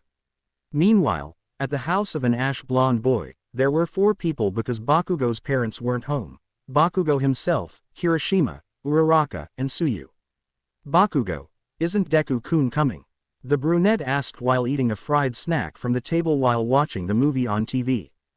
"Don't ask me, round face. The nerd isn't answering my messages," he yelled angrily, showing his cell phone. "I wonder if something has happened to Usagibro," Kirishima asked, even though he knew the green-haired boy could take care of himself. The girls tensed up as they remembered that he was now a target of the league. Bakugo was only slightly worried, however, his concern was interrupted when someone knocked on the door. The brunette quickly went to open the door, thinking it would be her green-haired friend, and she was right. On the other side of the door was Izuku, greeting her. "Hey guys, sorry I'm late, I lost track of time while training," Izuku apologized to everyone present. His hair was still damp since he had showered before going to his friend's house. "It doesn't matter, Usagibro, come here. The movie started a while ago, but we can still all enjoy it together," Kirishima said with a sharp-toothed grin. Izuku smiled and sat down on a sofa to watch the movie while talking with his friends. However, Bakugo knew that something was wrong, a slight but noticeable change. The previous night had been fun, and the next day they had to go to Ua again, so they decided to meet up again that night. The four of them at Bakugo's house had decided to go out for dinner, so they were going to pick up Izuku from his house. "Why didn't you tell Izuku?" Tsuyu asked her blonde friend. "He lives just a few houses away, it's not necessary," replied the blonde, rolling his eyes as he knocked on the door, which was opened by his friend's mother. "What's wrong, Katsuki?" the albino girl asked when she saw the one she considered her nephew. "Hi Aunt Rumi, I've come for Deku, we're going to dinner," he said calmly, but the older woman looked at him strangely. "He was with you guys an hour ago," she said, looking puzzled by all the teenagers, and Bakugo pulled out his phone. "Oh, that's right, she says she'll meet us at the restaurant." "Thanks, Aunt Rumi," the blonde boy said as he walked away from the house. "We just planned this and Deku-kun doesn't know anything, why did you lie to him?" Uraraka asked when they were some distance from the pro-hero's house. "Because I already know where this useless guy is, just follow me," he ordered them all, and they obeyed to find their friend. The path was strange. Bakugo had led them to a run-down area of the city, then made them enter a dark alley. It was definitely something weird. Bakugo stopped in front of a metal door, which he knocked on 3 times in a row. He waited 2 seconds and knocked on it 2 more times. A window opened, revealing 2 eyes that looked like snake eyes. "Password," I demanded in a somewhat deep male voice, followed by a hiss. "I don't have time for this, Gato, open up right now," the ash-blonde man said seriously. The eyes of the one now known as Gato fell upon the explosive boy. When he recognized him, they opened with surprise and some fear. The window closed, followed by the door opening. "I'm sorry, I didn't know it was you." He was a somewhat thin but muscular man with black scales on some parts of his skin. "Anyway, they're coming with me." Bakugo gestured to his friends. Gato nodded and let the 4 of them in. "Why was that man afraid of you?" Hiroshima asked his friend as they crossed the hallway. At the end there was another door. "I know the boss of this place," he said, opening the door and revealing a large room. There were stairs leading up to a balcony overlooking the first floor, guarded by a girl her age, dark-haired with red streaks and equally black fox ears. Most of the people were on the first floor, and most importantly, in the center was a boxing ring where a man in a white hood was fighting another man who was throwing thorns from his hands. "Are you sure Izuku is here?" Tsuyu asked, and the blonde boy nodded. "Yes, it's right there," he said, pointing to the boxing ring where the hooded man had delivered a powerful kick to his opponent's head, knocking him unconscious. "The undefeated fighter of the night, Cassie," came the announcement over the loudspeaker as the hooded figure left the ring and climbed the stairs to what appeared to be the VIP area. "Is that USA Jabro?" Hiroshima asked mockingly to the blonde boy. "We don't use our real names, follow me," said the ashen-haired man, turning his friends toward the stairs. "Ours," the 3 wondered, following the ash-blonde man. "Make way, Hogo." The girl looked at him and let him pass, but she stepped in front of the others as they were about to climb aboard, her fingers turning into claws surrounded by shadows. "Do you have a problem with them coming up with me?" he asked aggressively, forcing the girl back. "I'm sorry, I didn't know they were with you," she said somewhat nervously as she stepped aside and let them pass. "Wait, Gato, Hogo. Doesn't that mean guard and protector?" the brunette asked, and the blonde nodded. "I already told you that they don't use their names here, not even the employees," he replied, annoyed, as he continued on his way towards Izuku. The green-haired boy sat in an armchair and pulled back his hood, letting his ears perk up. He breathed a sigh of relief at having such easy fights. "Hey Cassie, good fight, buddy," a teenager his age approached with some soft drinks. Although he was his age, he was very burly, with a dark complexion and hair made of leaves that reached the end of his back. His hands were very large. The boy wore a leather jacket, with chains around his neck and drumsticks on his belt. "Hey Rillaboom, how have you been?" asked the rabbit boy as they bumped fists. "It's all right, all things considered. Shiketsu is really strict and they force me to wear their stupid logo on my suit," he complained as he handed over one of the cans. "But it's closer to my house and the villains don't attack us," he mocked, and Izuku laughed. The fight against the villains was mostly fun. Izuku shrugged and took a sip of his soda. "Deku-kun, Izuku choked on his soda upon hearing that voice and coughed heavily. He turned around and indeed found the brunette with her friends. "What are you doing here?" he asked his friends, surprised and nervous. "Hello Bakuden." Rillaboom greeted the ash-blonde boy amiably, who simply nodded in greeting.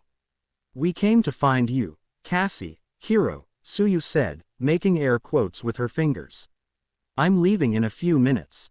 I still have 2 fights left to go undefeated tonight," he said, smiling. The others didn't say anything since they knew they couldn't convince him otherwise. They sat down on the couch, and Uraraka insisted on checking her injured arm to make sure nothing had happened to her. "By the way, this is Rillaboom," he told his friends, and the plant-haired boy who had come out said, "Rillaboom, these are Uraraka, Hiroshima, and Tsuyu." He pointed to each of them, who all waved. "What's up? I'm the boss's son, so feel free to ask for whatever you want," he said kindly to the 3 of them. Everyone started talking to the dark-haired boy until a few minutes later it was announced that Cassie would fight again. Izuku stepped into the ring with his hood up again. This time his opponent had a quirk that turned his fists to stone. The man lunged at him quickly, but the boy easily dodged by moving to the side. When he turned around, he received a kick to the face from the hooded figure. Izuku then kicked his opponent in the stomach, causing him to double over in pain. Taking advantage of this, the green-haired boy elbowed him in the neck, quickly knocking him unconscious. Thus Izuku easily won this fight. His opponents may have been strong, but they fought erratically and inexperiencedly, giving him an easy victory. As he went upstairs, he greeted Hogo. When he was on the stairs, he noticed something that annoyed him. Hiroshima, Bakugo, and Rillaboom were ordering something at the small bar. But what bothered him was 2 guys a few years older than him bothering Tsuyu and Uraraka. The brunette seemed a little nervous, but the green-haired girl was serious. However, the guy was annoyed. He approached them, his body temperature rising and a sadistic smile appearing on his face. "Come on, we just want to have some fun," said a blue-haired boy, one of the boys who had the girls cornered against the wall. "I'm sorry, we didn't come alone, we're with some friends," replied the green-haired girl, and the brunette nodded. "I don't think her friends will mind if they move a little further away," said the other dark-haired boy, moving closer to Tsuyu. "Just leave us alone," Uraraka told them, though she was nervous and still somewhat serious. "Oh come on, don't be so sleepy, little one," he said, taking the brunette's chin in his hand. The girls, fed up, were about to do something, but they stopped. The boys felt someone place their hands beside their heads and turned to look at the green-haired boy who was glaring at both of them, but even more so at the one who had touched Uraraka. "What do you want? Can't you see we're busy?" asked the one who was bothering Tsuyu, annoyed. Izuku simply propelled their heads forward, slamming them together with great force. The 2 recovered and cleaned the blood from their noses. "You're a son of a bitch," the dark-haired man said, transforming his hands into metal claws as the blue-haired man touched the wall and his body turned to concrete. The black-haired boy tried to cut Izuku, but the green-haired boy dodged the cut and kicked him in the chest. The blue-haired boy tried to hit him from behind, but Izuku stopped his fist. Izuku spun him around and threw him towards the black-haired boy, who, although he covered himself, received the full force of the blow. Izuku jumped to deliver a kick from above. The boy made of concrete moved away from the blow, so the black-haired boy received it directly on the head, knocking him unconscious. The blue-haired boy felt a little scared when he saw that and realized that the green-haired boy had a terrifying look along with a sadistic smile directed at him. The green-haired boy tackled him, throwing him to the ground, ignoring the pain of impacting his concrete body. He grabbed his legs and threw him against the wall. The concrete boy tried to get up, but Izuku grabbed him by the neck, pressing him against the wall. "I'm a concrete idiot, you can't suffocate me," he said mockingly despite his situation. Izuku also laughed a little, increasing the temperature and very slightly activating 1 for all to 3%. The concrete neck cracked, startling the boy. Izuku, with his other hand, grabbed one of the boy's arms and squeezed it. "I wonder how long it will take me to break you. All those cracks will turn into wounds when you return to normal," Izuku said when he saw the arm of the boy he had restrained crack under the pressure he exerted. "Cassie, stop, please," said Rillaboom, who had returned with refreshments for everyone, but he was ignored.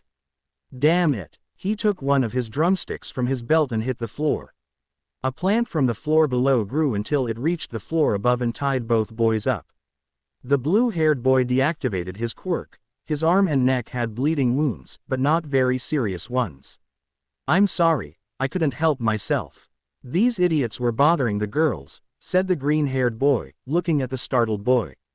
"Okay, I understand, Cassie, but I still have to do this or Dad will punish me," he said with a heavy sigh as he tapped his drumstick to make the plant release Izuku. "Cassie, this is your third conflict. You're banned from the ring for a month." The green-haired boy huffed in annoyance. "They'll be expelled from here forever. Hogo, take them away from here," he told the girl who had approached. She nodded. "Are you all right, girls?" The green-haired boy asked his friends, who nodded. "Yes, don't worry Deku-kun, thank you for helping us, but it wasn't necessary, you could have hurt yourself," the brunette replied with a smile that the green-haired boy returned. "I know, but I got angry as soon as that idiot touched you and this happened," he said with a smile, making the brunette blush. "Is she Cassie's girlfriend or something?" Rillaboom whispered to Bakugo. "No, but they will be, it's very obvious, but they're not stupid enough to confess," said an irritated Bakugo, bothered by his friend's behavior. "Well, I'm hungry, and since you can't fight anymore, why don't we go eat?" Kirishima asked his green-haired friend. "Yes, of course, are you coming Rillaboom?" Izuku affirmed, and then asked the dark-haired boy, but he shook his head. "Nah, I'd like to, but I still have things to do here." "See you later," said the dark-haired man, waving goodbye as he walked away. The boys went down the stairs, but before they could continue on their way, the dark-haired girl interrupted them. "Hi Cassie, I couldn't say hi before," he said, hugging the boy with a smile. "Hey Hogo, how have you been?" Izuku asked when they separated. The girl simply rested her head on Izuku's shoulder and sighed sadly, though she wouldn't admit it, it made the brunette slightly jealous. "Bad, I couldn't get into the heroism course," she said sadly, pouting as her ears drooped. "Why, I thought maybe you were in Class B," he said, pulling away from the dark-haired girl, who just shook her head sadly. "I got nervous and froze during the physical exam, I didn't get enough points," she said, scratching the back of her neck. The green-haired boy rolled his eyes. "But I got into general studies, maybe I'll have a chance to get into heroism," he said, shrugging. "I hope so. Anyway, we should go now. See you later Hogo," the green-haired boy said goodbye to her, as did the rest of his friends, before heading off to dinner. "You're lucky Aunt Rumi covered for you, Deku. Remember she said not to come here so often when we started at UA," said the ash-haired boy, hitting his best friend on the head. I know, but I just wanted to relax a little," replied the green-haired boy, rubbing his bruise. "Wait, does Mirko know you're coming here?" the brunette asked, surprised, and they both nodded. "It was Mom who told us about this place. She also participated in underground fights when she was young, but she asked us to stop coming so often," Izuku replied to everyone, downplaying the situation. The next day, Izuku was entering UA, now regretting going to the underground fights since he was very sleepy from going to bed so late after having dinner with his friends. Yawning, he entered his classroom, paid no attention to anyone, went to his seat and leaned back in it. "Couldn't you sleep well, Deku-kun?" the brunette asked, arriving at his side. The green-haired boy shook his head without looking up. Izuku took the brunette's arm and hugged her. The brunette blushed and bent down slightly when the green-haired boy did that. "Usajiyama-kun, you'd better get up since classes are about to start," Iida told him, moving his arms robotically. Izuku groaned as he released the brunette's arm and stood up straight while rubbing his eye. The brunette returned to her seat, as did the rest of the class. "Do you think the bum will come?" Bakugo asked, turning his head back to look at his friend. "I don't think so. He was badly injured after his fight against the Nomu," Izuku replied, lightly slapping his cheeks as he woke up from his dream. "Good morning," Aizawa's voice was heard as he entered the classroom completely bandaged. "Aizawa-sensei is back, now that's what I call being professional," shouted most of the students. "Are you all right, Aizawa-sensei?" Iida shouted to his teacher. "Can you call that being okay?" Uraraka wondered to herself, looking at her teacher with bandages all over his body. "Don't worry about me, That old woman exaggerated, said the teacher as he walked to his desk. After all, the battle isn't over for you yet. Some students became nervous, others serious, while Izuku just started to feel incredibly hot. The UA Sports Festival is in 2 weeks, the teacher finished, putting the students at ease. But is it okay for us to do something like this? Wouldn't it be something the villains would think of attacking? Asked the class president. On the contrary, this shows that the school can handle these situations. The police presence will be 5 times greater. What you should be thinking is that this festival presents a great opportunity for all of you, their teacher explained to all the students. Can we stop him if the villains show up? Mineta practically begged, will you stop being such a coward for once in your life? Izuku asked, annoyed. Our festival is one of the biggest events in Japan. It has even taken on the importance that the Olympics once had, explained their teacher seriously. The country's greatest heroes will be watching us for recruits, Momo said, also in a somewhat serious tone. Joining the agency of a famous hero will clearly give you high status. It's an opportunity you get once a year, you only have 3 chances. If you aspire to be heroes, you can't let this opportunity pass you by. Some were excited, others nervous, but the green-haired boy and the ash-blonde boy looked at each other defiantly. Classes continued uneventfully until break time. Some students were talking about the sports festival, while Bakugo and Izuku bumped heads again, exchanging challenging glances. Do you really think you can beat me, you damn rabbit? Bakugo yelled at his friend. I don't think so, bleached blonde, I know I'll do it. She shouted back. Are they always like this? Jiro asked, approaching Tsuyu, who nodded. Deku-kun, Bakugo, the brunette called, drawing their attention. Let's crush it at the sports festival. The boys were surprised by the brunette's serious expression. I'll do my best, she shouted to them and then to some of her other classmates. After they managed to calm the brunette down, the group of friends left their classroom to head to the cafeteria. For money, Izuku asked after Uraraka answered that it was because she wanted to be a hero. Why yes, I think so, she said, seeing Izuku's confused face. I know it sounds bad since I know Deku-kun wants to save everyone and all that, she said, embarrassed, holding her cheeks. No, don't worry, there's nothing wrong with wanting a comfortable life, Kirishima smiled at her, trying to put her at ease. Well, I don't know if I should tell you this, but my family owns a construction company, but there's hardly any work, so we're broke. The brunette continued, very embarrassed, rubbing the back of her neck. With a quirk like yours, it would be a great help, hero, Tsuyu said, tapping her chin with a finger. I know, that's what I told my father.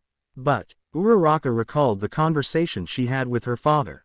Flashback, when I grow up I want to help your mom and me. Cried a little Ochako with tears in her eyes. It's not like you don't make me happy when you say that, the brunette's father said, stroking the girl's head, but as a father, it would make me even happier if you followed your own dreams. After that, you can take us to Hawaii or something, he told his daughter, smiling. Finn flashback, he told me he preferred I follow my dreams, so I'm going to become a hero and earn money to give them the easy life they deserve, she said with a very determined expression and a serious face. That's great, Uraraka, Kirishima shouted, tears welling in his eyes. Hey, you're not doing this out of greed or anything, don't feel bad, Izuku said, putting an arm around her shoulders. You just want to improve your parents' situation, that's really admirable, especially since they've always supported you. The girl smiled at his words and hugged him back. So you're poor? Bakugo asked, breaking the tension and earning himself a blow to the head from the green-haired boy that almost knocked him face first to the ground. Well, something like that, although there isn't much work, my parents earn enough money to be financially comfortable, she replied sadly as she unconsciously hugged Izuku again. I know you'll get what you want, Uraraka, the green-haired boy told her, and they both looked at each other, smiling. I promise you, if those 2 idiots don't kiss soon, I'm going to make them, Bakugo whispered so only Tsuyu and Kirishima could hear him. There you are, you Sajiyama Shonen. All Might appeared around a corner, seeing the 2 boys hugging. Am I interrupting something? At the question, they both realized their position and separated, blushing deeply. And no, what's wrong, All Might? Izuku asked the older blonde man. Would you like to have lunch with me? She asked, showing him a bag with her lunch. She sounds like a schoolgirl, said the brunette, laughing alongside Kirishima, while Tsuyu and Bakugo remained silent. Ah, yes, of course, said Izuku, following All Might toward his office. What's wrong with Usajibro? Kirishima asked as they entered the cafeteria.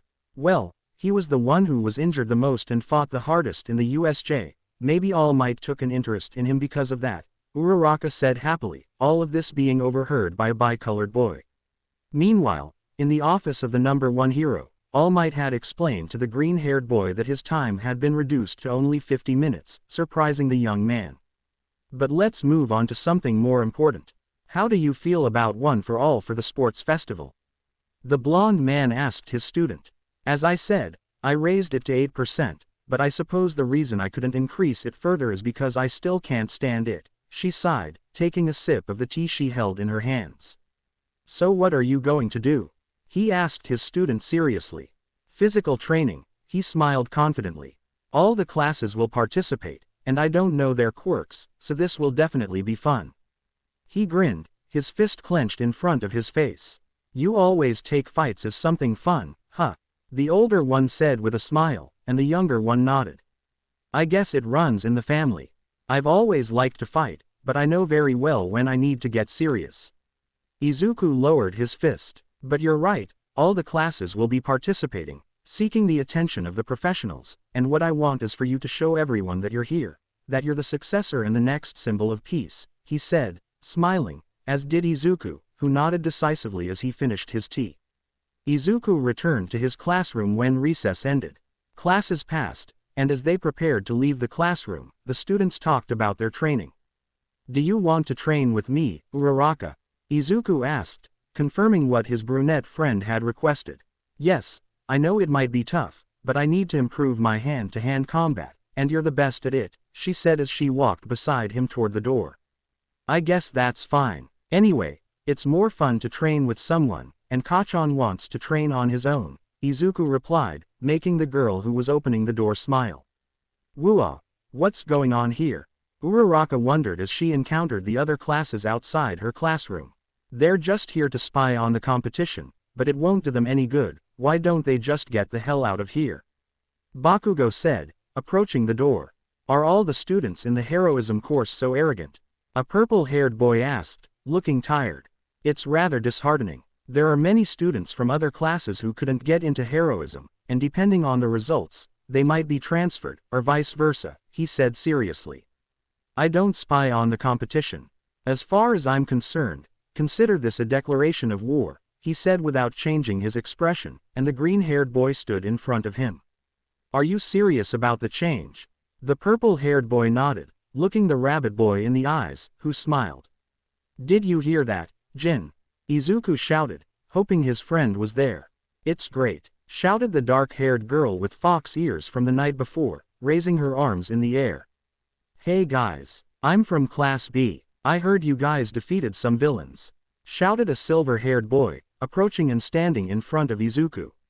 Yeah, by defeating some villains, whatever, just make sure you're a good obstacle. Bakugo shouted, earning complaints from the other classes. Anyway, they're just getting in the way, Izuku said, walking alongside the brunette.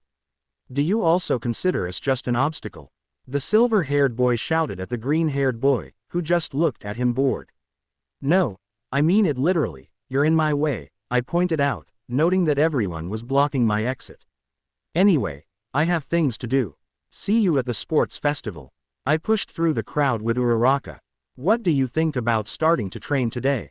I asked as they walked away. That would be great, the more the merrier. Shall we meet at your place? The brunette said, and he nodded. Of course, I have training equipment there, she said, smiling, and the brunette nodded excitedly.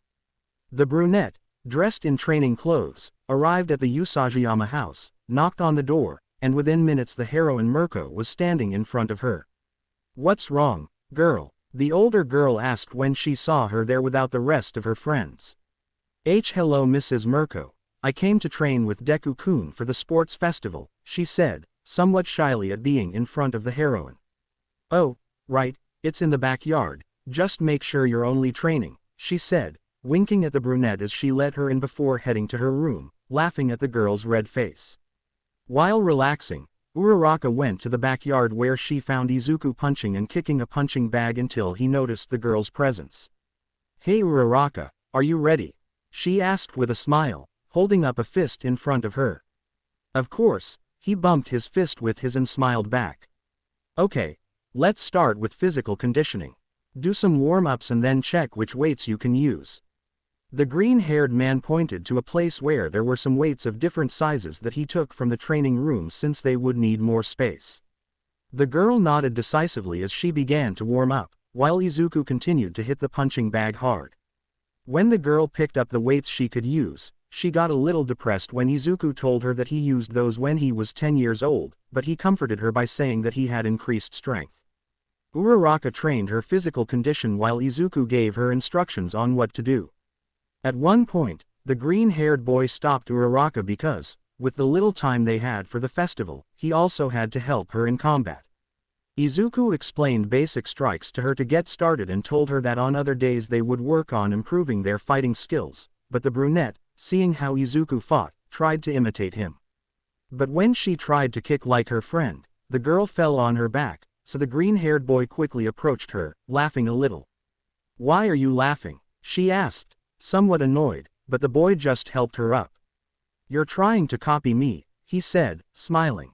"You shouldn't fight like me." The brunette looked at him in confusion. "But that's what I have to do, you're training me," she said, but the boy shook his head and laughed again. "No, my training is so you learn the basics and create your own fighting style. For example, even though my mom trained me, I also use my fists and fight differently than she does," I explained with a smile to the brunette. "So what should I do?" she asked, confused, while scratching the side of her head. "You need to adapt the fight to your quirk. While I teach you the basics, think about how to combine that with what you already know." The brunette nodded at her friend's words. "What do you say we continue?" The girl nodded again, this time much more animated. The weeks passed quickly. Uraraka didn't feel she had improved enough, but there was no more time.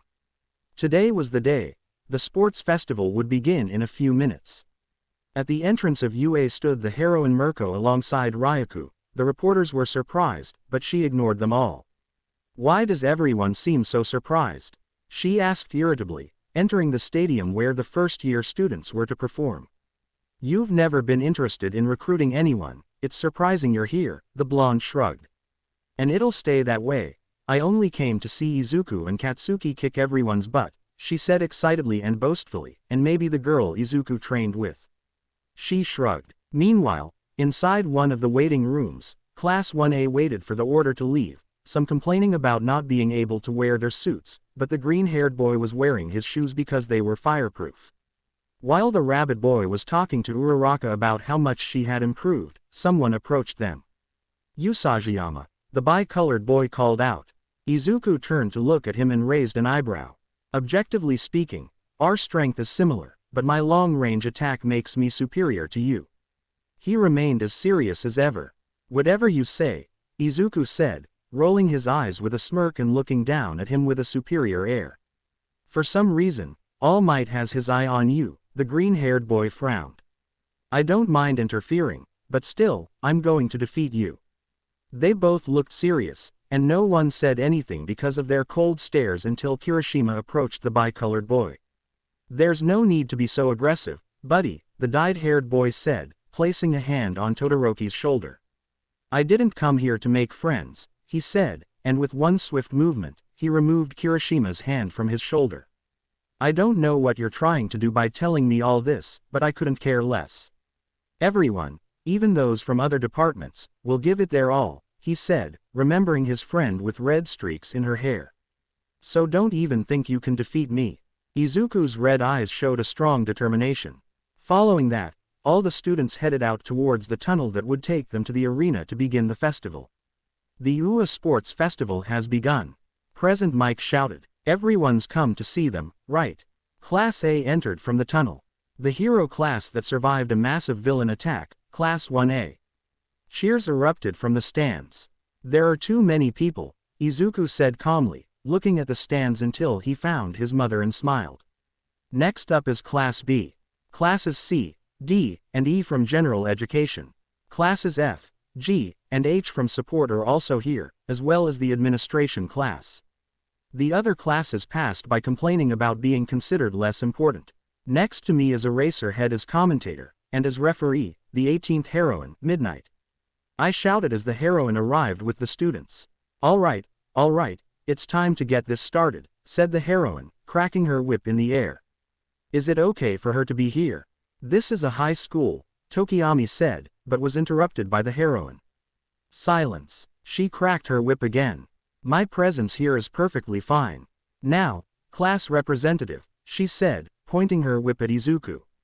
Izuku Usajiyama. With a sigh, the green-haired boy climbed up to where the heroine was. Oh, that's right, Deku-kun came in first on the exam, Uraraka said, looking at her friend. Yes, from the heroism course, a girl said disdainfully. Uraraka glared at her, but even she didn't know why. Ugh, crap, I'm terrible at this, Izuku whispered, standing in front of the microphone. Anyway, I'll do my best, and everyone else should too. He shrugged calmly. That's the spirit of the school. Give it your all and show what you're capable of. He stepped away from the microphone and went downstairs. The classes seemed a little less threatening towards 1A since the green-haired boy hadn't been arrogant at all. All right, with that said, let's begin the first event, Midnight announced. At this stage, many will be overcome with emotion, and this year's first round is. On the screen behind her appeared, Obstacle Course. The course forms a ring around the stadium.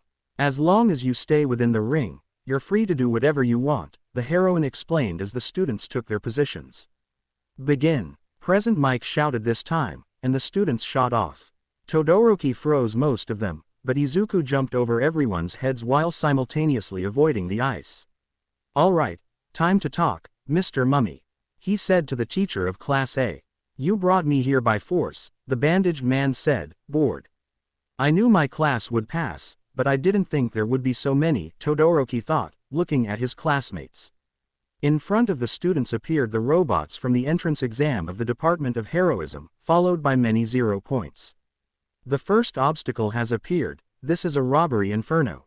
The blonde man shouted over the loudspeakers. I hate these pieces of junk, Izuku muttered to himself as he continued running. Todoroki stopped some with an ice attack, stepping between their legs just before the robot collapsed. Good idea, Izuku said, stepping under another robot and using fire kicks to melt some of the metal. Just seconds later, the robot collapsed, blocking the path. That won't stop me, I heard a shout and saw Bakugo propel himself onto the robot. I also saw Uraraka float across it, Tsuyu jump, Kirishima just slid right through, and Jin claw his way through, surrounded by shadows. Izuku smiled and continued on his way. As expected, a large number of Class A students came forward. Shouted the blonde announcer. As Usajiyama said before, they're just doing their best, using their experiences to overcome obstacles, the dark-haired man remarked. Very well, I see that for you it was just a game. So let's see what you think of the fall. He shouted when some were already at the scene. At least they should try, Izuku said as he jumped between platforms with great ease. The green-haired boy easily reached the other side, but instead of continuing to run, he turned around and, with his burning feet, set fire to the ropes. That's cheating, shouted a boy from another grade, but Izuku just shrugged. Midnight said we could do whatever we wanted, he said, starting to run again, but some were following closely behind. Todoroki created an ice bridge which he then blocked. Bakugo propelled himself with explosions, Tsuyu managed to jump, Uraraka levitated again, Jin jumped and dug in his claws to climb the wall, others also managed to cross but Izuku didn't care. Even so, Izuku was ahead because of the speed he gained from using his fire. The next obstacle was a city. Not seeing what the obstacle was, Izuku stopped. He was a little ahead, so he wasn't worried about being caught. The first place finishers left those who overtook them behind, but Usajiyama has reached the final test. He shouted, and Izuku listened intently to find out what he was facing. The sniper nest. With that, cannons emerged from the floor, windows, doors, and ceilings. What the hell? He jumped back, dodging a ball. It wouldn't hurt him, but they were big enough to slow him down if they hit him. This junk was made for those who get too far ahead, he thought, since being alone made him the target of all the robots. He advanced trying to dodge or burn some of the balls, but it became increasingly difficult. One of the balls hit him in the abdomen, knocking him back. Groaning and clutching his abdomen, he got up. "You're falling behind, nerd," said Bakugo, walking past him, as did Todoroki. "Oh no, you bastards." Izuku increased the fire at his feet.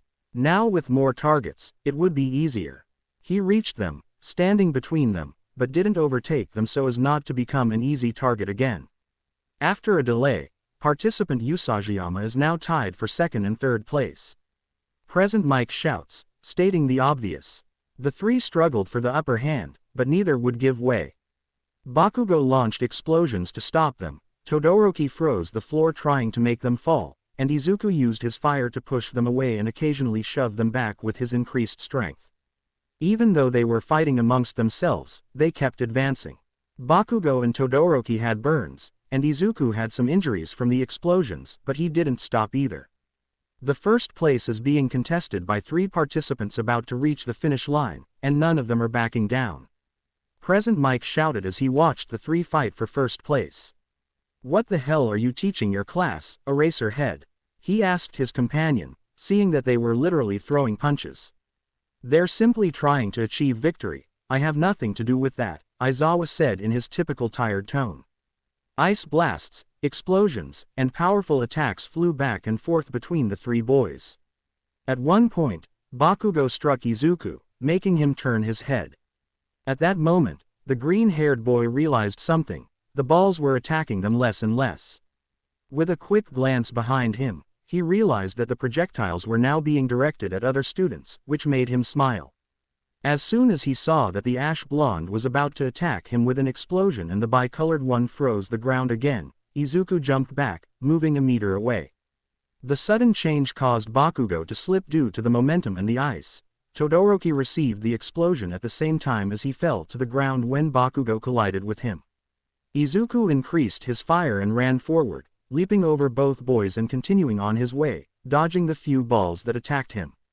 The other 2 quickly got up to follow him, but with his increased speed he had already gained a significant lead. In a daring move, participant Usagiyama takes the lead. Present Mike shouted excitedly, "What do you think of that, Eraserhead?" he asked the black-haired man. "I simply plan things and wait for the right moment, it's nothing out of the ordinary," he replied, his expression unchanged. Usagiyama is in first place. The blonde boy shouted as Izuku crossed the finish line, earning a glare from Aizawa for ignoring him. Following Izuku came Todoroki and Bakugo. Tsuyu came in 8th place, Uraraka in 11th, Jin in 15th place, when the brunette approached her green-haired friend. "You did great, Deku-kun," the brunette exclaimed, very animated but with a slightly annoyed expression. "I'm happy for you, but at the same time, I'm annoyed," she added, making the green-haired boy laugh. "The 42 at the top have the right to advance to the next round. I'm sorry for those who didn't make it," Midnight announced as a screen behind her displayed those who had advanced. And now for the second event. The screen displayed, Human Cavalry Battle. Teams of 2 to 4 members will be formed. Everyone will receive points depending on their position in the race. She explained. "That means each horse's points will depend on who the team members are," Kirishima said, angering the heroine. "Don't say what I'm supposed to say," she lashed out, cracking her whip in the air, clearly annoyed. 5 points will be awarded to 42nd place, 10 to 41st, and so on, except for first place. Izuku listened more intently, his eyes wide with curiosity. "That's worth 10 million points. If I were you, I'd go for it," she declared, and everyone turned to glare at Izuku menacingly. The green-haired boy kept his head down, his hair covering part of his face, until he let out a small laugh. "This will be so much fun," he shouted excitedly with a somewhat terrifying smile, making many look away. "The rider will have a band with their team's point total. If they lose the band, they won't be eliminated, so they'll keep fighting to earn points," the heroine explained. "You have 15 minutes, so start forming your teams," Midnight ordered, and everyone obeyed. Izuku huffed in annoyance and went to join his friend, who was carefully looking at everyone to decide who he would put on his team. Do you know who you'll be teaming up with, Kachan? He asked from beside him, and the blonde nodded. Don't try to get them to team up with you, he asked, and the green-haired boy shrugged. I know you wouldn't accept, you want to fight me. Bakugo nodded at his friend's statement. Deku-kun, Uraraka called from behind them. Bakugo stepped back to give her space. Oh, what's wrong, Uraraka? He asked with a smile. He wasn't worried about nobody teaming up with him. Let's team up, she said excitedly, making Izuku hesitate. Are you sure? Everyone would come after us, the green-haired boy warned her, and the brunette nodded. Yes, I know you're very strong and we've trained together. Nothing can stop us, she said excitedly, smiling at the green-haired boy, who nodded. I'll team up with you too, Izuku Kiro, Tsuyu said, arriving at his side. Izuku just looked at her with a raised eyebrow, waiting for an explanation. Bakugo, Todoroki, and you are the ones with the best chances of winning, and they already have teams, she answered her friend's unspoken question. Always so direct, Izuku scoffed. Well, I guess we're all set. He gave a thumbs up excitedly. Not without me, shouted a pink-haired girl, appearing from behind the green-haired boy, making him look at her strangely. I'm Hatsume Mei from the support course. You won first place, so many will have their eyes on you. Perfect for showing off my babies, she exclaimed excitedly. Izuku looked at her even more strangely. Aren't you too young to have kids? Izuku asked, scratching his head in confusion. I mean these. The pink-haired girl showed off her inventions. What do you say? She asked excitedly, and Izuku shrugged. Yeah, whatever, he said, paying little attention. He already had his entire team. Wake up, Eraser. It's time for the battle to begin, and 13 horses have formed. Present Mike shouted, waking his partner. It looks like we have some very interesting teams, he said, looking out at the arena. Meanwhile, in the stands, the heroines Mirko and Ryuku were also watching the arena. It seems Izuku is popular with the girls, said the blonde, watching Izuku being carried by the girls. I think they have a strategy. Izuku is being too serious, said the white-haired woman, looking at her son. All the teams were in the arena, ready to start. The green-haired boy looked attentively at the other teams and then spoke to the girls. Are you sure about this? I know it's my plan, but I'm also the fastest, he said to all of them, who shook their heads. Don't worry Izuku, we've got it under control, Hiro, Tsuyu, who was in front, assured him. Yes, don't worry Deku-kun, we can do this, your plan is amazing, Uraraka assured him with a smile. You thought it through. My babies and your plan make the perfect combination for victory, Hatsume said, wearing her goggles. She and Uraraka had jetpacks. All right, let's defeat them all, Izuku said with a confident smile that spread to his 3 companions. Let's begin the countdown to this fierce encounter. Present Mike's voice boomed. 3. Bakugo and his team glared intently at Izuku's team. 2. Todoroki glanced at his father in the stands, then back at Izuku, his expression unchanged. 1. Jin, with a team of extras, grinned, baring his fangs. Begin. All the teams charged at Izuku's. The green-haired boy smiled, looking at all the teams heading towards him. The second stage of the sports festival was beginning, and he didn't plan to back down. The 3 girls on his team also smiled, trusting in the rabbit boy's plan. Moments before the start of the cavalry battle, in a somewhat dilapidated house, an old man can be seen watching the sports festival on television while eating taiyaki. Suddenly he heard his cell phone ring.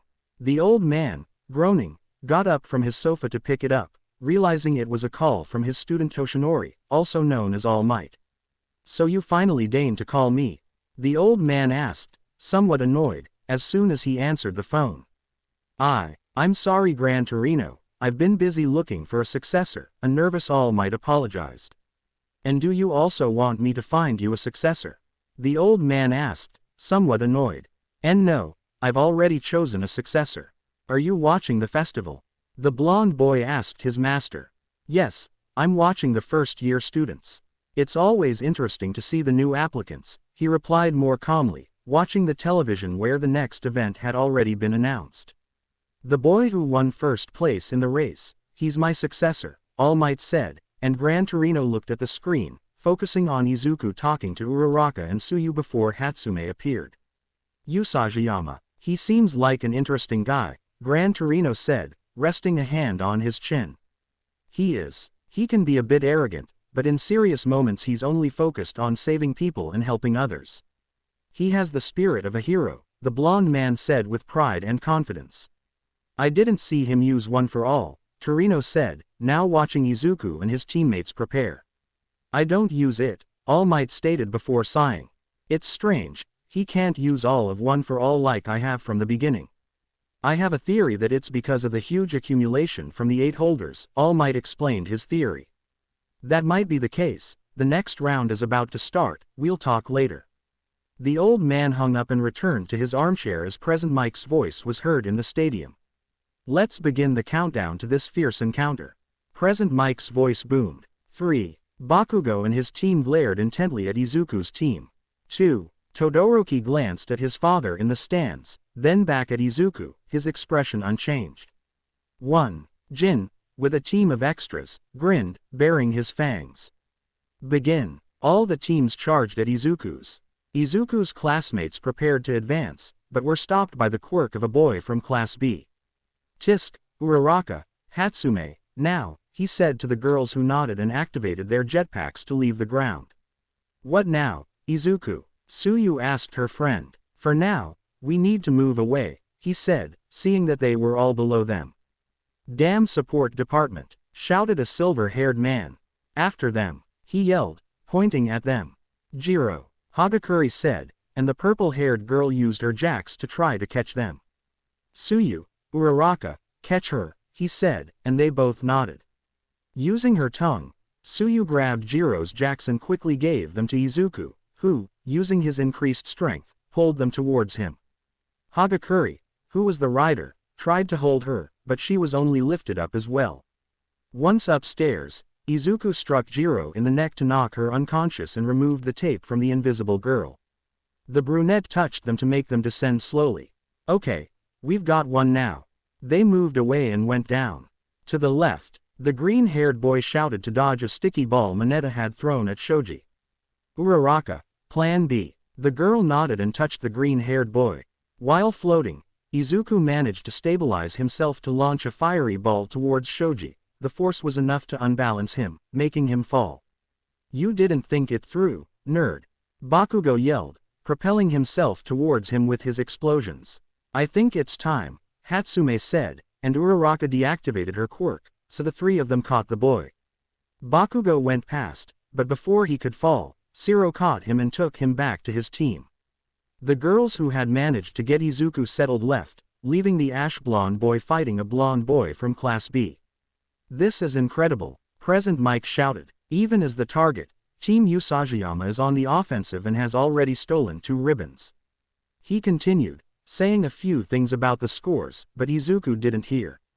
2. Izuku asked, dizzy and on the verge of vomiting. I took it from Mineta. Kiro. Tsuyu had the ribbon on her tongue. Izuku took it and tied it around his neck too. Are you okay, Deku-kun? The brunette asked, seeing the boy put a hand to his mouth. The green-haired boy nodded. Yes, I'm just dizzy, he sighed, composing himself. Let's not do that again unless there's no other option. Following that, the team moved forward. Since Uraraka was now a little dizzy, as was Izuku, they focused on avoiding the other teams until they recovered. There are only a few minutes left until this is over, Present Mike announced. Meanwhile, Izuku's team had run into Todoroki's team, who looked challenging. I guess the ending will be something epic, Izuku said with a grin, showing his teeth, as other teams came up behind the bicolored boy. Iida, Todoroki ordered, and the blue-haired boy began to move forward. Yaoyorozu, our guard and driver, he ordered the raven-haired girl, who began to create something with her quirk. Kaminari, the blonde boy didn't let him finish speaking. I know, old man, I've got it, he said before delivering a powerful electric shock to those behind them as they covered themselves with an insulating blanket courtesy of Momo. Following that, using the tube Momo had created, she froze the ground, completely stopping the other teams before taking their tapes. With one swift and unique movement, Todoroki managed to stop the horde of participants. shouted the blonde boy with the voice Quirk, impressed by the action. We can't escape, the jetpacks won't hold up anymore, Hatsume said, making the green-haired boy groan. We need to get closer, Izuku said, but the girls gave him strange looks. I can't attack from a distance, he has the advantage. When I'm close, I can use my enhanced strength. You only need to worry about Yaoyorozu and Iida. The girls started running toward them. What about Kaminari? Uraraka asked, now that she was close. Recipro burst. Iida shouted as he was about to run towards the green-haired boy's team. He can't use his quirk without hurting his teammates. Izuku stood up slightly, and Uraraka touched him to lighten his load. Spread out and run as fast as you can. As soon as she saw Team Todoroki about to attack, she jumped straight toward them. Todoroki's team stopped as soon as Izuku reached them and punched the bicolored boy in the face. Uraraka deactivated her quirk, so the green-haired boy stood on Iida's shoulders. Todoroki also got up. Now he and the green-haired boy were exchanging blows while trying to steal each other's headbands, but the bicolored boy's team was also a problem for the rabbit boy. The rider and horse have separated. Is that allowed? Present Mike asked over the loudspeaker. It's just a technique, so it's legal. The only rule is that the rider can't touch the ground. Midnight explained, watching the fight. Meanwhile, in a room where some professional heroes in charge of security were watching the festival on television, they were watching the festival on a television. That kid is doing well, Death Arms said, acknowledging the rabbit boy. He's just showing off and he dared to confront us, Mount Lady said angrily. Her friends were right, she hated them. He's not showing off, Kamui said, drawing the blonde's attention. Look at his team, he pointed to the girls approaching, taking advantage of the fact that the bicolored boy's teammates were trying to deal with Izuku. He's just a distraction, he explained, making the blonde groan. She really hated that kid. Back in the arena, Izuku continued fighting with effort, as he also had to avoid Yaoyorozu and Kaminari trying to keep him away. Iida, run, that way we'll get rid of him, Momo said as the green-haired boy punched Todoroki in the ribs. Okay, I still have some time. He was about to run again, but something hit his face and exploded. Even when they fail, my babies are useful, Mei said proudly, having just thrown her jetpack to the blue-haired boy. Damn it, Momo created a metal tube trying to hit Izuku, but her hand was stopped by a tongue. Don't even think about it, Hiro, Tsuyu said strangely, her tongue sticking out. She pulled her tongue back, causing the raven-haired girl to lose her balance, so Team Todoroki struggled to stay on their feet. Okay, it won't be that strong, but it'll help, Kaminari said, generating electricity only in his arm to touch Izuku. Before he could do so, he received a kick to the legs that made him kneel.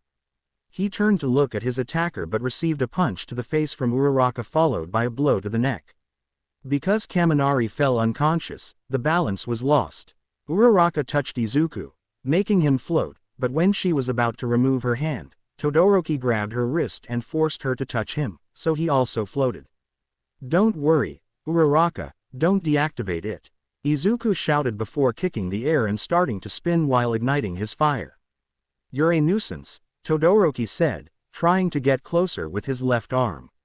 Thank you for stopping me, Izuku said, kicking Todoroki in the ribs, which burned his uniform. That won't stop me. Despite his resistance to fire, the pain of the stop and his lack of experience with it were working against him due to Izuku's powerful flames. Todoroki was about to hit Izuku, his arm unleashed flames, but when the bicolored boy realized this, he deflected his punch upwards and opened his hand. Izuku realized this and brought his open hand to the bicolored boy's neck. In a swift movement, Todoroki snatched the headband from Izuku's head, and the green-haired boy ripped off all the ones he had around his neck.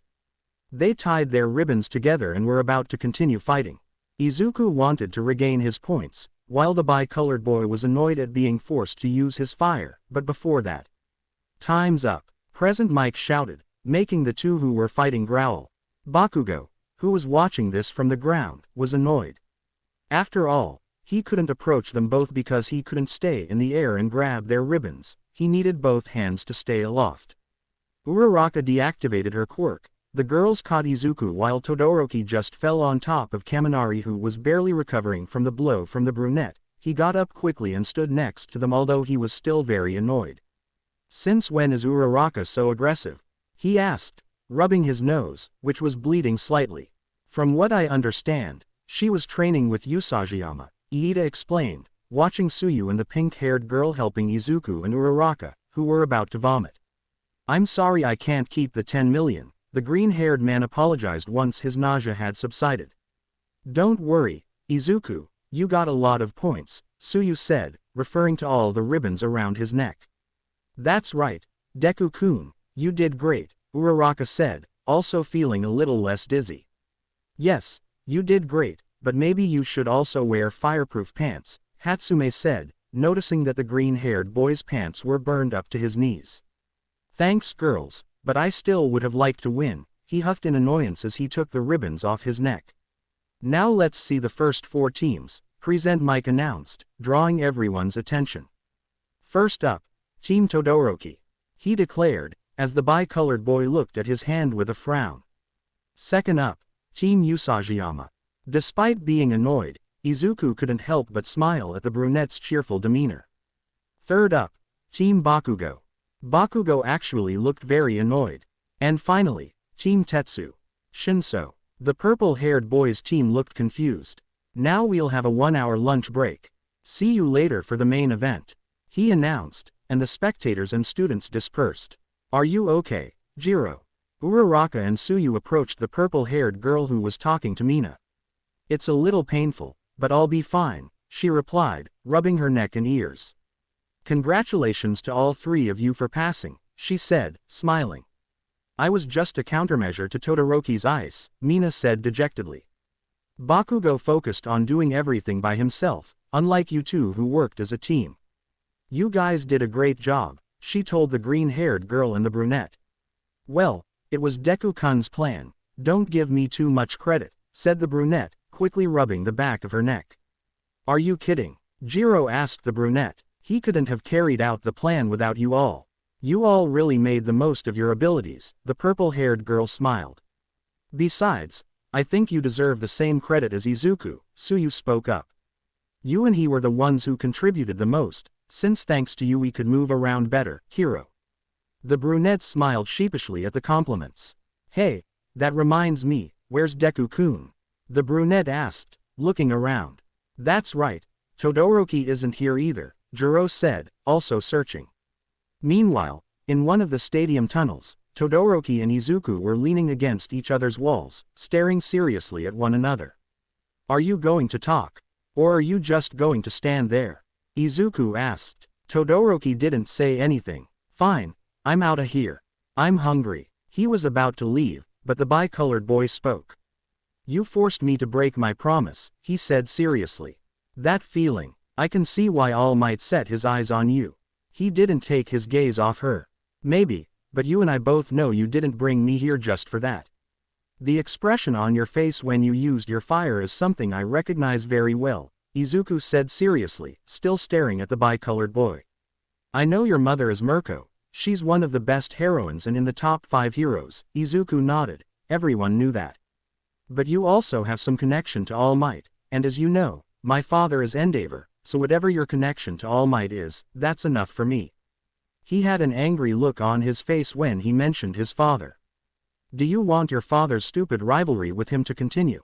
the green-haired boy asked, raising an eyebrow, but the bi-colored boy shook his head, returning to his familiar serious expression. He always dedicated himself to making a name for himself as a hero, but for him, All Might was always an obstacle and a nuisance, said the bi-colored boy, making the green-haired boy pay closer attention. But he realized he couldn't overcome him, so he thought of another plan. Izuku's ears twitched when he realized Todoroki was speaking with displeasure. "What the hell are you talking about?" After that, an idea came to Izuku. 2 quirks that complemented each other, very specific, combined into one that he could now use both of. "You're not saying that?" Izuku asked, looking at the bi-colored boy. His ice served to cool him down, just as his temperature regulator did, and the fire removed the cooling. Quirk marriage Todoroki confirmed Izuku's suspicions. "I knew Endeavor was a bastard, but this," the green-haired man growled, his face contorted with anger. "Believe me, this is just the beginning," said the bi-colored boy, making Izuku frown even more. With his fame and money, he managed to get my mother's family to accept the marriage, all because of his quirk, Todoroki explained. He raised me to be a hero capable of surpassing All Might, all because of his stupid ambitions. I hate him, he shouted again, his expression turning furious. I'm just a tool for that human garbage. In my memories, my mother was always crying, he said, bringing his hand to the scar on his face. Your left side is horrible, that's what she said before throwing boiling water in my face. After that, he sent her to a hospital where she remains to this day. That's why I don't use my fire. When I reach the top using only my mother's quirk, I will have denied everything about him. They both looked at each other again without saying anything. Whatever your connection to All Might is, keep it if you want. I will still surpass you with my mother's quirk. The bi-colored boy began to walk away from the place until Izuku spoke. We're more alike than you think, though yours is worse. Todoroki glanced at him over his shoulder. Do you know why I have my mother's last name? Because my idiot father abandoned us when my mother got pregnant. Years ago, I dyed my hair white because green was the color of his hair, and just like you, I refused to use the fire that came from him. Todoroki saw the white tips of Usajiyama's hair. I refused to even look a little like him, but you're not him. You're not Endeavor, and you have to show everyone what you're capable of. You won't do it if you don't give it your all, he said, remembering what his mother had told him years before. Everyone is giving it their all at the festival, and if you don't, you're not a hero, just a coward who's afraid of becoming like his father. Like I told you before, I know that very well. Todoroki just left without saying anything else. He's just as stubborn as you, said Bakugo, approaching his friend, who shook his head. No, he's more like that, Izuku said before walking away with Bakugo to go to the cafeteria. After Izuku finally got to eat something, it was just a matter of waiting for the time to pass so they could continue with the sports festival. Time went by quickly and they were already heading back. Before the final event, I have good news for those eliminated. We've prepared recreational activities for everyone. Present Mike shouted as everyone entered the stadium. Have you seen the girls? Izuku asked Bakugo and Kirishima, who were beside him, but they shook their heads. We've even brought cheerleaders from the United States to cheer you on. Present Mike shouted, and then there was a brief silence. Class A, why? The girls from Class A were dressed as cheerleaders. Kaminari, Mineta, we've been tricked. Yaoyorozu shouted angrily. The two perverts looked at each other happily and gave each other a thumbs up, but suddenly Mineta went flying while his shirt caught fire, and Kaminari was knocked unconscious for the second time today by a direct kick to the head. Damn idiots, Izuku muttered to himself as he watched Mineta run away, engulfed in flames. He turned to look at the girls and stared blankly at the brunette. Are you all right, Usajibro? Kirishima asked, approaching him. When he didn't get a response, he looked where the green-haired boy was looking and just mocked him. Hey, Bakubro, come see this. Izuku.x stopped working, he teased, calling to the blonde boy. What the hell are you saying?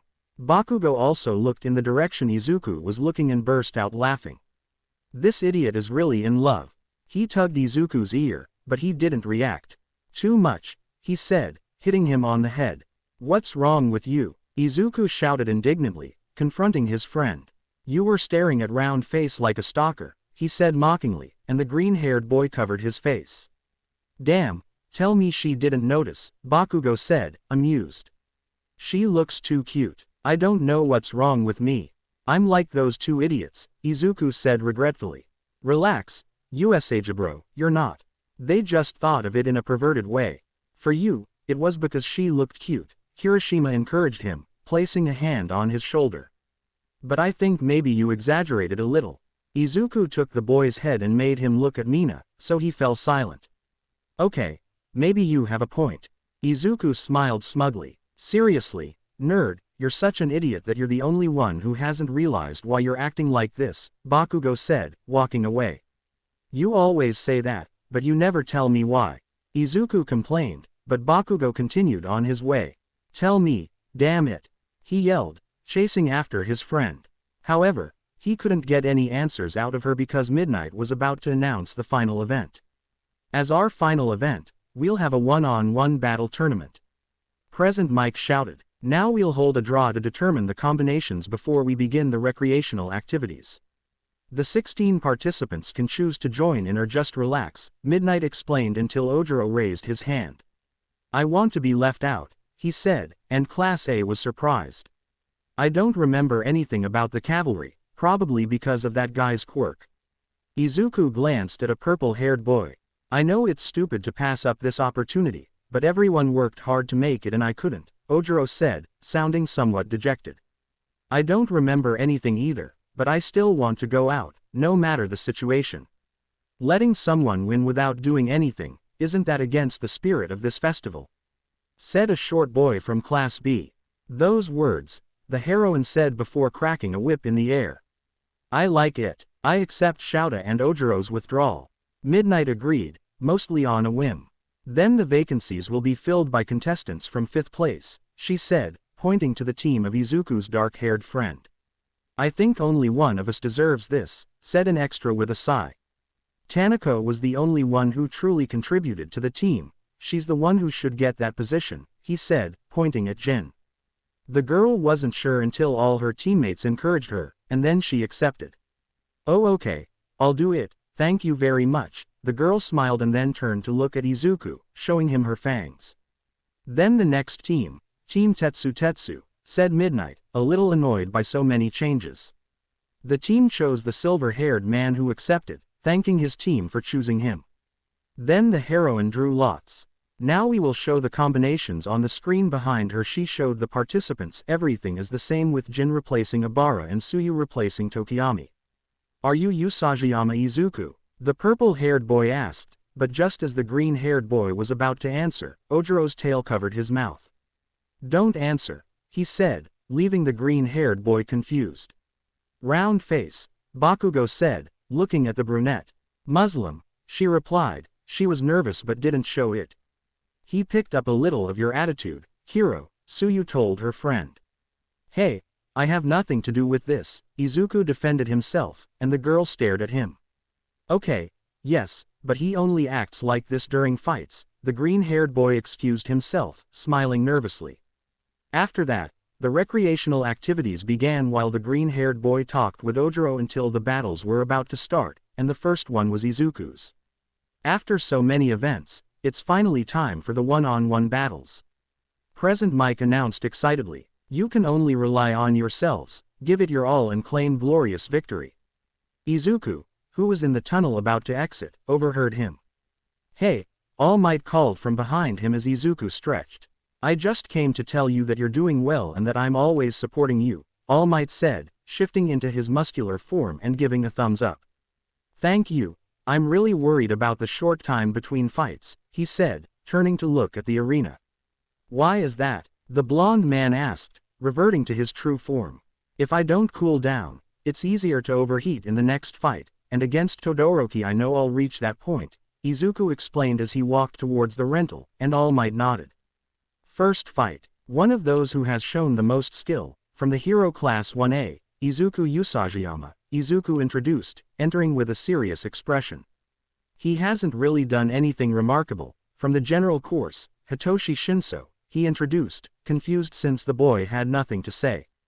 In the stands, Izuku's classmates watched expectantly, as did the boy's mother and her blonde friend. That was kind of strange considering the kid got all the way here, Ryaku said in response to Present Mike's statement. It doesn't matter, it won't go any further, Rumi said confidently, smiling smugly. The rules are simple. If your opponent leaves the ring, they can't move or they submit, and the victory is yours. Present Mike explained, Recovery Girl is here, so put your morals aside and attack with everything you've got. Besides, Smentos and Midnight are here to keep you from putting your lives in danger. Smentos sat down in a chair he created with his quirk. It's a battle that also tests determination. It's an opportunity you shouldn't let pass, Shinso told Izuku, who raised an eyebrow. However, that monkey threw it all away for his dignity. The green-haired boy was starting to get annoyed. Begin, the blonde man ordered over the loudspeaker. He's just an idiot, isn't he? He said, provoking the green-haired boy who started running towards him. You're a son of a. The green-haired boy stopped dead in his tracks. Even if I warned you? Ojiro asked, agitated, clutching his head. Usajiyama stopped moving. Could it be because of Shinso's quirk? Present Mike asked, surprised. Even though he went unnoticed, he's a dangerous competitor. He started talking to Aizawa. It must be nice to be blessed with a quirk like yours, right? Shinso asked with a serious face. Why don't you turn around and leave the ring? Izuku began to do as the purple-haired man asked. He's obeying your orders, he shouted, this time surprised. Deku-kun, the brunette said worriedly. The boy with a tail was also agitated. Calm down, Bakugo called out. The nerd won't lose that easily. He had a smile on his face, but Izuku was being controlled. He couldn't get out of that, could he? Meanwhile, where Izuku's mother was, the situation was similar, with Ryaku worried but Mirko calm. Why are you so relaxed? She asked, since her nephew was about to lose. Look at her right hand. The blonde obeyed her friend and smiled in surprise. Izuku was at the edge of the ring when he stopped and Shinso spoke again.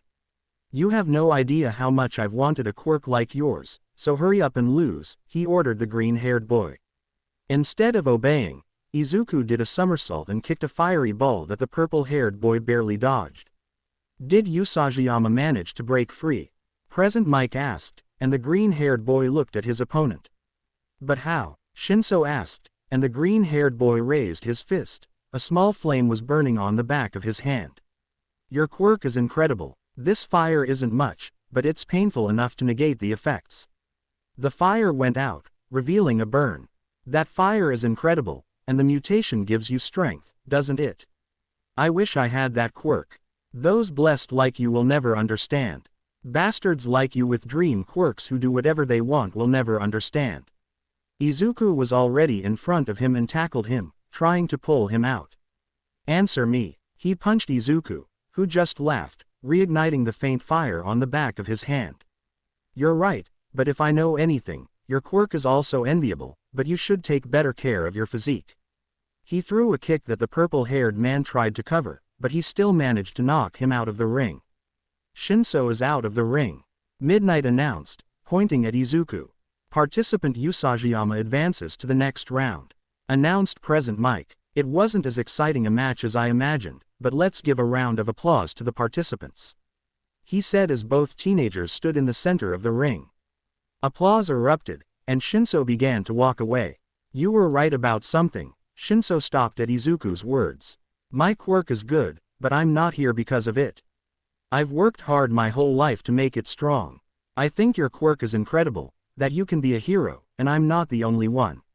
With a nod, he gestured to the purple-haired boy's classmates who were cheering him on enthusiastically. People are often hesitant to talk to me, but I'll prove to them that I can be a hero, he smiled, and the green-haired boy nodded.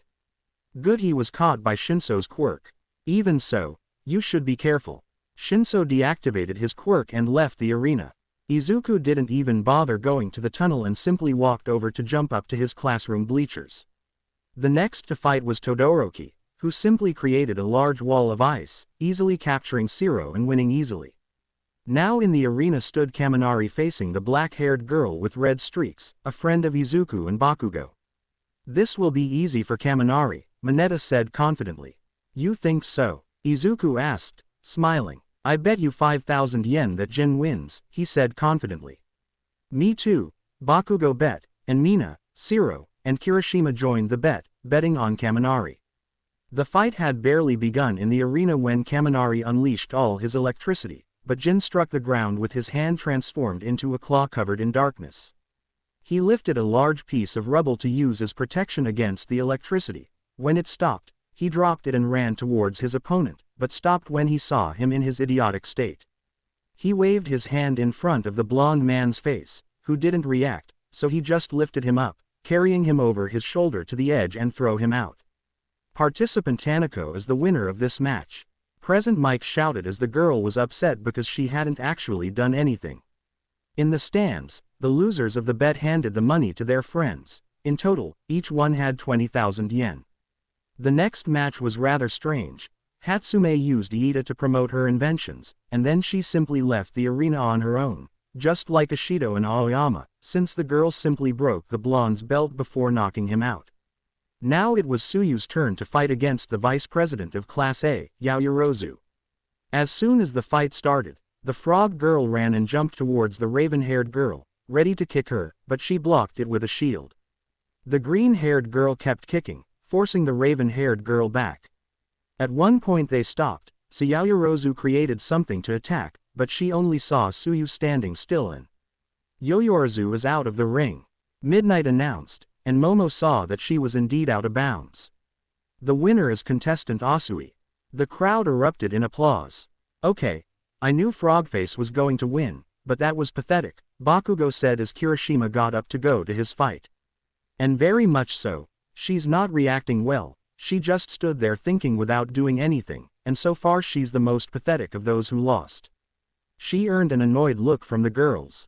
I remind you that Zero also lost quickly, Jiro said, annoyed, and the green-haired boy nodded. Yes, but the difference is that Zero at least tried to do something against Todoroki, Yaoyorozu just took the hits. The girls remained silent at the response, they had no way to contradict the green-haired boy.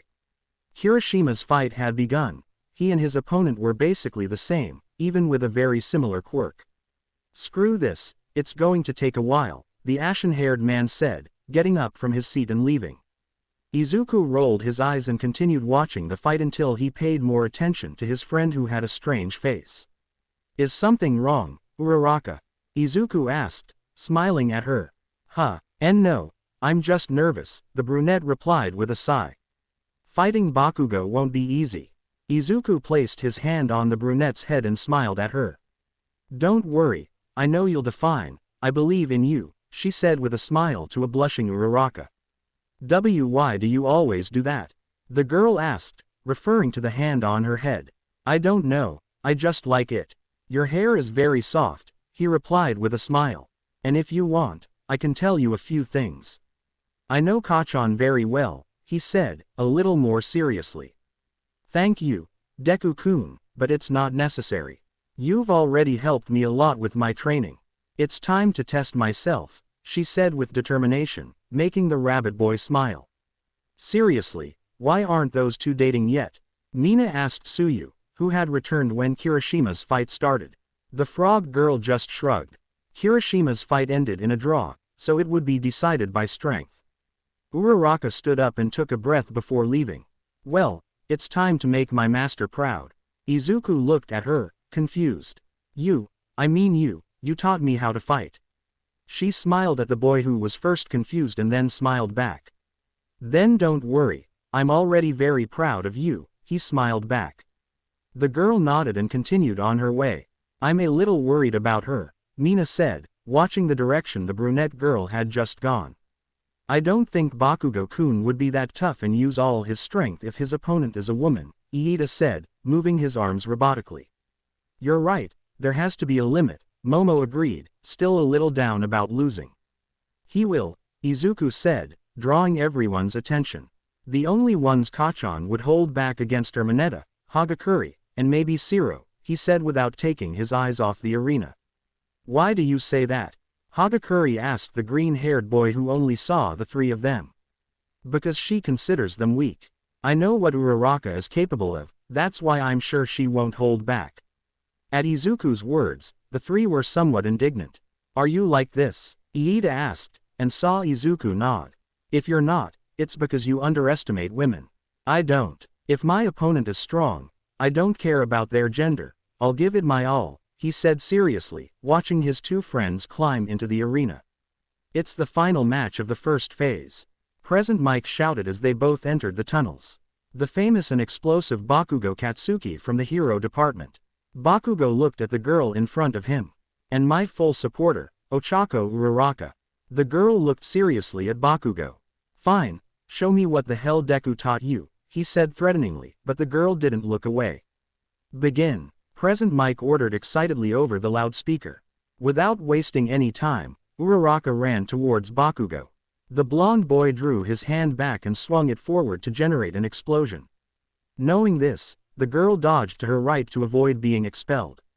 Once close, she punched the blonde boy in the stomach, and before they could recover, she threw a side kick, but the blonde boy blocked it with his arm. In the stands, Tsuyu saw Izuku frown when Uraraka punched him, which is why she spoke to him. "What's wrong, Izuku?" he asked, and the green-haired boy didn't take his eyes off the sand. "She's fighting like me, she fights differently, why is she copying me?" he asked himself, worried. Bakugo grabbed the girl by the door and threw her a few meters away. She quickly got back up to see that the ash blonde had just unleashed an explosion, which she shielded with her arms. He saw her in the cloud of smoke and lunged to attack her, but it was only the girl's jacket that was now trying to attack him from behind. The boy moved his hand backward, causing another explosion, so the girl quickly jumped and floated away to avoid it. He freed himself by deactivating his quirk, delivering an axe kick. It was then that Bakugo realized he was fighting just like his green-haired friend. When he recovered, he spun around and tried to blast Uraraka, but she blocked his arm by hitting him, so the blast ended up a little further away from her. Uraraka punched Bakugo in the face from the left and then moved her leg. Seeing this, Bakugo moved his hands to avoid a knee strike. The girl gave a slight smile at that and punched him in the face again, this time from the right. Izuku smiled at this, something that did not go unnoticed by Tsuyu, who asked again. "Why the smile?" Izuku turned to look at her excitedly this time. "Uraraka isn't fighting like me," Tsuyu said, looking confused. "She tricked Kachan, and now he thinks she's fighting like me." Tsuyu understood and finished the sentence. "It takes him by surprise, switching to his own fighting style," he said, tapping his chin and looking back at the battle. Uraraka was now simply moving away from the blonde boy and dodging the explosions while landing the occasional blow on Bakugo, but she was also receiving explosions herself. "You should improve your speed," I yelled at the brunette as I generated an explosion on the ground trying to make her fall. "I think I can make up for it," replied the chestnut-haired woman who had stood on a piece of rubble that she made float. She jumped from the rubble to the ground and prepared her leg backwards. It looked as if she were going to kick the blonde guy in the face, so he put his hand in front of her to create an explosion and move her away from there. That's exactly what Uraraka was hoping for, since that was the purpose of the stop. She deflected the blonde's hand upwards and then punched him in the jaw. Bakugo growled, kicking Uraraka and then creating an explosion that knocked her down a meter away from where she was standing. The brunette stood up with some difficulty, breathing heavily. She looked tired and seemed to be in pain, but she simply wiped the wound on her cheek near her mouth and resumed her fighting stance, as did Bakugo. However, his hands trembled slightly. The brunette glanced up briefly. Her plan was working. But for some in the stands, this wasn't the case. Some saw nothing more than a boy toying with his opponent. They believed Bakugo could end the fight quickly, but that he was only making the girl suffer. "You plan on being a hero with that kind of behavior?" a hero shouted, but Izuku ignored him. "If your strength is that great, just blow her out of bounds already," he yelled, jumping up from his seat. "How dare you play with that girl like that?" He started booing him, along with some other heroes. "Damn idiots," Izuku said, gaining the attention of all his classmates. "Why do you say that, Usajibro?" asked Kirishima, who had arrived a short time ago. "Unlike Kachan, those idiots are undervaluing her," he said with a frown. "That bothers me. Don't they see she's causing them problems too?" he added, noticing how his blonde friend's hands were trembling, a clear sign of exhaustion.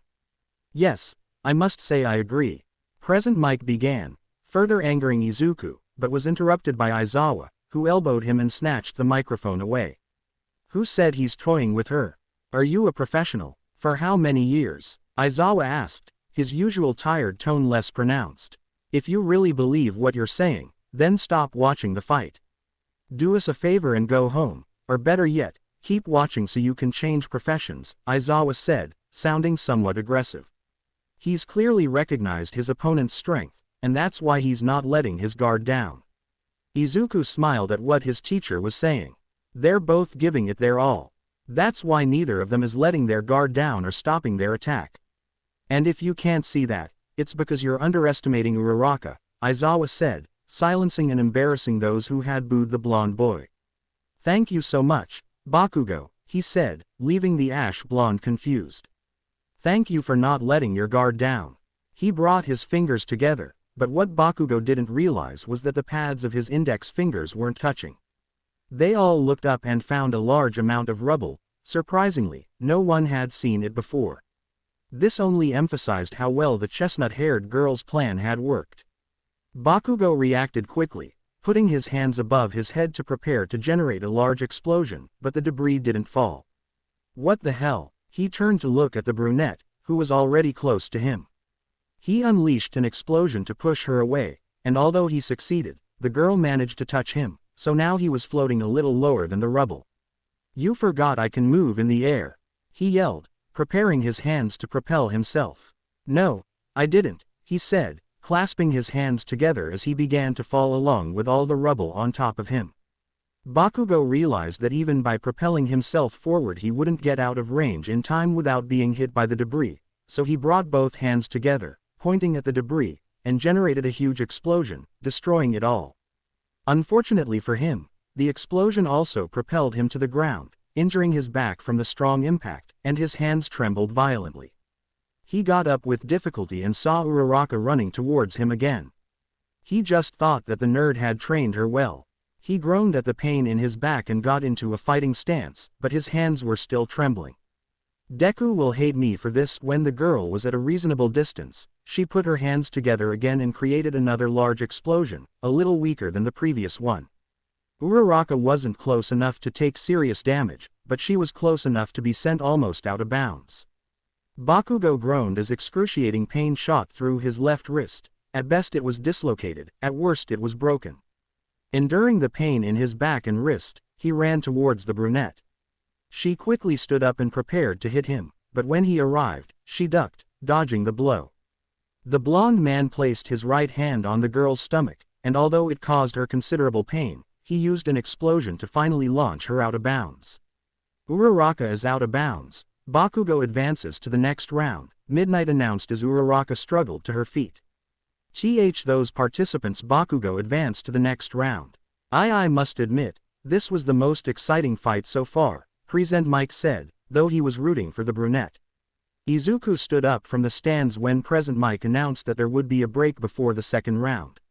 As she walked towards the waiting room where Uraraka was supposed to be, she bumped into Bakugo. She looked at him seriously for a moment until the blonde boy spoke. "Was it your idea?" Bakugo asked, and his friend raised an eyebrow. "What he did, tricking me into thinking I fought like you, the rain of debris," he told his friend, who shook his head. "No, it was all her idea, and honestly, I see her in a really bad way," he said seriously, but then a proud smile spread across his face as he continued walking. "Go with recovery girl so you can reach the finals and I can kick your ass." He continued on his way, as did Bakugo. "She put me in a tight spot. She's a really good opponent." I'm not waiting for a reply anymore. Izuku entered the room where his brunette friend was, who smiled at him when she saw him. "In the end, I ended up losing," he said, rubbing the back of his neck. "I didn't expect that big explosion twice," the girl sighed. "Are you okay? Are your injuries healed?" Izuku asked, puzzled by the girl's attitude. "Yeah, I didn't have many deep wounds, and recovery girl healed the superficial ones," the girl pointed to the bandage on her cheek. "On the other hand, damn it, Bakugo beat me. I have to do better next time," Uraraka yelled, complaining. "Are you sure you're okay?" Izuku asked. To him the brunette's expression seemed fake. "Hey," Izuku tried to speak, but the announcement of Kirishima and Tetsu's tiebreaker interrupted him. Kirishima won in the end, but apparently he and his counterpart were now friends. It was then announced that the second round would begin soon. "You have to go, Deku-kun. I'm sorry I took up so much time you needed to get ready," the brunette apologized, "but rest assured I'll be supporting you." She told her friend before he left, but as he walked away, Izuku just kept thinking that he didn't like that smile. It was fake. The girl's expression changed to one of sadness when Izuku left the room. She took her cell phone to call. "I'm sorry I didn't answer you sooner, Dad," she said, referring to the call she received. Izuku was walking down the hallway but stopped for a moment and growled as he turned around. He wasn't going to leave her like that, he still had time. He went back and opened the door out of nowhere. Uraraka was wiping away her tears when she saw her friend. She put her phone aside, and Izuku quickly approached her and hugged her. "Deku-kun," she asked, surprised, but Izuku didn't let go of the hug. "You shouldn't pretend you're okay, I'm here for you whenever you need me." The girl returned the hug and cried on Izuku's shoulder. "I was weak, I panicked, and I ran out of ideas." Izuku waited for the girl to calm down a little and gently pulled her away from the hug. "You're joking, right?" she asked, offering a small, reassuring smile. "You're amazing." Kachan admitted it too. "You got him into trouble. He hurt himself because he had no other choice. You cornered him." Uraraka smiled slightly, looking at Izuku. "I know you'll become the greatest hero of all. You're not weak, and whenever you feel that way, I'll always be there to remind you." She gave him one last smile, about to part ways. Uraraka hugged him tightly again with a big smile, then let go before kissing his cheek. "Do me a favor and make it to the finals so you can beat Bakugo," Uraraka pleaded with a blushing Izuku. "You can be sure of that." She smiled at him and returned the kiss on the cheek before leaving the room to head to the battle arena. As Izuku walked down the hallway lost in thought, the number 2 hero, Endeavor, appeared in front of him. "Hello," Endeavor greeted, raising Izuku's serious expression. "What do you want?" Izuku asked aggressively, refusing to be intimidated. "I'm going to watch your battle," he said, pointing at the green-haired boy. "Your quirk seems good, and you haven't even been able to show it off yet. Besides, All Might seems interested in you," he said seriously, having seen the blonde boy very attentive to the rabbit boy's fight. "If that's all, I'm outta here." The green-haired boy walked around the hero and continued on his way. "My son Shoto has the task of surpassing All Might, and if he's interested in you, you'll be a good test, so do your best to give Shoto a good fight." Izuku stood still, remembering his conversation with Todoroki. "That's all I have to say. Hurry to the battle." He started walking away from the place. "Even though All Might is interested in me, I'm not him," Izuku said, drawing the attention of the pro-hero. "I already know that," Endeavor said, looking seriously at the green-haired man. "Then you should know that you are not your son," he said seriously, giving him a dirty look. "No, as I already said, he must be better than me," Endeavor said without changing his serious expression. Izuku scoffed. "With scum like you, that's not difficult." He raised his body temperature, and in a swift movement, he leapt, kicking the hero hard in the head, leaving him dizzy and with blurred vision. Izuku glared at him with contempt as the hero clung to the wall. He simply left, his face contorted with anger. He couldn't believe that idiot had ruined the good mood he'd been in after talking to Uraraka. To be continued. I hope you guys enjoyed this video and make sure to like and please hype this video. Now we will see you in the next video.